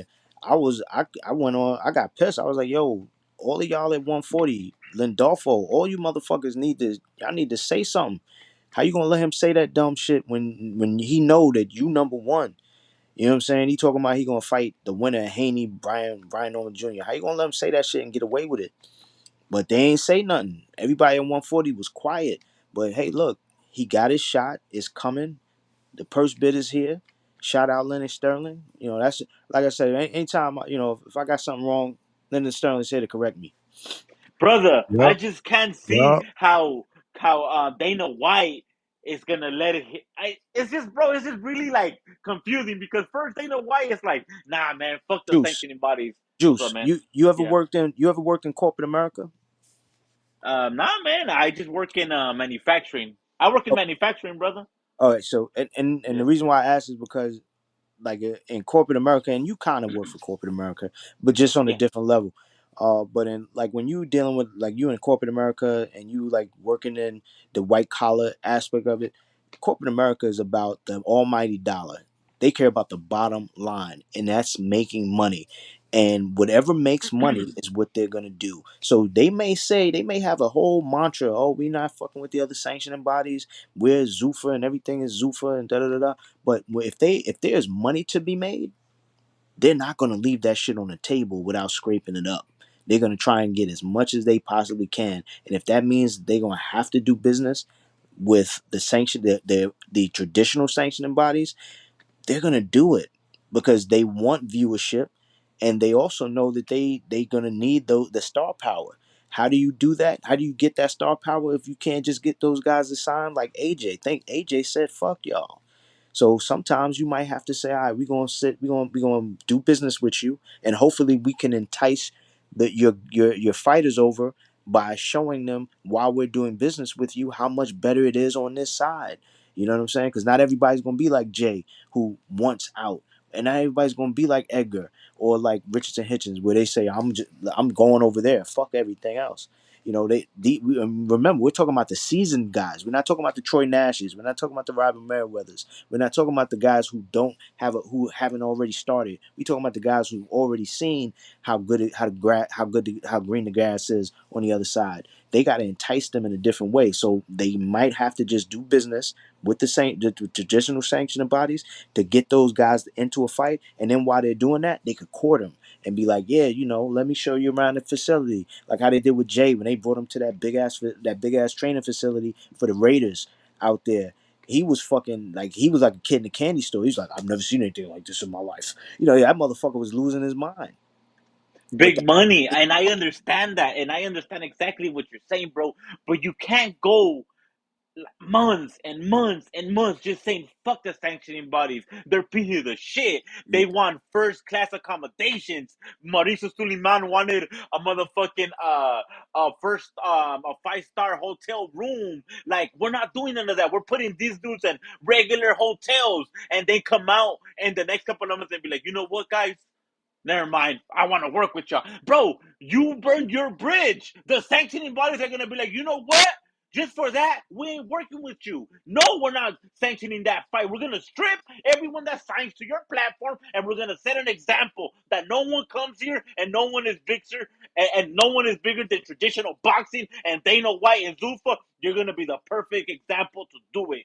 No one's bigger than the traditional boxing. You feel me? Bro, the sanctioning bodies are going to Hugo, look like weak clowns too if they just bite down and be like, okay, Dana, you know what? Just pay us this amount and let us stay close to the apex and give us a tour. I don't see that happening, Big Money.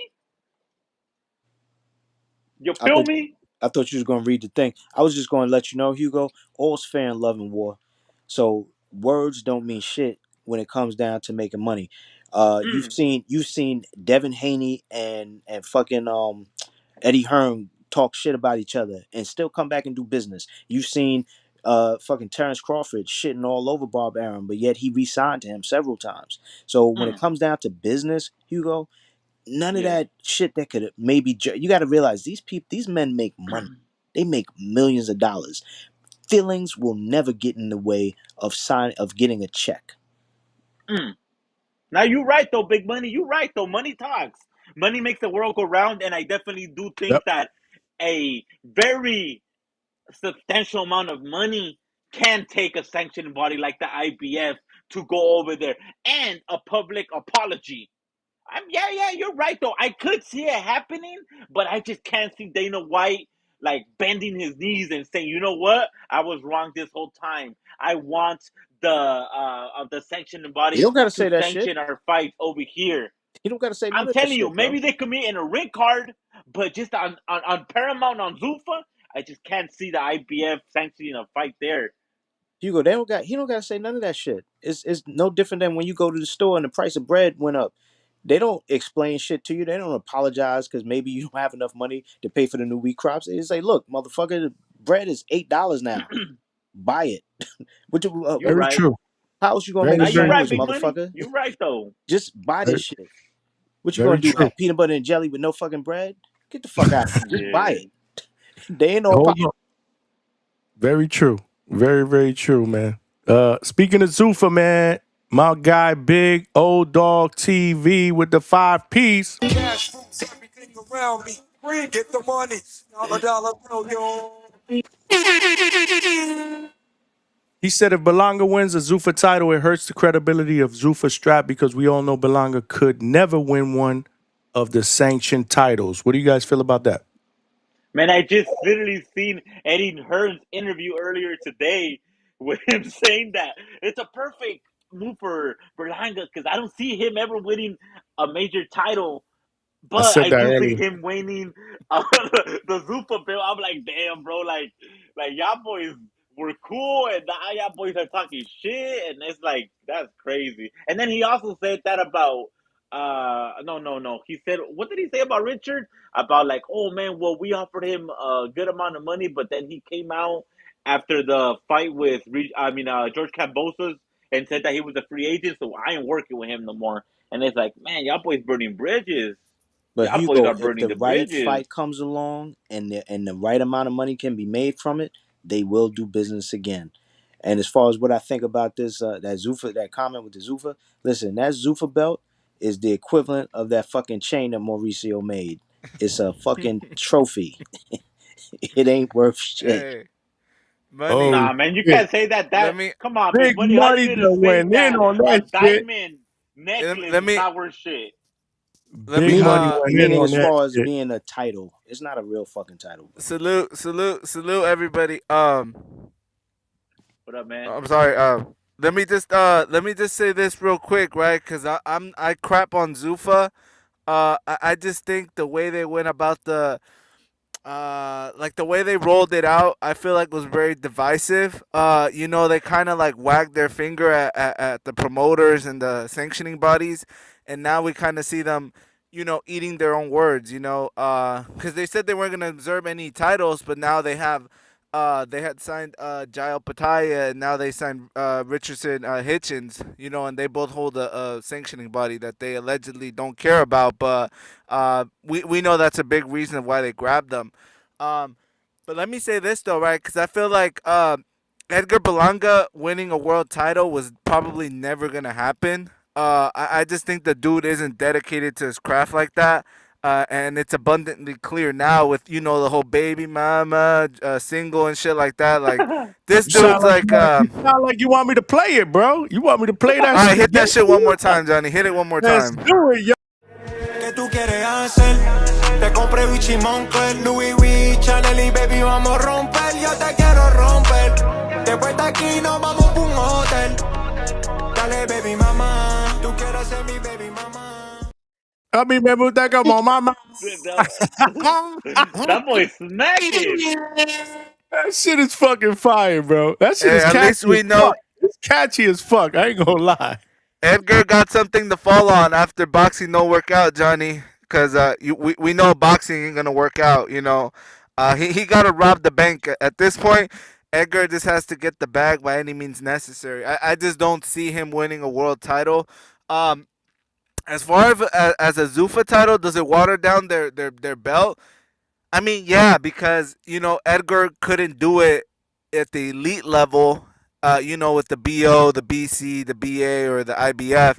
So if he were to conquer a Zuffa title, it waters it down a little bit because it just kind of shows you the level that they got over there, but not really because Zuffa is at its inception. They're not like established yet, so it kind of hurts it, but it kind of doesn't. But I just feel like Keith Connolly, he's moving all of his guys over there. I think Tio's next. A lot of people are speculating since he got dropped from the top ranked website that Tio's on his way to Zuffa, and yeah, I see Or he that got too dropped from the because website? yeah, no, Hugo. When Top Rank announced their partnership with the Zone, Tio wasn't on the poster. Oh shit, He's you're not on the right. He wasn't website. one of the faces. Yeah, it's Nah, I crazy, feel you, right? Like, dog. I didn't even think about that, but now you're right. Alberto's mic is mad loud, bro. is my Shit. mic crazy, Johnny? It's Yes. Treese level.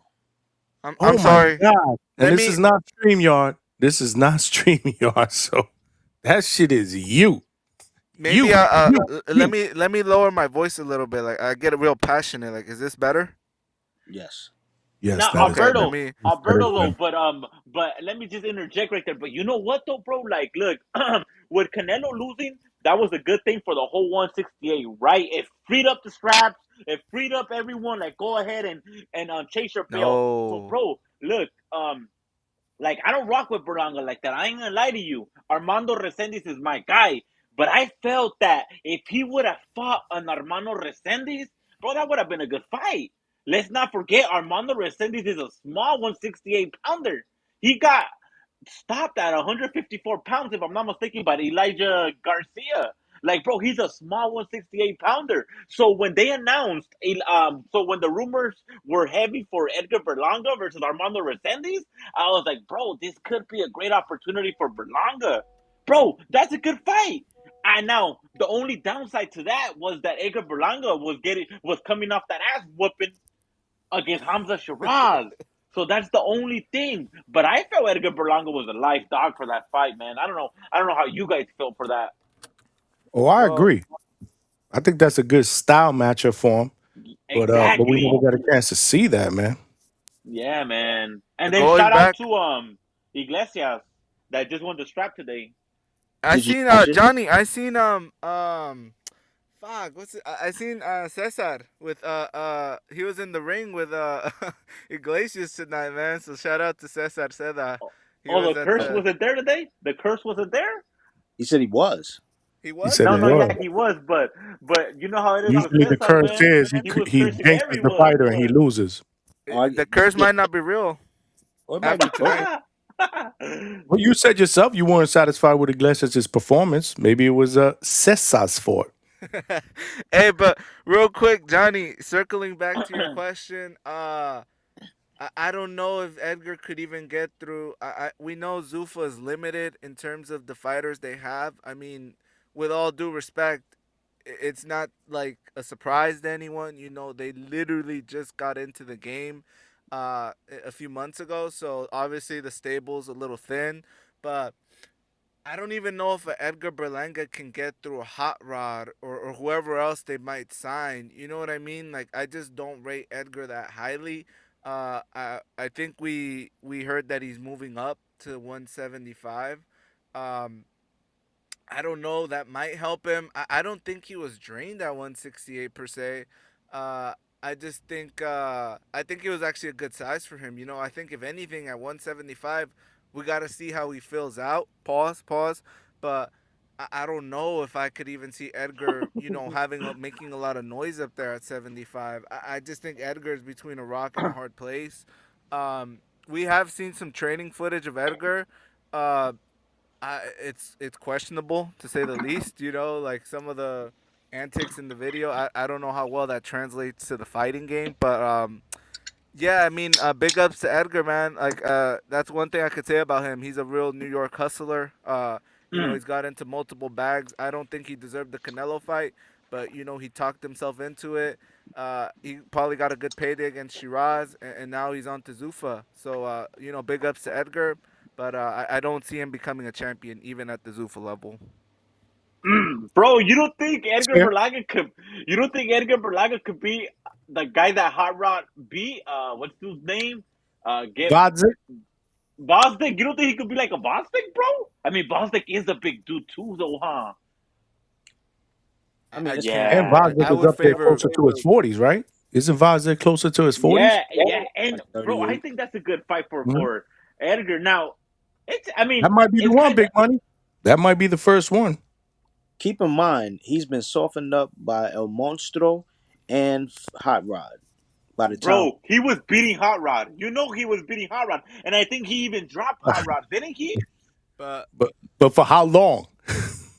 Bro, I mean, For how bro, long was he beating him for? the whole fight he was winning, right? Big Okay, Money, back me how up in long this, was Big that Money. fight? You know he How was long beating was Hot that Rod. fight? How long was that fight? It was like on the 7th round, no? I Let me don't check. know. Did it go that long? Yeah, brother. Come on, dog. You acting like that boy Boston got sparked out. It was but I mean, he did. Hugo, seventh, He get bro. It was in sparked the out. 7th round. Come on. I mean, he did get Hugo. sparked My out. Yeah. my whole He got thing though. sparked out though, right? Did he not get sparked out? No, bro. Hot Rod was getting sparked out. That was one of the first best fights in Zuffa because Hot Rod was getting whooped on. I think he even look. He even got dropped in the first and the 4th round, bro. He got dropped twice, Hot Rod, and he came back and he knocked him out, bro. Come on, dog. Y'all boys don't remember that or what? Hold on. I want to Come look on, at man. something. Yeah, you But can we're keep talking talking. about the end result. Can I say No, something real quick? go ahead, brother.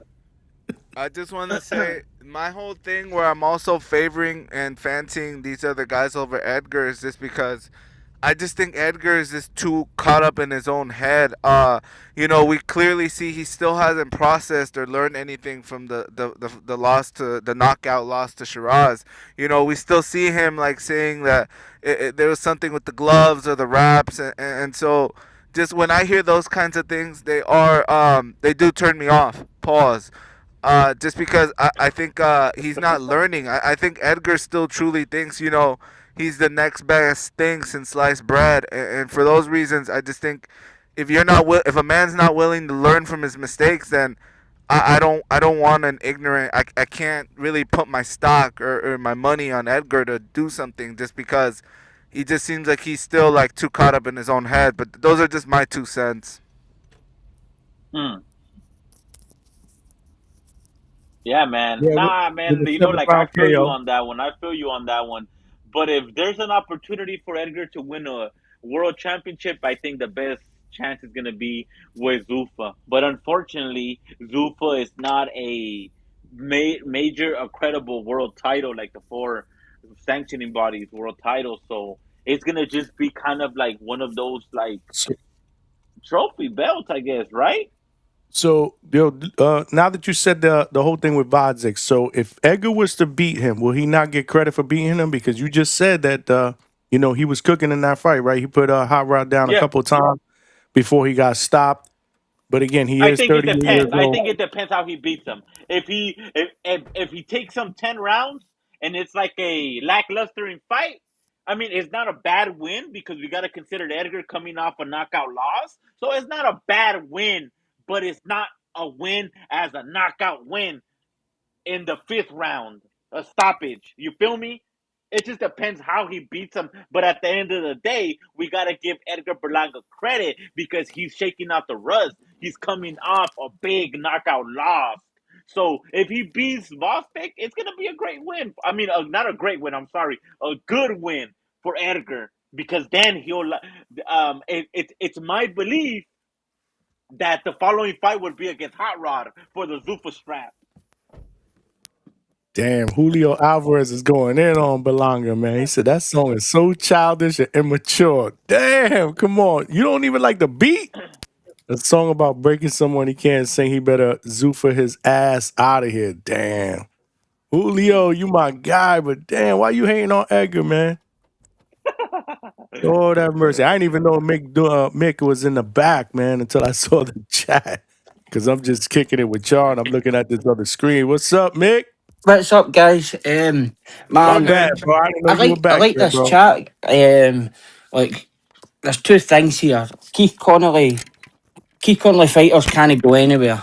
The zone's not going to work with him, so that basically rules out every promoter apart from PBC and Zuffa. Yeah.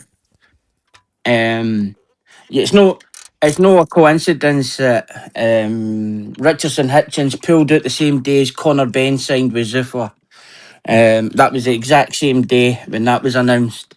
The zone want nothing to do with that guy. So Zuffa is either getting really, really desperate because Richardson Hitchens fights at 140 and Edgar Berlanga fights at 168, and they didn't have those divisions. So either Zuffa's getting really they they're going to change what they're going to do or say they're going to do to accommodate them, which I don't see, or Berlanga and Hitchens had nowhere else to go.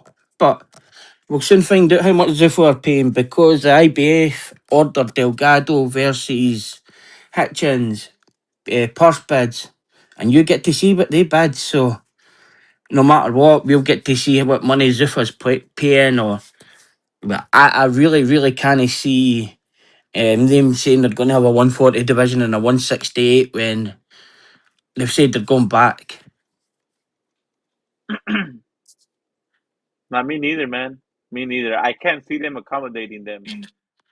I No. can't see that. I just can't. I mean, with I can maybe see them accommodating Richardson Hitchens, like I said, in a ring card. Maybe Zuffa promoting Hitchens in a ring card, but in own Zuffa on Paramount, I just can't see the accommodation there, bro. They're strictly business. They're strict rules. They don't accommodate no one, bro. Not even in the UFC. They drop people from the rankings after a couple losses. Nah, bro. They're real corporate America, so I just can't see them making a. Oh shit! What the hell happened? I didn't snipe him, y'all. I did not snipe him. So, Trees, it's all well and saying that the He's jumping back on. Hold on. He's jumping back on. I do agree with Treese here, man. Both of them were going to move up anyway. Might as well go to Zuffa. but they I didn't drop thought the it was going belt to be a though, matter Can you yeah. of hear time me? before Hitchens moved up. You don't agree with that, Big Money? You muted. Well, Hello, hello, hello. You can hear me? Hitchens is Hold saying on. he's keeping his belt though, yeah. You Can you I get you a mic unmuted check? Can now, I get Big a mic Money? check? Yeah. We hear you. We hear you, Juice. Hold on. All right, all right. My bad, my bad. Yeah, I know you were cooking, but quick question. You don't agree with that, Big Money? Last night we was on the same page when we was like, if he was going to go up to 147, he should have just did it. Oh, yeah, true. You did what I'm saying? So why the fuck? Yeah. I'm not agreeing with that dumb shit. Fuck, he need to go to Zuffa to move up. That don't make I no That's could sense. have. true. Yo, And there big was plenty money. of Yo, big opportunities at money. 147. Did he not call out fighters at 147? I Yeah, he just called finished out saying how he he said he called was out going the to whole fight wide world. Brian Norman Jr. or I Devin Haney. remember. Now I remember what we said yesterday. Correct. But I Yo, just big said that money though. tonight. Big Yeah, money. that's I right. have a Yep. question for you, big money. Yeah, what up? So Richardson Hitchens has the door closed with Matchroom. Top Rank ain't gonna fuck with him. He ain't fucking with Golden Boy because Oscar Duarte's over there. He left PBC to go to Matchroom. Who else was he gonna go with? Big money? Just be a free agent? Once To again, go fight by fight, or like who would he have gone with? And I'm asking you this because I seen the Eddie Hearn interview earlier today, and he said it clearly. We declined our services. Matchroom is not gonna fuck with him. Golden Boy is gonna feed him to Oscar Duarte, so he ain't going over there. The PBC, he left PBC to go to Matchroom. So who is he gonna sign with? Queensberry across the pond? Nah, he can't sign there because they're the same. The zone will no let them. So Exactly. The zone Exactly. blocked them re-signing Hitchens and blocked them re-signing Berlanga.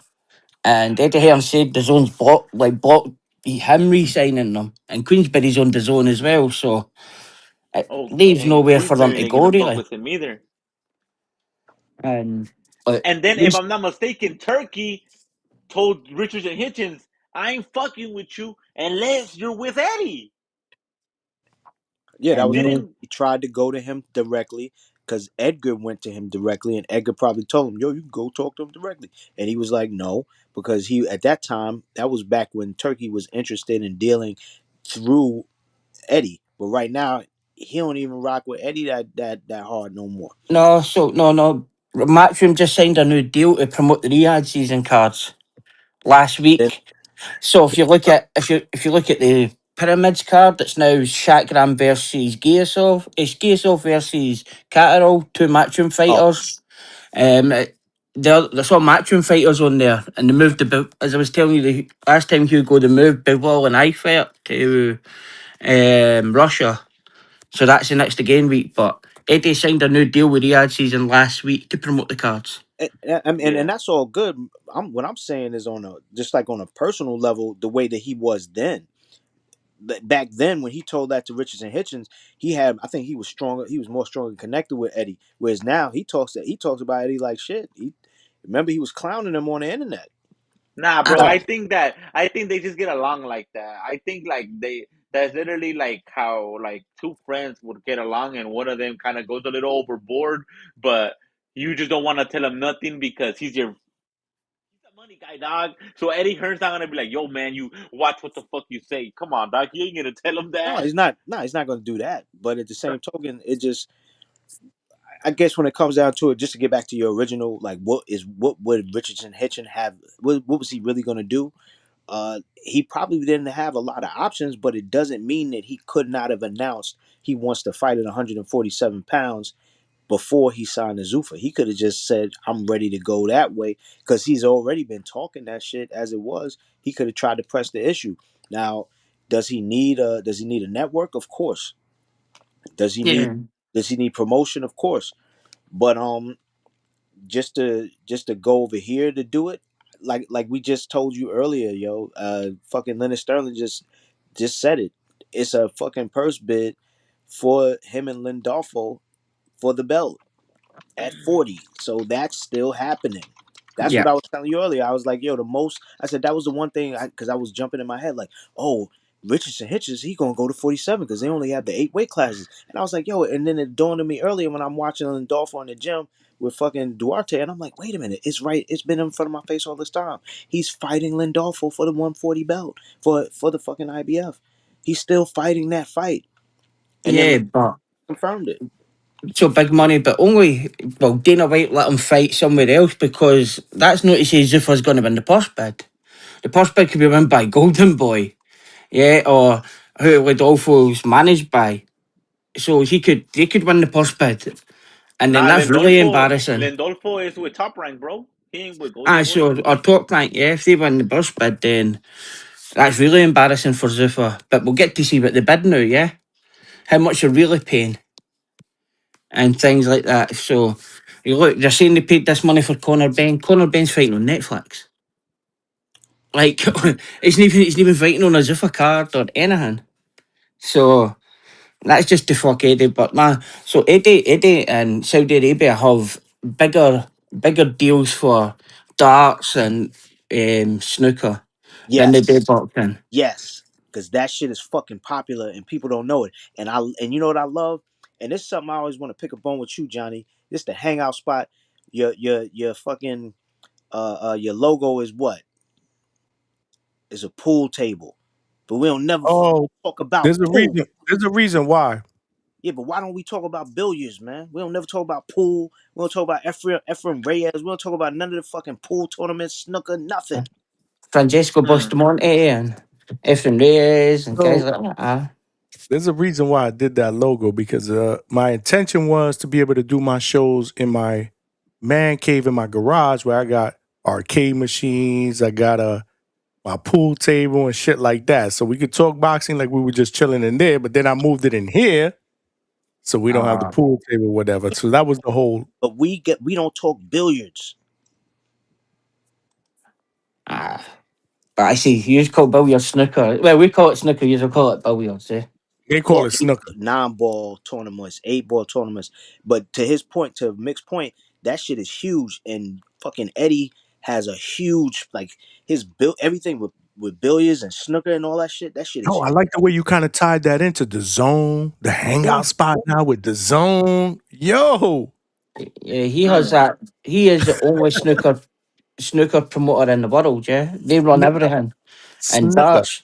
So for darts, they'll sell out an arena at darts at 20,000 every Thursday night for 3 hours, right? And do you know I have a dartboard. I actually have a dartboard too on the wall out there. And do you know the greatest thing about that is they sell all the tickets out very quickly, and there's only three people can see what's happening. The two guys throwing the darts and the scorer next to the board. Nobody else can actually see the board and tell what people's hit. They have to watch it on TV screens. So he can sell 20,000 tickets every week on a Thursday night, and nobody can actually see what's happening on the stage because it's that far back. That's crazy. And they'll sell it out. They sell out every single arena. Alberto, look at it. Look right above Johnny's head. That's his logo right there. It's a pool table With boxing gloves and a with boxing microphone. gloves and a microphone. But Every apparently, he don't want to talk snooker or billiards here. We can. We can. we've But I got would prefer to play y'all, man. I would prefer for y'all to come over and I could just bust y'all ass. Like Malcolm swear he could beat me. You, yeah. Malcolm, all of y'all swear y'all would get schooled, bro, over here. You By crazy? who? By who? By this guy right here, this dude. I'm him. Who, the Oh cartoon Johnny man. on your shirt? Hold on. Nah, I'm gonna be hell you. no. The fuck out. Hell no. Come But on, baby mama. Come on, mama, baby mama. Your baby mama ain't gonna Play save it, you. play it, play it, play it, play it, play it, play it. Yeah, they want to hear that shit again. Big money. They We want to want hear to that hear shit it. We want again, to bro. We hear it. gotta We play want to that hear shit it. On the again, fucking bro. song. ¿Qué tú quieres hacer?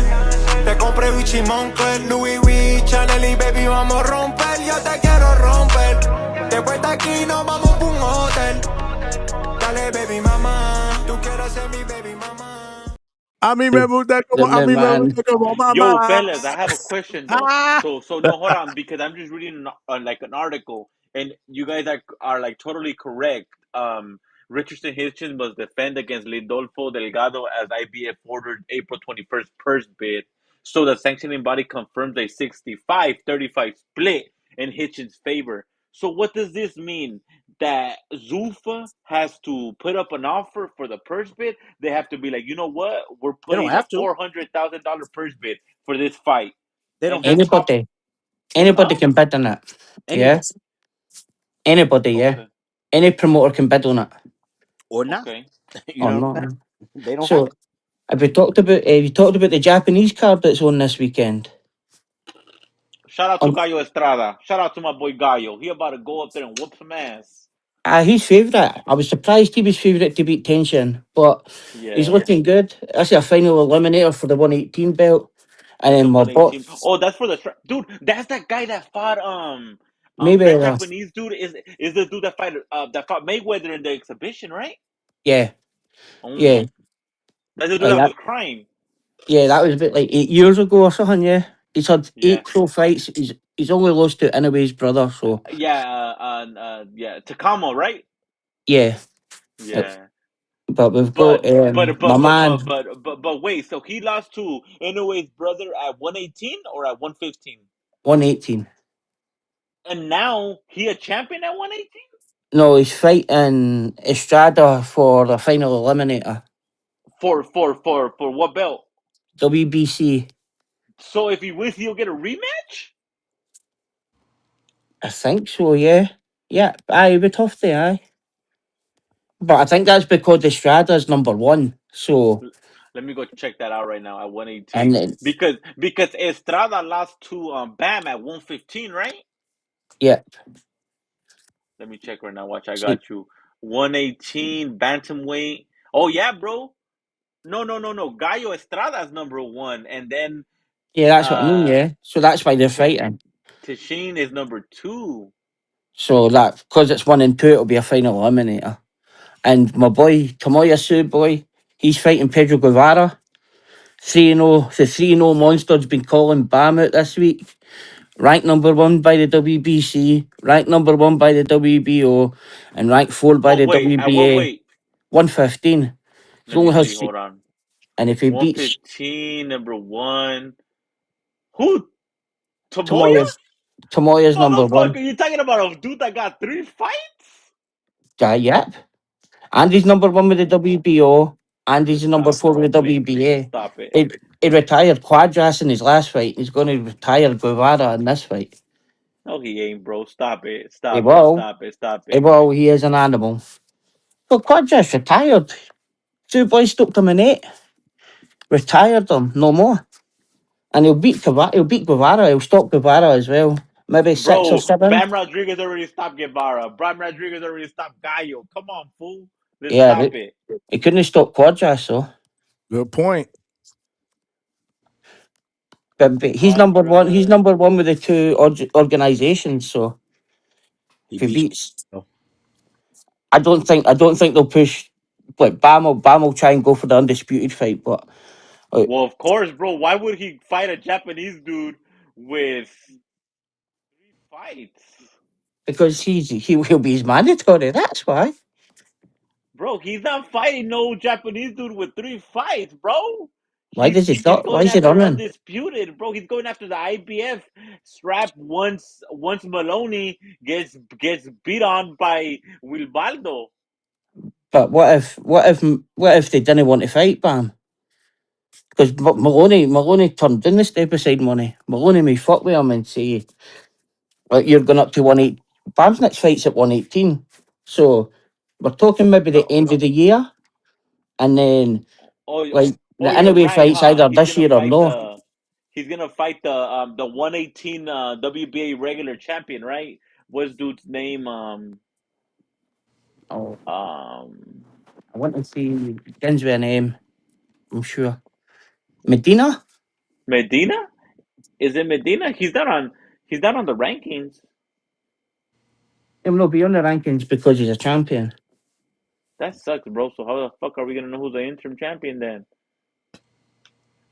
Or Jimenez, maybe? No, the dude that who Johnny, you know the dude he was supposed to fight Nonito. Remember the dude he fights in Florida. He fights for Box Lab. He's a Antonio 118. Vargas. Antonio Vargas, is that him? No, is it? You're talking about the guy that fights for Box Lab in Caribbean. That's the only guy I know of. Who you talking about? Yeah, In that and weight he's not even Yeah, a class? real yeah, the dude champion. that got injured and that was supposed to fight Yeah, the WBA. He was the interim. Yeah, Yeah. yeah, yeah. And That's he's not even the Antonio real Vargas. champion. My man, Antonio Vargas. Yeah, that's Satsuma's the Antonio Vargas. champion there, yeah? Yeah, but Susuma's the Satsumi, his champion. nose is still fucked up, so He he's was gonna supposed to fight probably get. Sasumi, right? I It, Satsumi's still the champ though, yeah? you remember that whole shit that we went through Hmm. before when we was trying to figure that shit out. You even had him on the show, and That he shit was explained it, complicated. and we still don't fucking remember what the fuck this shit was. And Ah, it then was after that crazy. interview, Rachel threw a monkey wrench in the whole thing. Not a monkey wrench, but you know the deal. She was like, well, he's not going to be ready. Because That's remember, during that yeah, interview, he was like, I got Susumi next. because his nose is still. Hmm. He had nose surgery 4 months ago, and his nose is still fucked up. But when we had Vargas on in that interview, he never said anything. But he didn't. I don't Right? think he knew. Right. That's what I'm saying. He didn't know. Rachel came out and said, I don't think he knows. And then Yeah, she sent me some stuff, he didn't. whatever. And obviously it all panned out the way it panned out. It's interesting that the WBA started to, Antonio Vargas, right? Antonio Vargas. Antonio yeah, King Vargas, yeah. Yeah, Hmm. yeah, yeah, yeah. And the Well, WBA started reducing titles this week, so his title's probably going to go because he's only a reggae belt, isn't he? Yeah, well, they supposedly it's gonna be collapsed him the and regular Bam belt and the super June belts. 13th. Why do you want to fight him? Why no fight your number one contender? Your undisputed class, and they're talking anyways either this year or it's not going to happen. I don't think that fight happens now. I think anyway goes to 126. Bam What do you goes mean? for Why doesn't he undisputed. fight his number one contender?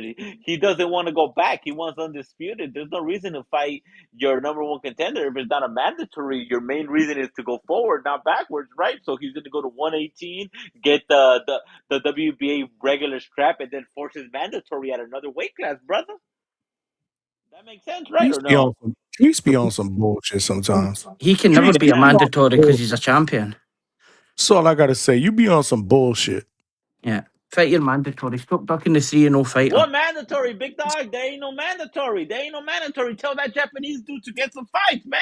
He wants It to just does, skip the line. There's other killers in that division. there's only Fuck so makes many you think that Mexicans he's you can gonna just beat. jump to the number one contender, dog? Come on, big dog. Come on, there's It's only the so many same guy Mexicans you can injured beat. after He's done every fucking Quadras and fight, he's bro. gonna do Guevara, and the only other one's hiding for him. Going to 118 to fight a reggae champ. Man, stop it, bro. I never heard of that dude. He ain't ringing no bells, man. He ain't he ain't knocking him out on a highlight reel, bro. He ain't in Naoya Inoue's camp. He ain't ringing no bells, bro. He ain't ringing no Oh, bells. You don't got to be known to fuck somebody up, Hugo. We've I seen it happen understand that, bro, all the but time. to get a big fight, you have to ring bells, big dog. To get a no. big fight. Am I wrong, Big Money? Am I wrong? Have Not you ever heard of necessarily. this You can dude? be the B To side. Tomoya? Have you ever heard of Tomoya, Big Money? Once again, you can be the B side. You don't always have to ring bells. You can be the B side. You can upset the apple cart. It's not that hard, man. It happens. The thing that I'm trying to say is that there's no money in him. So who's gonna pay for that fight, bro? Mr. Honda will pay for that fight in Japan if you want. And oh, Mr. Honda's Okay, two of their okay, managers, isn't he? Both okay. their Now we're managers. talking. So Okay, Bam he's with Bam has like a joint manager, didn't he? With Shari Promotions in some sort. Well, we've got to defend your mandatory. If you done it, then you get stripped and you can never be undisputed.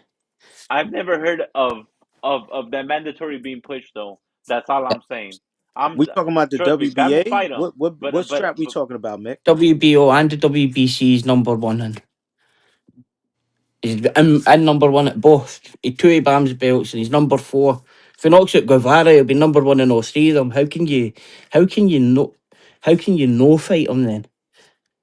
Yeah, so you got to fight a mandatory. They will strip you if you refuse. If you refuse, it's over. The belt strip big you. money. You're talking about a dude that got literally 3 fights. And why we scared Got them? 3 fights, big money. But them Three little dudes, fights. bro, you gotta understand them divisions, man. Them little dudes can move up and be champions in like 10, 12, 14 fights. It's not like not Big like money. Bam 47. Rodriguez beats this dude. What are they gonna say about Bam? Fought a dude with 3 fights, bro. He Bitch, you he get beat no the credit. how will he know? He beat the best prospect, one of the best prospects coming out of Japan. Bro, tell him keep beating the world champions. Tell him to send a contract to Puma Martinez. Tell him to send a contract to Sonny. Well, Sonny Edwards is retired, Why but tell Puma him, Martinez? He's below him in the ranks. Why looking down the way? He should be looking up. And it's enough money for Pedro Guevara to go over there and fight. So he's obviously bringing some money. Like it's bro, like you're talking about a dude you with an said why amateur should Bam record look of down? 14 losses. You're talking about a dude that just got 3 wins, that 3 fights, bro. This will be his fourth fight. Come on, dog.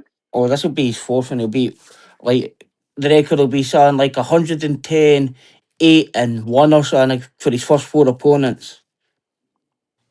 Maybe he's doing that. Treese, you need to call in, bro. I'm tired of going back and forth with you on the chat. What happened? Nobody's look, nobody's fighting guys like that. He You're says, just assume coming you're out the real fighting. champion. How the hell are Man, you the real champion when you can't defend your title because every time you fight somebody, you get injured and you just muddle the playing field. Like wait, what I never happened? forget. I never forget the shit that went down with when Antonio Vargas. Money will tell you before that interview we had no idea what the fuck was going on. After that interview, we still had no idea what the fuck was going on. Yeah, With I think there's champion, and he said, three different this champion, Satsumis though, I'm isn't the there? champion. He beat him. I'm the number one contender. But no, I'm the champion in recess. It was just a clusterfuck of what was going on there. Hold on though, Johnny. But at the end of the day, he got the strap, right? He got the WBA regular. Who? Antonio. That's Well, probably less than that's being what I'm number trying to one tell in the you. But WBC and the that's not WBO. what Treese is saying in the chat. That's what I'm No, telling Treese you. is saying that the Japanese dude is the full champion. You know how the WBA does it? They have a But he regular wasn't. But and at they have one a point, he super. wasn't the full champion. Oh, he wasn't? No, I said no. God Well, Let Treese come up here and try to explain it. he's a super champ. Yes, Satsumi. It must be if he's if the other guy's a regular. Today, but it wasn't man. the case before I had Antonio Vargas on, right, Big Money? I don't know that they elevated him to the super. That's what I'm trying to tell you. He fought Nonito for the, if I'm not mistaken, he fought Nonito for the regular because Antonio was in recess due to somebody dying in his family, Yes, and his mom. before, His mom right, passed away. right, and before that they actually swapped, meaning him and Seiya, because Seiya Correct. was injured. He actually had a real injury, and that's how. And but then when his injury healed, and they were supposed to actually fight to consolidate the belts, but then Antonio went into recess because of the family situation. Then Nonito and Seiya fought for the regular. Nonito lost, even though that was some, I'm not gonna get it. And then Seiya's nose was fucked up because Nito fucked his nose up. He had to go get a 4-hour surgery right after the fight, and to this day his nose is still not right. So he can't, he physically can't compete, but yet he is the current, he's the champion. And I don't know. So we don't, you know what I mean? That's why we don't really know what the. He said he's the champion, but I don't know. I don't know. So the WBA No didn't idea what list the fuck's Vargas going as a on there. Where's champion at Rachel? all. Where is Rachel? We need Rachel here. So the WBA has one champion and they don't list Vargas. Hmm? The Say WBA that at again. the moment only lists Satsumi. Vargas Yeah. isn't listed in their title holders. Only Satsumi. What time is it? It's about 2:00 in the morning Eastern Standard Time. Why? Oh, so she's up. It's like 2 and a half in We Philippines. haven't seen it in the chat though. So I'm yeah, good. I don't know. I don't know if I yeah. feel like about The this shit. only the only list Satsumi is a champ. There's nothing for Vargas at Yeah. all. Yeah. Well. It is my belief that yes, Asumi is the full champion, but it is my belief that Matchroom and Eddie Hearn can put up the money and can back Jesse Bam Rodriguez versus Antonio Vargas for the WBA regular strap. It's just my thought, that Eddie Hearn is gonna pull that off. He got the There money was a behind him. rumor He out got the there. zone behind him. I did He see a got a rumor. network, and that's what's gonna happen. And that's just my opinion. I did see a rumor. Hmm. Don't know if that will come into fruition though. But I did see something out there. Something was Well, I think floating. they got the date already, Johnny. Yeah, but nothing is close to near official. No, you're right. You're right. Nothing is official. Yes, you're right on that, my brother. Mm. You're right on that, brother. So Leonard saying Vargas is champion recess, but they didn't list him as champion recess at all. But Big money. they still have Tank Yeah. as champion recess. Okay, so there My you lips go. are sealed. So Vargas is back, champion in recess. Sasumi is the W. But here's the thing: something's gonna have to give with Sasumi because he's saying he can't defend the belt because of his nose. So something gonna have to give there too. Well, if he got a That's what I medical said. reason, But your I'm boy in sure the they'll let chat him is saying reheal. different. Well, I'm no longer qualifying any more arguments with Dr. Montrese. In fact, I will employ the tactics of a scholarly Nestor Gibbs, and I will say, "Shut the fuck up, Dr. Montrese." I need a shut the fuck up soundbite by Ness. Definitely.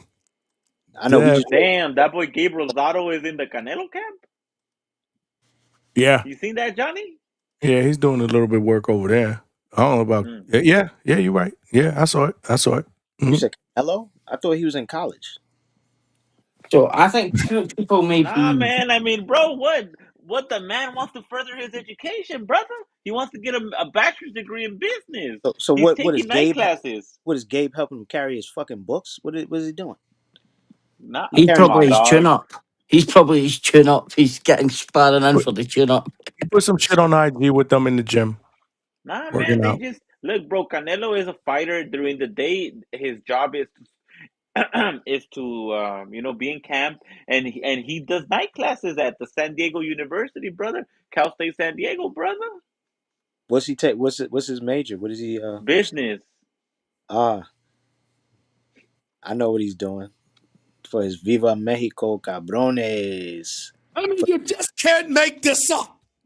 I mean, it could be that, or it could be for his gasoline stations. He has some over-the-counter medication stores, shit like that. It Like, doesn't say you're not making the case that he wants to fight again. You're making it sound like he's become a businessman. yeah, I can see that. I can see that happening too. But So Gabe is um, helping him carry his textbooks. Ah, mm, so people have got this completely mixed up. What's that? Satsumi was a champion in races. The elevated Vargas. Now they've de-elevated Vargas because Satsumi's back. He was a champ. Satsumi was a champion races. That's why they didn't list Vargas as champion anymore.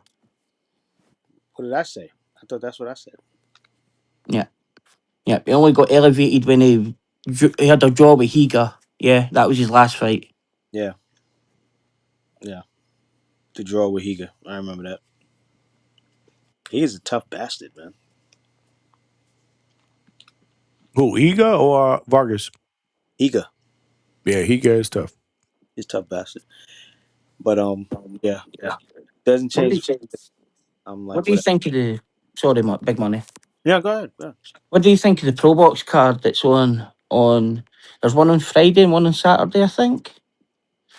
I think they've got two cards this yeah, weekend. I think we yeah. were talking They about got it. one tomorrow. Tomorrow in Jersey Prudential Center. That's the Is one that you gonna be the veto? No. The Vito one is Saturday, in no. I want to say Atlanta. Yeah, that's not tomorrow. That's Saturday. Atlantic City, I want to say. I What the talked about it fuck? earlier. Isn't Vito Yeah, from New Jersey Atlantic though? City. Yeah. White Magic is from New Jersey, Atlantic City. Yeah, it'll be a good day. I think they're good cards. Veron in there's interesting. He beat Roman Villa last time. Who? Veron, he's on one of the Oh cards. shit! That beat Villa in the main event. Yeah, I'm sure Oh, he's okay, yeah, fighting. nah. I watched that fight. Now there's loads of good boxing this weekend. We're Yes. inundated it, and Boxing this for like a hot dog and maybe a half hot dog, you can get a Conor Benn ticket or a Tyson Fury ticket because they're selling fucking shit. They ain't selling shit. And Eubank Junior, this has been telling you, where's Eubank Junior fighting? Australia next. They've got fucking no name. They have got no following. It's terrible. Mick. But I thought, but I seen a fucked up. rumor that Chris wanted to fight the dude that just won on Saturday, the 160 interim strap. What's dude's name? Um, the dude that fought the Venezuelan. You know who I'm talking about or no? Oh, Denzel Bentley, the Denzel WBO. Bentley. Denzel Bentley. Andrew Severa. Yeah, Andrew Severa. But I seen that Chris Eubank had like spoken that he was gonna send him an offer for the 160 strap. That's the dude that says Conor Benn boiled him down to 160, and then it was why he lost because he couldn't make 160 anymore. Now he wants to fight Denzel Bentley for an interim. Yeah. But Didn't Chris Eubank Jr. just wasn't the have initial twins, that bro? like the reweight, the Didn't Chris rehydration Eubank process? Jr. just have twins, bro? He's out of commission, bro. He ain't fighting no Nah, time. nah, he's fighting. He's fighting in Australia versus what was the one that fought Roth Zoo's versus brother? Roth. Savara. Cefaro. Michael Savara, yeah, the one that pulled out the fight with With Zoo's brother with Nikita? the cut. Yeah, with Nikita. But when? When is that? And is that official? Or is that That's a rumor? official. When is that That's going down? official. That's in July, I think. And Nah, we've big dog. I got. don't think that's official. I don't think that's I don't think official. that's official No, either. I don't think that's official, I McBrilliant. know. I seen it was. No Limit hasn't put nothing out. Yeah, you capping right now. That's not I'm official. telling you, Savara versus Eubank Jr. in Australia.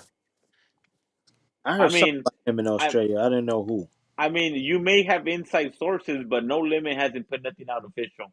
Yeah, Hugo. Remember I Don't. told you they Sources, took bro. We got Bivol people that off. call in from Australia Yeah, that never said you're that right, shit. brother. What you You talking did tell about? me about the Bivol and the Russia. Yeah. Like I can't remember what else I was going to ask you. Whoa, I know what I was going to ask. What the fuck does Brandon Adams think that him versus Cuivan Aguirre is a $30 pay per view this weekend? We're Why you like, what shit the on them? fuck? Come on, Like, man. why You can't be shitting on our people, there's man. hella fucking prospects right here, bro. Look at this card, bro. There's hella. Did Man, you there's watch? no a dude Hold rated in on. the top 100 on the Wait, undercard. can I ask you a question? Did you watch yesterday's show? No. Tried to call in at the end. I was listening in the No, back. that's not what I'm talking about. Did you watch yesterday's show? Like the No. first hour? Was Nah, I it the came first on at hour? the end. I was working. Yeah. Watch the first hour, man. Oh, Shit that's was the he's epic, gonna fight bro. on that card, Johnny. Who? Who? What Duffel question are you bag. asking? Say that again. I'm sorry. Is Duffelback going to fight on this DMG card? Johnny, show him No, the card. Show him the that's one. this card.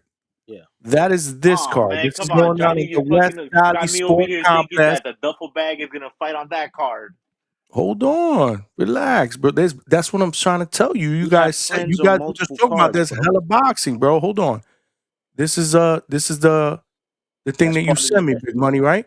yeah. It's tacos and Lolos. So it's gonna be it's gonna be a concert. It's gonna be a lowrider show, and then they're gonna have boxing. Tacos and Lolo.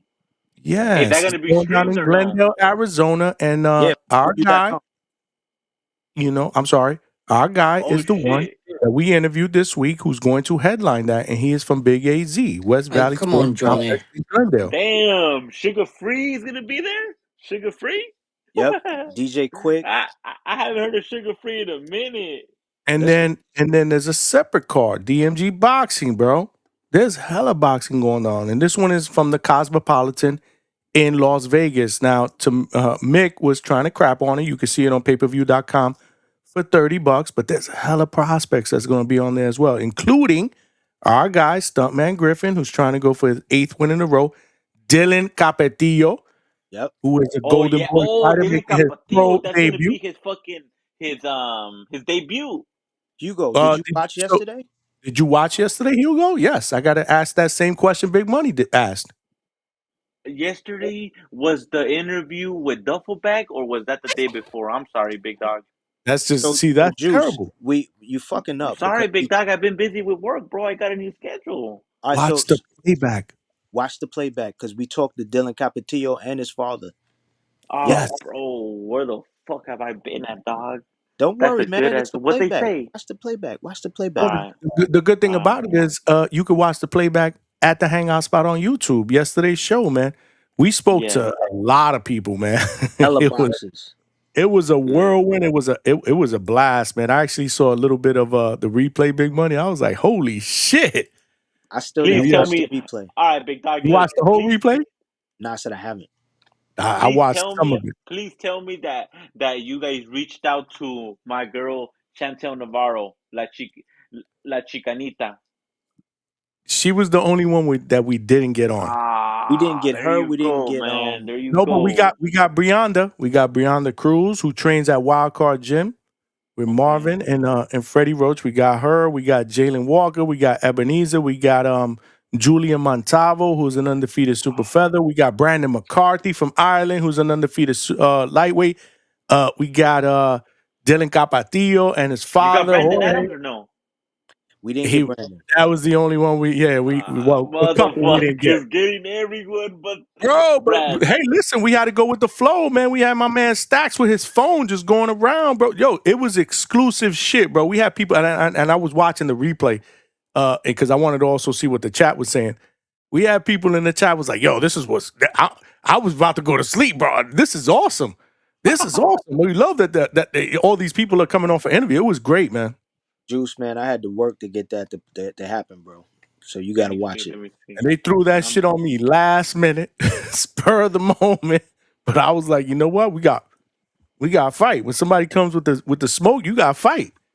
But it was good. It was good. Gabe Flores, that's right. Alberto said we got Gabe Flores on there. Right, Gabe Flores Jr.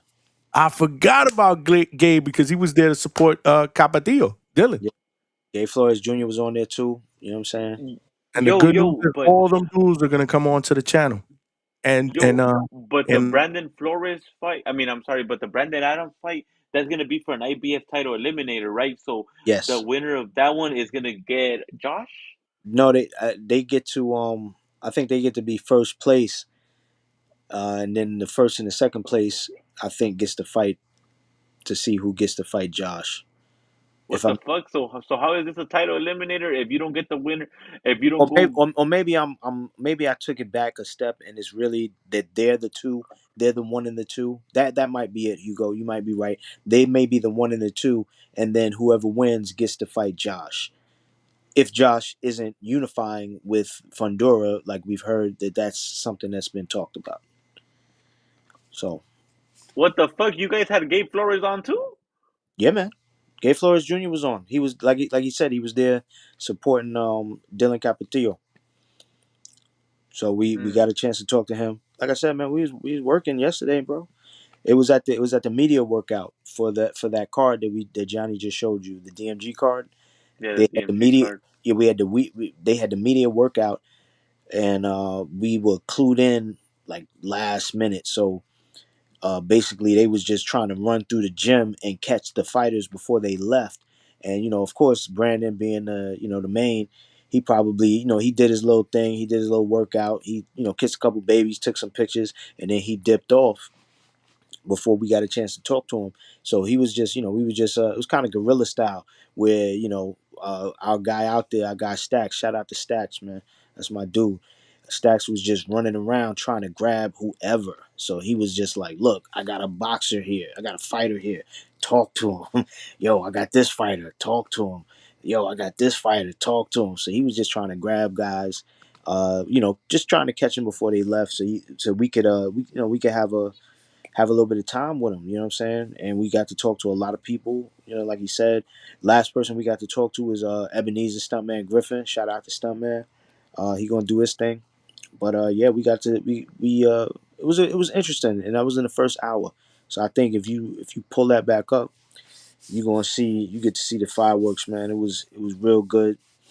Johnny was on the back foot, but he pushed back forward, and he kind of made it happen. We both did, you know what I mean? But we got a chance to talk to all these people, all these fighters, and I think you'll enjoy it when you watch the playback. For sure. Hell yeah. Yeah, man. But as it stands, there's a couple of cards, and not even a couple. There's a lot of cards. You know what I'm saying? And it's just, and maybe Johnny confused you. Maybe Johnny confused you a little bit because he was just like promoting all of the cards back to back. But yeah, the DMG card is one card, and then the other card with our boy Demo is a separate card. That one's in AZ, the other one's in Vegas. But they're in this, they're in the same day. I believe they're both available through payperview.com because there was a link that they have for for each one of them separately. So you go to Duffel Bag is gonna be streamed? Duffel Bag? Yeah, I believe so. I believe that's on that one's on payperview.com too. Because I got the link from his page. I went to his page and got the link. He actually is proactive, bro. He actually took a clip of the show and he's got it all over social media and people are loving it. So, you know what I'm saying? Can you guys hear me? Yeah. Yeah, my internet just went out. I don't know what the fuck just happened. Yeah, I saw. That's why I kept talking because we don't do bad podcasting over here. We don't just Word. sit wait. You know what I'm saying? And be like, That's what's up, don't bro. say I nothing. appreciate Johnny that. left.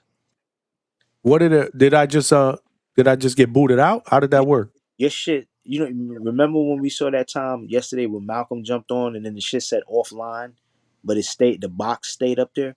It said offline, and I just was like, well, fuck it. All right, I know what time it is, so we just we kept talking. But Dope. yeah, you back now. We can hear you, so it is what it is. But yeah, Yeah. those. But yo, shout out to Demo. His first time headlining. I think it's gonna be an awesome card. Then shout out to DMG, man, putting together their card. It's gonna Nah, be man, look, bro, trip out. Like, I've been lacking it, bro. DMG always has like banger cards. I'm not gonna say banger, bro, but they're always throwing cool little cards right they're here in the solid. city of Long Beach, They're which is solid. not so far from me. Yeah, So they're because I solid. live in LA, so Long Beach is like 30 minutes at the most. So I've always said, oh, I'm gonna go to the next one. I'm gonna go to the next one. And every time I tune into it via television, I'm like, fuck, I should have gone to this one. Bro, they have good little scraps, good little four rounders they got. Yeah, yeah. They have solid cards. Given the level that the card that Fan fan promotion friendly. companies on, they're solid. Yeah. Nah, bro, it's solid, bro. I'll make my way down there one of these days to the DMG. Shout Yeah, out to them. yeah, man, definitely. That's I'm family. surprised why they ain't on the zone though, bro. Bro, like everyone should just go to the zone, bro. Like, come on, man. Like I'm paying my fucking $40 subscription. Like, motherfuckers, just throw it on there. When they're new and they're building, you got to get up to those levels, like the Eye of the Tiger, like the Red Owls of the world. They're building, man. When they get to those levels, Bro, they can get picked up too. Bro, I think that they're with the with the no, I'm sorry, not with Eye of the Tiger, no, but they're with Red Owl. DMG is with Red Owl. Like I'm talking about, like in the same quality. Like you feel me? Yeah, Like, bro, listen, they go at it. I'm not gonna lie. OTX was a little bit more interesting because they brought special features like the overtime round, the pink slip. Just their thing brought some a little aura to it, right? Like it was like, I don't want to say hood boxing, but it had that vibe. Like, all right, like these fools are scrapping. These fools are scrapping for pink slips, and if not, ain't no ties here. You guys are going for that overtime round, and they had that knockout bonus. And yeah, man, what happened to them dudes, bro? yeah. I don't What think we happened to got an answer on overtime? that. Like we looked into it, but then the conversation veered a different direction, and we stopped Yeah, we stopped even talking about it. But Johnny, Mick said he's backstage because remember when I think he dropped and then you dropped. Like it was succinct. He dropped and you dropped. What's up? Man, I was going to speak on Cuivan Agarecchio because people will get his name completely wrong. I Say it again. Cuivan Agarecchio. Queven? I thought it was Cayman. All right. Fuck with me. It looks like he came in by Cuivan.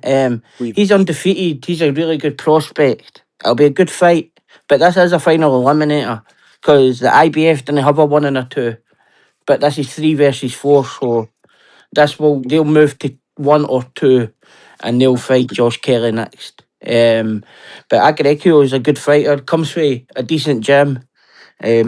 There was him, Anthony Cacace, who just beat Dickens, and he beat Cordina for the world title, and Crocker was in that gym at the same time. So for Northern Ireland to have 3 guys in the same gym that could become world champions, like Northern Ireland's population is only about 2 million or something. Mm, So that'd be in the one gym, it'd be really something else. I think Brandon Adams will beat him. I think he's a really good fighter. right. But I don't think people. I'll try and watch it, but pay per view isn't isn't great for me. Like $30 or Right. whatever it is. But no, I'll need to go back and listen to the fight. It was interesting you heard Gabe Flores on. Is that the one that George Cordino beat up? Yeah. So this is. I wanted to try and speak on that yesterday when you were talking about it. That's a very hard fight for Abdullah Mason in his first defence. Like, You think so? Joe Cordina? Oh yeah, aye, absolutely, absolutely.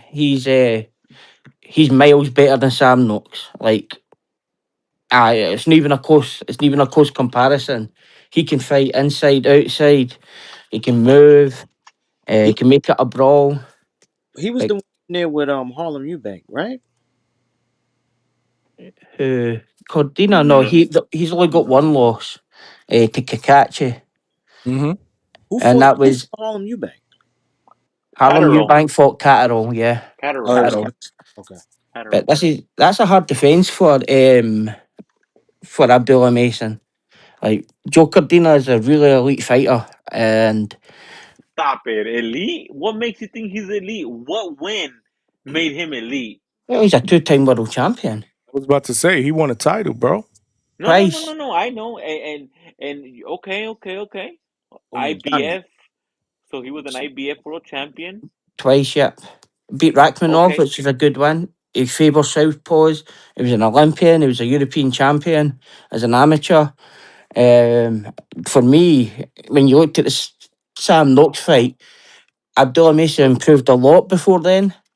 And like, look, Abdullah's been a bit unlucky that he's been shot into this world title level fights and be a world champion.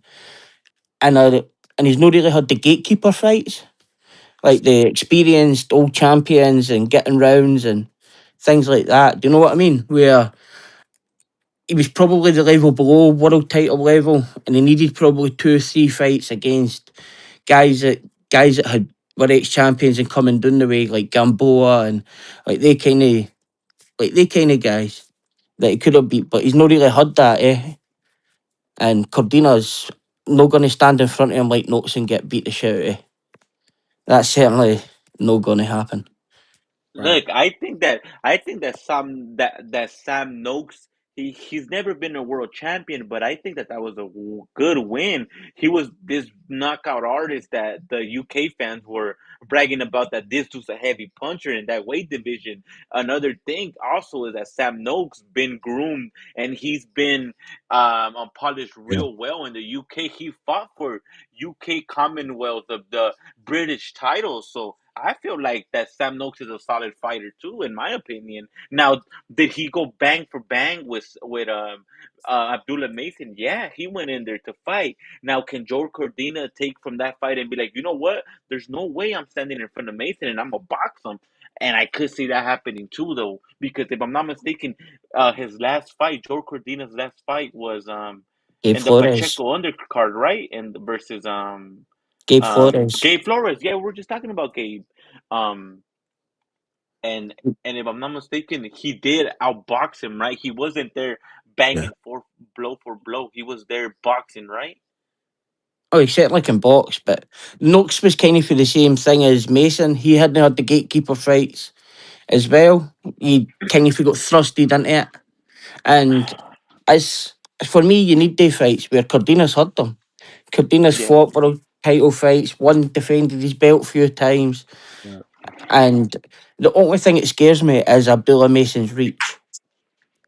He's got a massive reach advantage, but he doesn't really use it that well. I mean, he's scrappy and he likes to get guys out of there. He Yeah, doesn't he want to likes to keep you at fight. the end Dude of a likes to jab. scrap. Dude likes to scrap. Yeah, he don't want to keep you at the end of a jab while he moves away from you. He's normally, like he says, he's got an appetite for smoke. He goes to you. You know. Mm. And people forget that Cordina was supposed to fight Shakur and got Yeah. injured, didn't he? Yeah. Who got injured? Cordina got injured, I think. Oh, was that when Padley stepped in? Yes. Oh, okay. And Yeah, we I all know remember that Bam beats Shakur, and we know that Shakur beats Fundora. Little macho. that. Little little Little macho. little Macho Stevenson. Ah, Lil come Macho on. Stevens, He bro. he, Sil- Where did he that could beat name even Fundora. come from? Lil Silliman's Macho? good. Silliman's good. He's a troll. He's trolling, man. Nah, Nah, he's nah, nah, nah, serious, bro. bro. He's serious, bro. He's Nah, Nah, serious calling him serious. macho.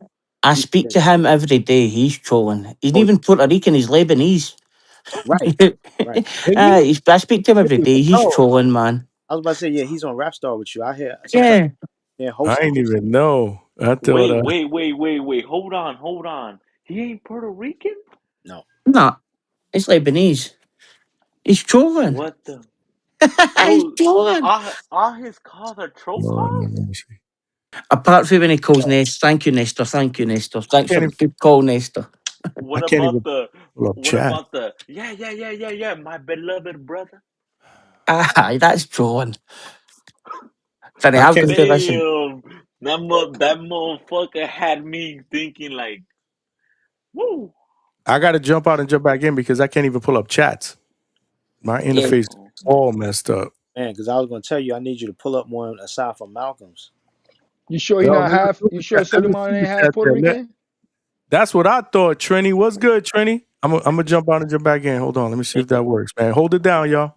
Salute, yeah. salute, salute. what up, Yo, Trini? Salute. chilling. Go ahead, Respect, Mick Trini. doing it what it is.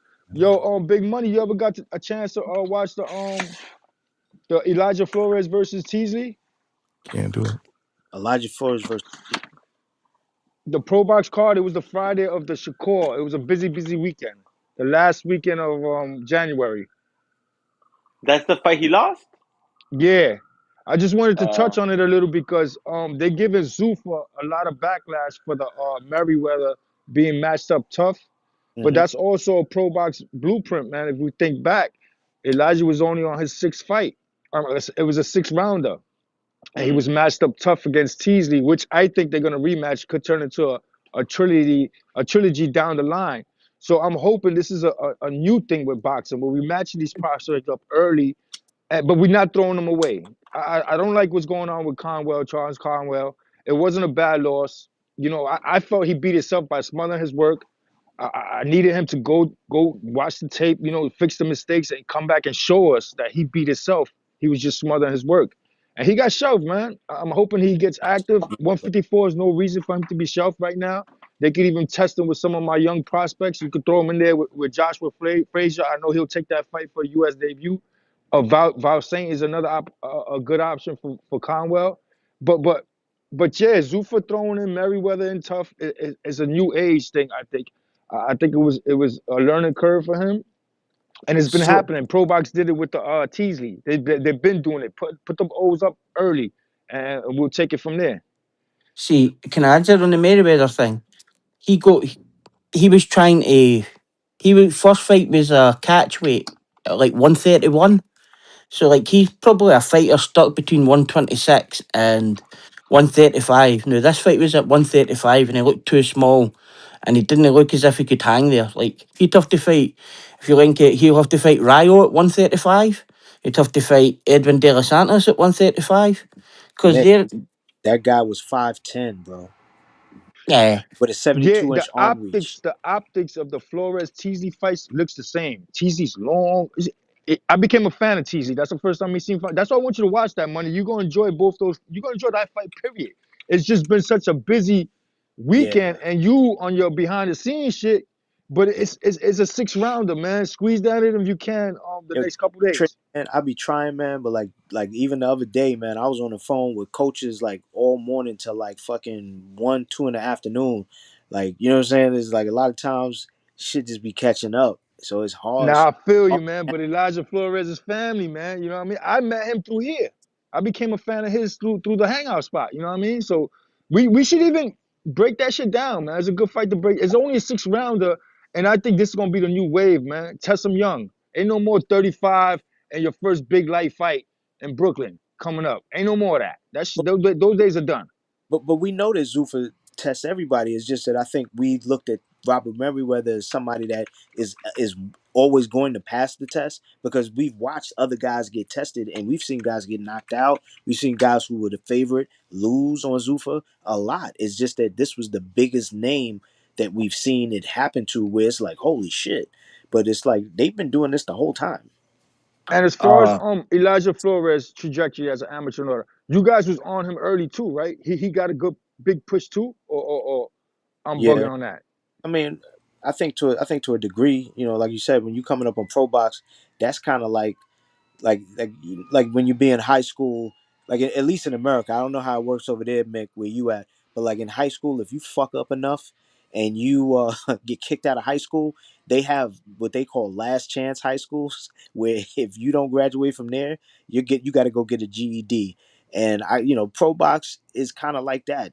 That's like your last chance. So it's like, yeah, maybe you had a push, but you when you're there, it's either because somebody recognized the talent in you and they brought you there first, or this was your last resort. It's just a pick of how you want to look at it. I guess when it comes to a guy like Elijah Flores, uh, I would think that it's more the former than the latter. Oh And, damn, and that Najee boy, Lopez would be yo, the damn, latter. bro, Like that he boy picked pro TZ, box type shit. He that had boy other TZ, opportunities. Right. TZ was undefeated too, huh? Yeah, yeah. Yo, Hugo, you ain't catch that Yeah. one either. Nah, You gonna bro, that appreciate was a that fight busy too, ass. man.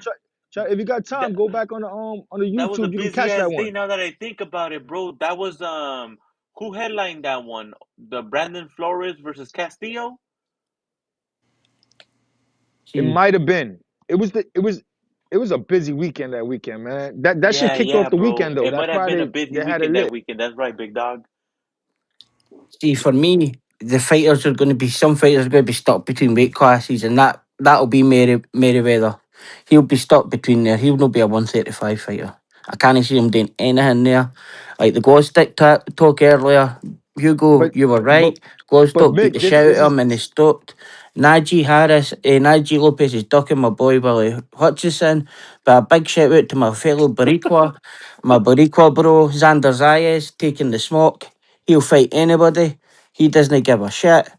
And I respect that. Like, people, he might not win, but he's not going to duck any smoke. He wants the fights, and he'll I fight want it. the fight. So Najee ain't ducking no smoke either, Mick. You wrong on that, Nah, bro. man. Watch out with Najee Najee, ain't bro. ducking no Watch out with smoke. Najee, bro. We just need Whitaker to keep that because that's my guy payday. Najee nah, Lopez. I think I'm gonna for, go across the seas for that one. I'll cross the forget sea for that. Whitaker. Forget Whitaker. It's Willie Hutchison you need to watch. Nah, He's a Nah, real Willie he's a Hutchison. real white slick boxer. Willie Hutchinson is good work. Um, your boy Ben Whitaker is just a nice entree, a nice expensive dish that's gonna get that payday over here to my guy. Mm. Big Trini got cut off. Yeah, Johnny, you well, still can't see the chats? You hear me? I can see the chats on this screen, but I can't pull them up. So the chats on the main screen here, they're not popping up. So I can't pull up any of the chats. But I'm looking on this screen, and I can see them live. I do got 2 super chats. I'm gonna read them. I can't put them on the screen though. My bad. I don't know, and I don't want to. So I hit the option to refresh or jump out and jump in, and it's giving me a message where I'm not sure it'll end the show or something like that. Again, this is a new software, so I don't want to Right. fuck with it, and then all of a sudden I accidentally end the show. So fuck it. I'll just read the chat. Malcolm sent a $2 super chat. And said, "Tu quieres ser mi baby mama?" With the fire emoji, the Puerto Rican flag emoji, and he said, "Berlanga's back, and he wants us to play it one more time, man." So, yeah, we got to play it one more. ¿Qué tú quieres hacer? Te compré Gucci Moncler, Louis V, Chanel y baby vamos a romper. Yo te quiero romper. Después de aquí nos vamos pa' un hotel. Dale baby mama, tú quieres ser mi baby mama. Yeah. Yeah, the shit is fucking I mean, catchy, man. I ain't gonna I lie, mean, it's man, what that catchy, go bro. on, mama? That shit is catchy as fuck. that's I crazy. I told, didn't even hear that. I She I got know didn't. me. yeah, She got it's me because thinking weird, about man. my baby mama, man, in Trinidad, if you're boy. on the panel, you may not be able to hear it. There's something wrong. I don't know what it is with the mix of this software, whatever. I may have to look at another option until I troubleshoot with big money in the background. But But yeah, it's good that y'all troubleshooting now. Get rid of the kinks. Fight now, you be good. You know what I mean? Take I them don't want to chances put them. now. Take them chances now. Get it out the way so it's smooth on fight night. I I like don't how it want. looks so far, man. It looks sharp. I would just Yeah, advise people. Like I'm mad I don't got it on. If you're not gonna put the camera, at least put on the pic so it looks more visually, accepted. And you know what I mean for the good people advice. that's on it like that. But yo, Yes. man, I like the new platform and all that. I'm gonna keep listening. I'll chop it up with y'all next week. Enjoy You the know, fights this weekend. Everybody be safe. you All right, Take it know King. it, easy. Trini. You know the deal, Trini. Yeah, Trini's right. If you're not gonna put your camera on, at least put a decent avatar on. But I mean, we gotta rock with it. I would prefer not to do, all these checks and balances on the live, but we'll fix it. We'll fix it. If not, we'll look at alternate options, but we're gonna get it straight. I do have one more super chat, and this one is from Coach Hector Bermudez with the $2 super chat. Damn, I suck. I can't put it on the screen. He said the lack of super chats is crazy. At least hit the like button. That's what he said, man. That's what he said. And if you're in the chat, you can see it. I'm not capping, bro. Johnny, can you search out Leonard Sterling's last? He didn't super chat it, but he just typed. Can you search that out? Because it was something Um, to touch on. You I can't. can search it here, but this option is not working for me. So I gotta look for it like anybody else in the chat now. I gotta scroll up. Yeah. So the real question is, with the new platform, do you think Coach Bermudez will be able to understand me? No. Hell no, of course not. He ain't never gonna fucking understand you. Like, what the fuck you talk about? Yeah. Come on. You know the answer to that. In fact, if he would have been on here, you would have jumped on, he would have been like this. Big Nah, money. man. It's Big just money. What is he ignoring my talking about, big messages. money? Can you translate? Oh shit, I can't Leonard Sterling. I don't know, man. Maybe you could find it before me, big money. Let me see if I can. Damn. Tried to do the search, but it just Again, I do not want to fuck up this live, refresh, and all of a sudden it kicks all of us off and the show's over. So, we'll just deal with it. Oh, I know. He said Vargas is. Wait a minute. Is that the one? Was it a Vargas super back chat? in champion in recess. Sasumi is W. I thought it was another one. My bad, Leonard. I thought Leonard said something else. I was trying to catch. I was trying to remember to speak on, but Was it the Teal thing? no, not the TO one because we saw the TO one earlier. Oh, maybe it wasn't. Oh, Teal still have a few fights with top rank. Top rank not involved in making Teal fights anymore. That might have been it. Shout out to Mick. Yeah, that was just for some clarity because I think we were talking earlier about To and the possibility of going over, being that he's under the same management with Hitch and with Africa and fucking Belonga. So did they recently? Some of them got another manager though. I can't remember the guy's name, but if you go into his box rate, it's no under what fuck Hitchens manager anymore. I But see, forgot his name. that's what made that's what's so confusing with because I know with To his whole shit was about the fucking trying to get out of that contract over there, but they kept like when he fake retired, that added on that time that he decided he was retired, they added that on to the contract. And when you win a championship, that adds more fights onto your contract as well, and he was winning at the time, so it was like his contract situation was crazy. But I'm listening to what Leonard said because typically Leonard knows what the fuck he's talking about. So Yeah, I will I defer to Leonard I can't all the way. remember the guy's name. It changed it, but it's changed for Keith Connolly, and there's a few fighters changed. Mm. When you click on his box rate, the guy's name comes up. It's like Biondi or something. Biondi. I've never heard of the guy, but Aaron McKenna's with him. The McKenna twins, a few others that used to be with Keith Connolly have now changed to him. I don't know if it's some kind of partnership or what, but Tio's manager's not listed as Keith Connolly anymore. Wow. I mean, shit, it may converge with that, with what Leonard said there. The fact that he said that he has more fights, but they're no longer negotiating his side. I don't know. This shit is interesting. Yeah, and somebody they've taken him off the website completely as a top ranked fighter. Yeah. So did Oscar with Virgil. He took his. Damn. He's not on the poster either. What do you, what do you think, Virgil? He Like, got axed. Yeah. he's got to sit out, but should he press his WBC mandatory, then it goes to purse bids. Oscar can't make him sit at that point. I think with but they can't. He can't start he can't start anything with it to try and get a fight right now with the lawsuit. No, but if the other person wins the purse bid, then Oscar can't really stop him from fighting, yeah? The same way it's Kitchens and Delgado. If it's Fondora and Virgil, if WBC call it, then that's the contract. That breaks it, yeah? Yeah, but there's a lawsuit in play. I think that is going to take precedence over his ability to be called into a fight. Because the lawsuit is about his contract with Golden Boy. So Yeah, though that wouldn't be that would come under. So I think they said that his manager and somebody else cannot make fights without Oscar being involved, but the WBC would take him right out of that by purse bid. but see, Eddie tried that and it didn't work. But wasn't it a purse bid though, yeah? Eddie wanted to try and sign him, and that just couldn't even happen because of the lawsuit.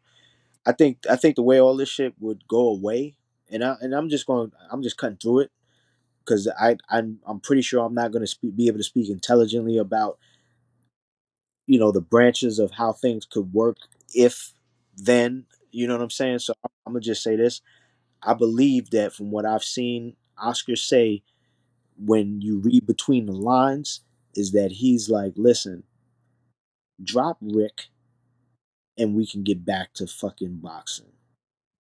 Facts. That's what I think.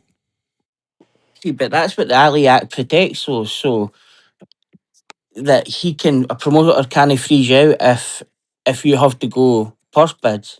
They would Right, overrule that, yeah. right, but you're being more literal, and I can understand that because I'm not saying it. I'm not being as explicit. So let me do that. Get a new fucking manager, and then we can talk. I For think real. that's what he's saying. I don't think he's saying get rid of a manager to be in that position so that I violate the Ali Act. I think he's saying get rid of Rick, get a whole new manager, and let's get back to making fights. That's what I think. That's what I That's think. exactly what I think. Cause that Rick guy is weird, man. We've had conversations, bro. There's something not right with that dude, bro. It's kind of it's it's kind of fascinating though that like he says all this kind of stuff and he puts him in a position, but like I imagine a manager has the same contract as a promoter that he simply can't just dump him. Do you know what I mean? Well, listen, Rick was he was Mikey's manager at the time when Mikey went through that shit. The same situation. He was Mikey's manager. So take that for what you will. But one time when we were talking about this here on the show, there were people pull up and listen and we don't always know, and there were people that were like, "Yeah, we're from the area," and they were like, "Yes, Rick Religion Yes. is a fucking weasel." He said he was. They were like, "He's a part of this shit with Mikey." And I speculated that I thought Rick probably wants to be a fucking a promoter himself, and they were like, "Yeah, that's about it. He's got aspirations, but he's just a shit fuck manager and a shit fucking person." So, Who was that again? man, I wish I could remember. If you have live chats on your playbacks, well, first off, we'd have to remember what episode, and I'll be We'd have damn. to remember. It wasn't Stacks. No, it wasn't Stacks, but It it wasn't was around Stacks. that time. It was around that time, right? I think it was the same episode. If it was the I same, think it was the same. I'm kind of remembering it was the same episode. if we pull up that episode and look in the chat, we'll find it because it was around. Yeah, Yes. Yes. we'll find those Yes. people because they were pretty. And the thing is, people could say anything, but the specifics of the things that they were saying, they were genuine. It You know, could end up like an Yeah. Andre Ward kind of thing where Andre Ward only got out it because his promoter died. That was the only way he got out the contract. well, He lost various times at court and high court, federal court, court of arbitration, lost them all, and then Goosen died. yeah. Well, hopefully it won't be that fucking Yeah. issue. I think that it's easy. I think it's way easier to replace Rick than anything else. Shout out to Robert Garcia, who really could have done this for him, but at the time, and that's the thing that I think a lot of people didn't realize because I know I kind of picked up on it because I had to do the research. based on me talking about Robert saying that he didn't think that the fight with Boots was ready back in 2021, but it turns out when Robert started with him was the same time Rick started with him. And notice how everything went the way it went at that time because Rick was brand new in the camp. He was brand new as his manager. And Robert again Robert could have done this. Robert negotiates people contracts all the time. Robert could have been in that position, but they got Rick. And I I'm pretty sure mean, that that was his father that chose to have Rick on board. And think about the personalities there. Rick and his father, two fucking assholes.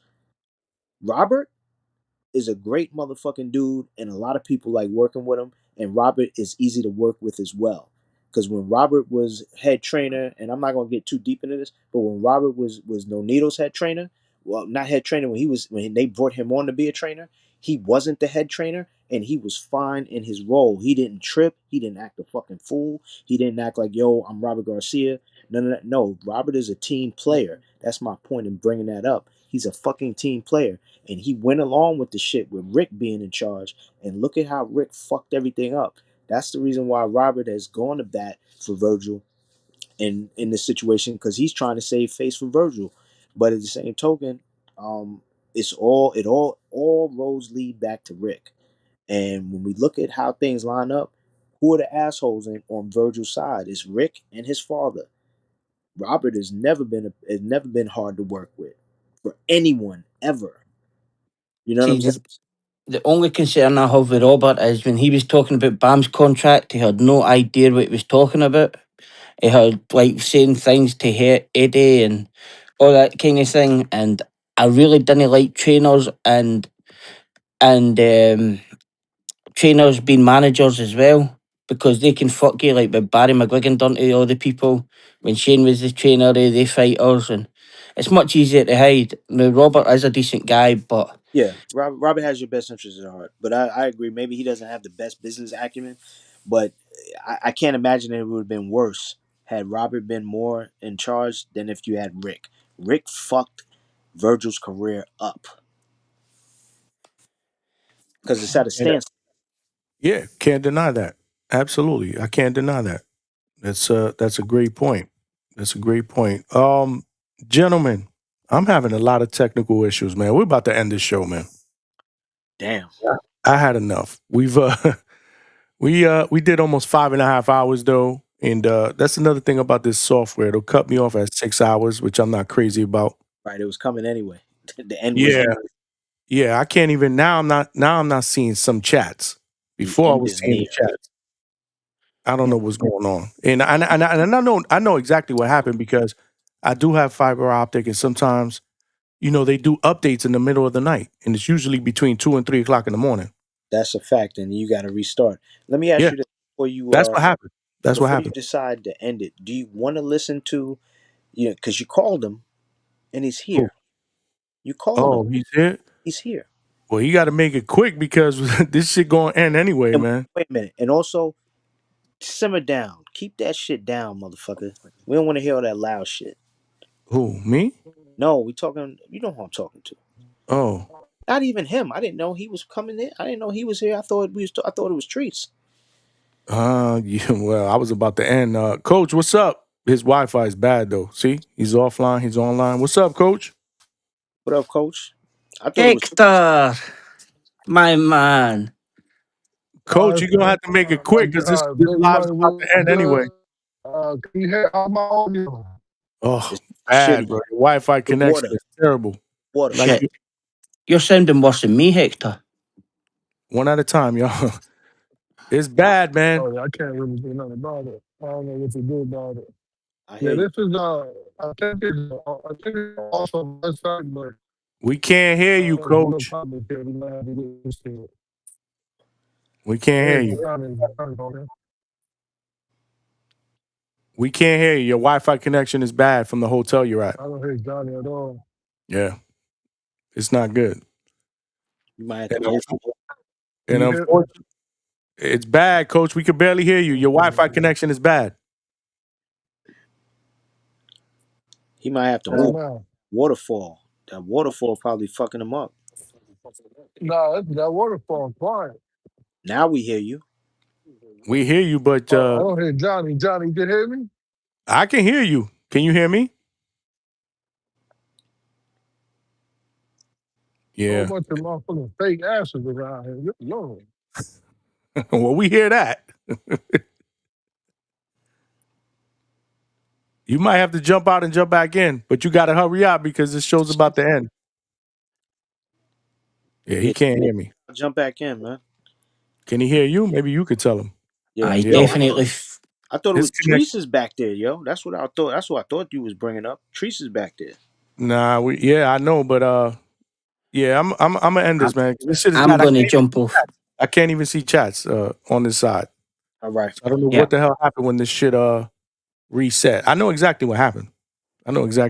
But You whatever. don't want to again. You called Treese. That's what I was saying. You didn't want to let him. You said Yeah, but he's got to be quick. Treese, couple minutes, man. What's up? Yo, what up? What up? I just needed 2 minutes, man. I just wanted to say shout out to Osles Iglesias, man, El Tornado for getting that motherfucking strap tonight or last night. And then yes, I wanted to say yes, man. Say it Susu me, man. The tsunami. He's the real fucking champ, Johnny. I know you shout out to your guy Vargas and Nonito and all these guys, but no. It says Susu me, man. He's the real guy. He won the strap after beating Takuma Inoue. That was the real full strap. Then, like you said, my man got hurt in the Diego Higa fight, but my guy came back, defended. He's the real champ, man. There's no And then got hurt, and then got regulars. hurt again. And then got Hey, his man. pack busted. How is he the real champ? Hey, whoa, excuse me. No pack busted there, champ. That was a draw. Like everybody, draws count as a title defense and all this other shit. Shout out to my guy, says suits to me, man. He's the real guy. He's the real champ. But and real quick before I go, Coach. Damn it, man. I wish we could have got you on here because we needed answers. I know I wasn't the only one who heard Brad Goodman earlier. Shout out to TBV who was on the shit talking about some. Oh, Rohan Polanco, he's at 147, but we would really like him to move up to 154. I said, move up to. No wonder maybe Mr. Polanco isn't getting the opportunities that he might be seeking because his own matchmaker is saying that he would like to see him move up to 154. So I'm just saying, Coach, whenever you get an opportunity, maybe not today, you maybe not slow. tomorrow, You but slow. Coach already went up on TBV and rebutted all that. oh, okay, I will. Okay, I'm behind. I ain't catch it. What do you say then, Big Money? You don't want to watch the playback? Let the man. You know what I mean? He said what I he had mean, to say. I gotta find. I He gotta, said he could motherfucker. make it. He That's said he could 8 hour make show. 147. You got to tell them. Oh, I think it's in the 4 hour mark, if I'm not mistaken, four because I hour. asked Nigga the Okay, same bet. thing.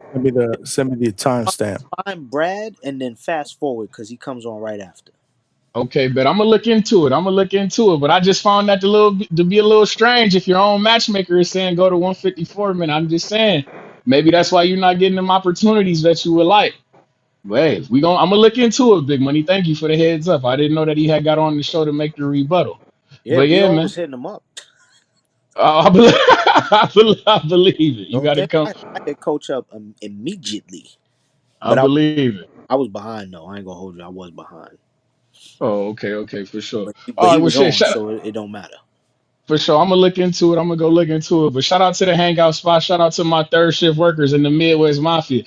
Your man Joe Cordina is getting put in the fucking box, champ. So bring bring your people because he's gonna get his fucking head chopped off with a cavalier. Shout out to Cleveland. But y'all be cool, man.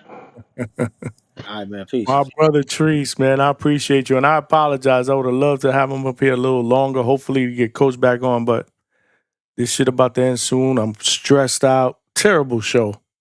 Absolutely terrible. Not by us. I I thought disagree. the conversation was good, but man, this has been a first, man. So many technical issues, and then it's just not the way I like to operate. I know what you're gonna say, Big Money. Shit happens, but not good. Not good. Well, think of it. Here's the Not thing. good. You got to think of it a little bit differently. See, yesterday you rolled with the punches, and you did today as well. And in both cases, the show went on, and we got through it. I guess. Yeah, So but I can't fuck with this sound shit. This yeah, this is not good. We gotta get this shit right, man. There's standards here at DHS, man. We got to work on that. So hopefully this weekend we'll take a peek at it. If not, I'll go back and then I'll look at something else because there was another software that I was looking at as well. Well, I mean, you know, We'll figure it out. I just didn't want to continue having another, our 12th production meeting all fucking on camera. I'm sorry, y'all. Shit. That's why I'll be like, No, you good. We can't even get money to get his background on this shit, and I know he wants to get his background. So just little shit like Actually, that. while you here, click on the settings thing. Yeah. You see it? Now look up Mm-hmm. on the side. There should be a menu that popped up. You see backgrounds? Mm-hmm. When you Virtual click on the background for me, settings, but it says it may require slightly more right? computing resources. That's it. Now just click on that and on the drop down, go to blur. Blur. There should be two versions of blur: slight blur and heavy blur. Just it doesn't matter which one. Now you did it on your end. Now do it on my end. I can't do it on your end. You should be able to. You have control. See, I haven't figured that out yet. I was going to send you that video, but after I sent you the first one about the pro stuff, your response was, "Motherfucker, I know about all this shit. I done watched all this shit already. You fucking late." So I was like, "Well, fuck it. I ain't gonna send it to him. He must already know." But now, Yeah, but I was messing. But I did see all those videos. But man, putting it into play in fast motion is a little bit different. Let me see. Hold on. Advanced setting, name and avatar. I did click on your thing. okay, Allow the it looks moderator to like you change. just gave Yeah. me the ability to do this shit myself. Allow moderator to change any settings in studios, including camera and microphone. Yeah, it's on. It's been on. I never touched that. No, I'm not able to. Hold on. That's what I'm saying. I never touched that. I don't have that capability. You just gave it to me because it just popped up. I don't know how the hell. Yep, it just popped up. Hold So on. can you do it now? I'm trying now. I'm just trying to look through it because it doesn't, like we on Shit, air. complicated as fuck. Toledo. I did see that when he said StreamYard executive somewhere laughing their ass. We may have to go on a StreamYard until we figure some shit out, man. Go back on. He said, look, it's telling me live recording will end automatically in 30 minutes due to planned limits. Yeah, I don't like to be limited either. We'll figure this out. Yeah, definitely. Yeah, All we'll right, figure so this out. But yeah, man. all right, so we're gonna close out. So this is what I'm gonna say. Life is definitely like boxing. It can it can come forward like Vega, or it can step around and throw punches at angles like Ben Rodriguez. But if you stay prepared and you always remain situationally aware, you can handle the pressure, you can parry the shots, and you can exit the exchanges as clean as possible depending on your level of skill. So work on your skill set, work on your athleticism, work on your timing, work on your balance, work on your footwork so that you can be the best version of yourself when you step in the ring. And maybe one day you'll be a champion. And on that note, I'm out of here. Salute, my brother. Appreciate you, man. You know it. Damn, what a struggle today, man. But we got through, man. We fight through, man. We still did 5.5 hours. Hopefully, you guys enjoyed most of the content and most of the conversation. It started off bad too, man, because I was messing around with the mixer for the first 15 minutes. I had no fucking idea that it wasn't even picking up my microphone, dude. So dudes wasn't even hearing me. They weren't hearing any of the sound bites, and then I fixed it, and then the sound bite shit was fucked up. Oh man, what a show, man. What a show. But like I said, growing pains, man. Yesterday was epic in one way, and this one was epic in another way. You live and learn, man. We trying new shit out. I just wish we didn't have to try it out on a live when we got live viewers and we trying to enjoy a great show. But this is what we do. So yeah, we'll start to mess around with this the next 2 days. If not, we'll go back to what we had, and then we'll look at something else, because there is a third software or streaming service that I was looking at as well that might be even better than this. So we'll figure it out, man. We'll figure it out. But thank you guys for rocking out with me tonight, man. Thank you for all you guys that participated in the chat, that jumped on the panel to talk that boxing shit, that sends super chats, man. That means a lot to me, man. And I apologize if I could not get to y'all or read your super chats. I read them, but I put them on the screen. I apologize for a couple of people that were kind of waiting in the back to talk. But yeah, another thing with this is we press for time. So we're going to figure it out, man. We're going to figure it out. But yeah, so we won't be doing a show tonight. Obviously, it's Friday. I'll be out with the Mrs. DHS. Saturday during the day, I'll be out as well. But we'll see. Maybe I'll do a post-fight live on Saturday night. Not sure. But if not, definitely we'll be back Sunday night to recap 8 p.m. Eastern Standard Time. Make sure you guys follow the channel, because I will be throwing out some shorts, especially with all the little interviews that we did yesterday with DMG Promotions. The shit was amazing. So make sure you guys follow the channel, check out my shorts, share the show, subscribe to the show, tell a friend, hype up the show as well. That's how we are going to continue to grow and take DHS to the next level, man. We are family here, man. As I grow, we all grow, man. And let's not forget, man, if you want a subscription or anything, or you want to buy a pay-per-view or whatever, please use the DHS The Zone link, man, because we're trying to grow and unlock some more special features for you guys down the road, man. You guys are a part of this journey with me, man. It's exciting. Today was a bump in the road, but tomorrow will be much better. Y'all know the deal, man. So with that being said, man, salute to all of y'all. Appreciate the love and support. This is your boy Johnny signing out from the Hangout Spot Live, and I'll talk to y'all this weekend, man. Peace.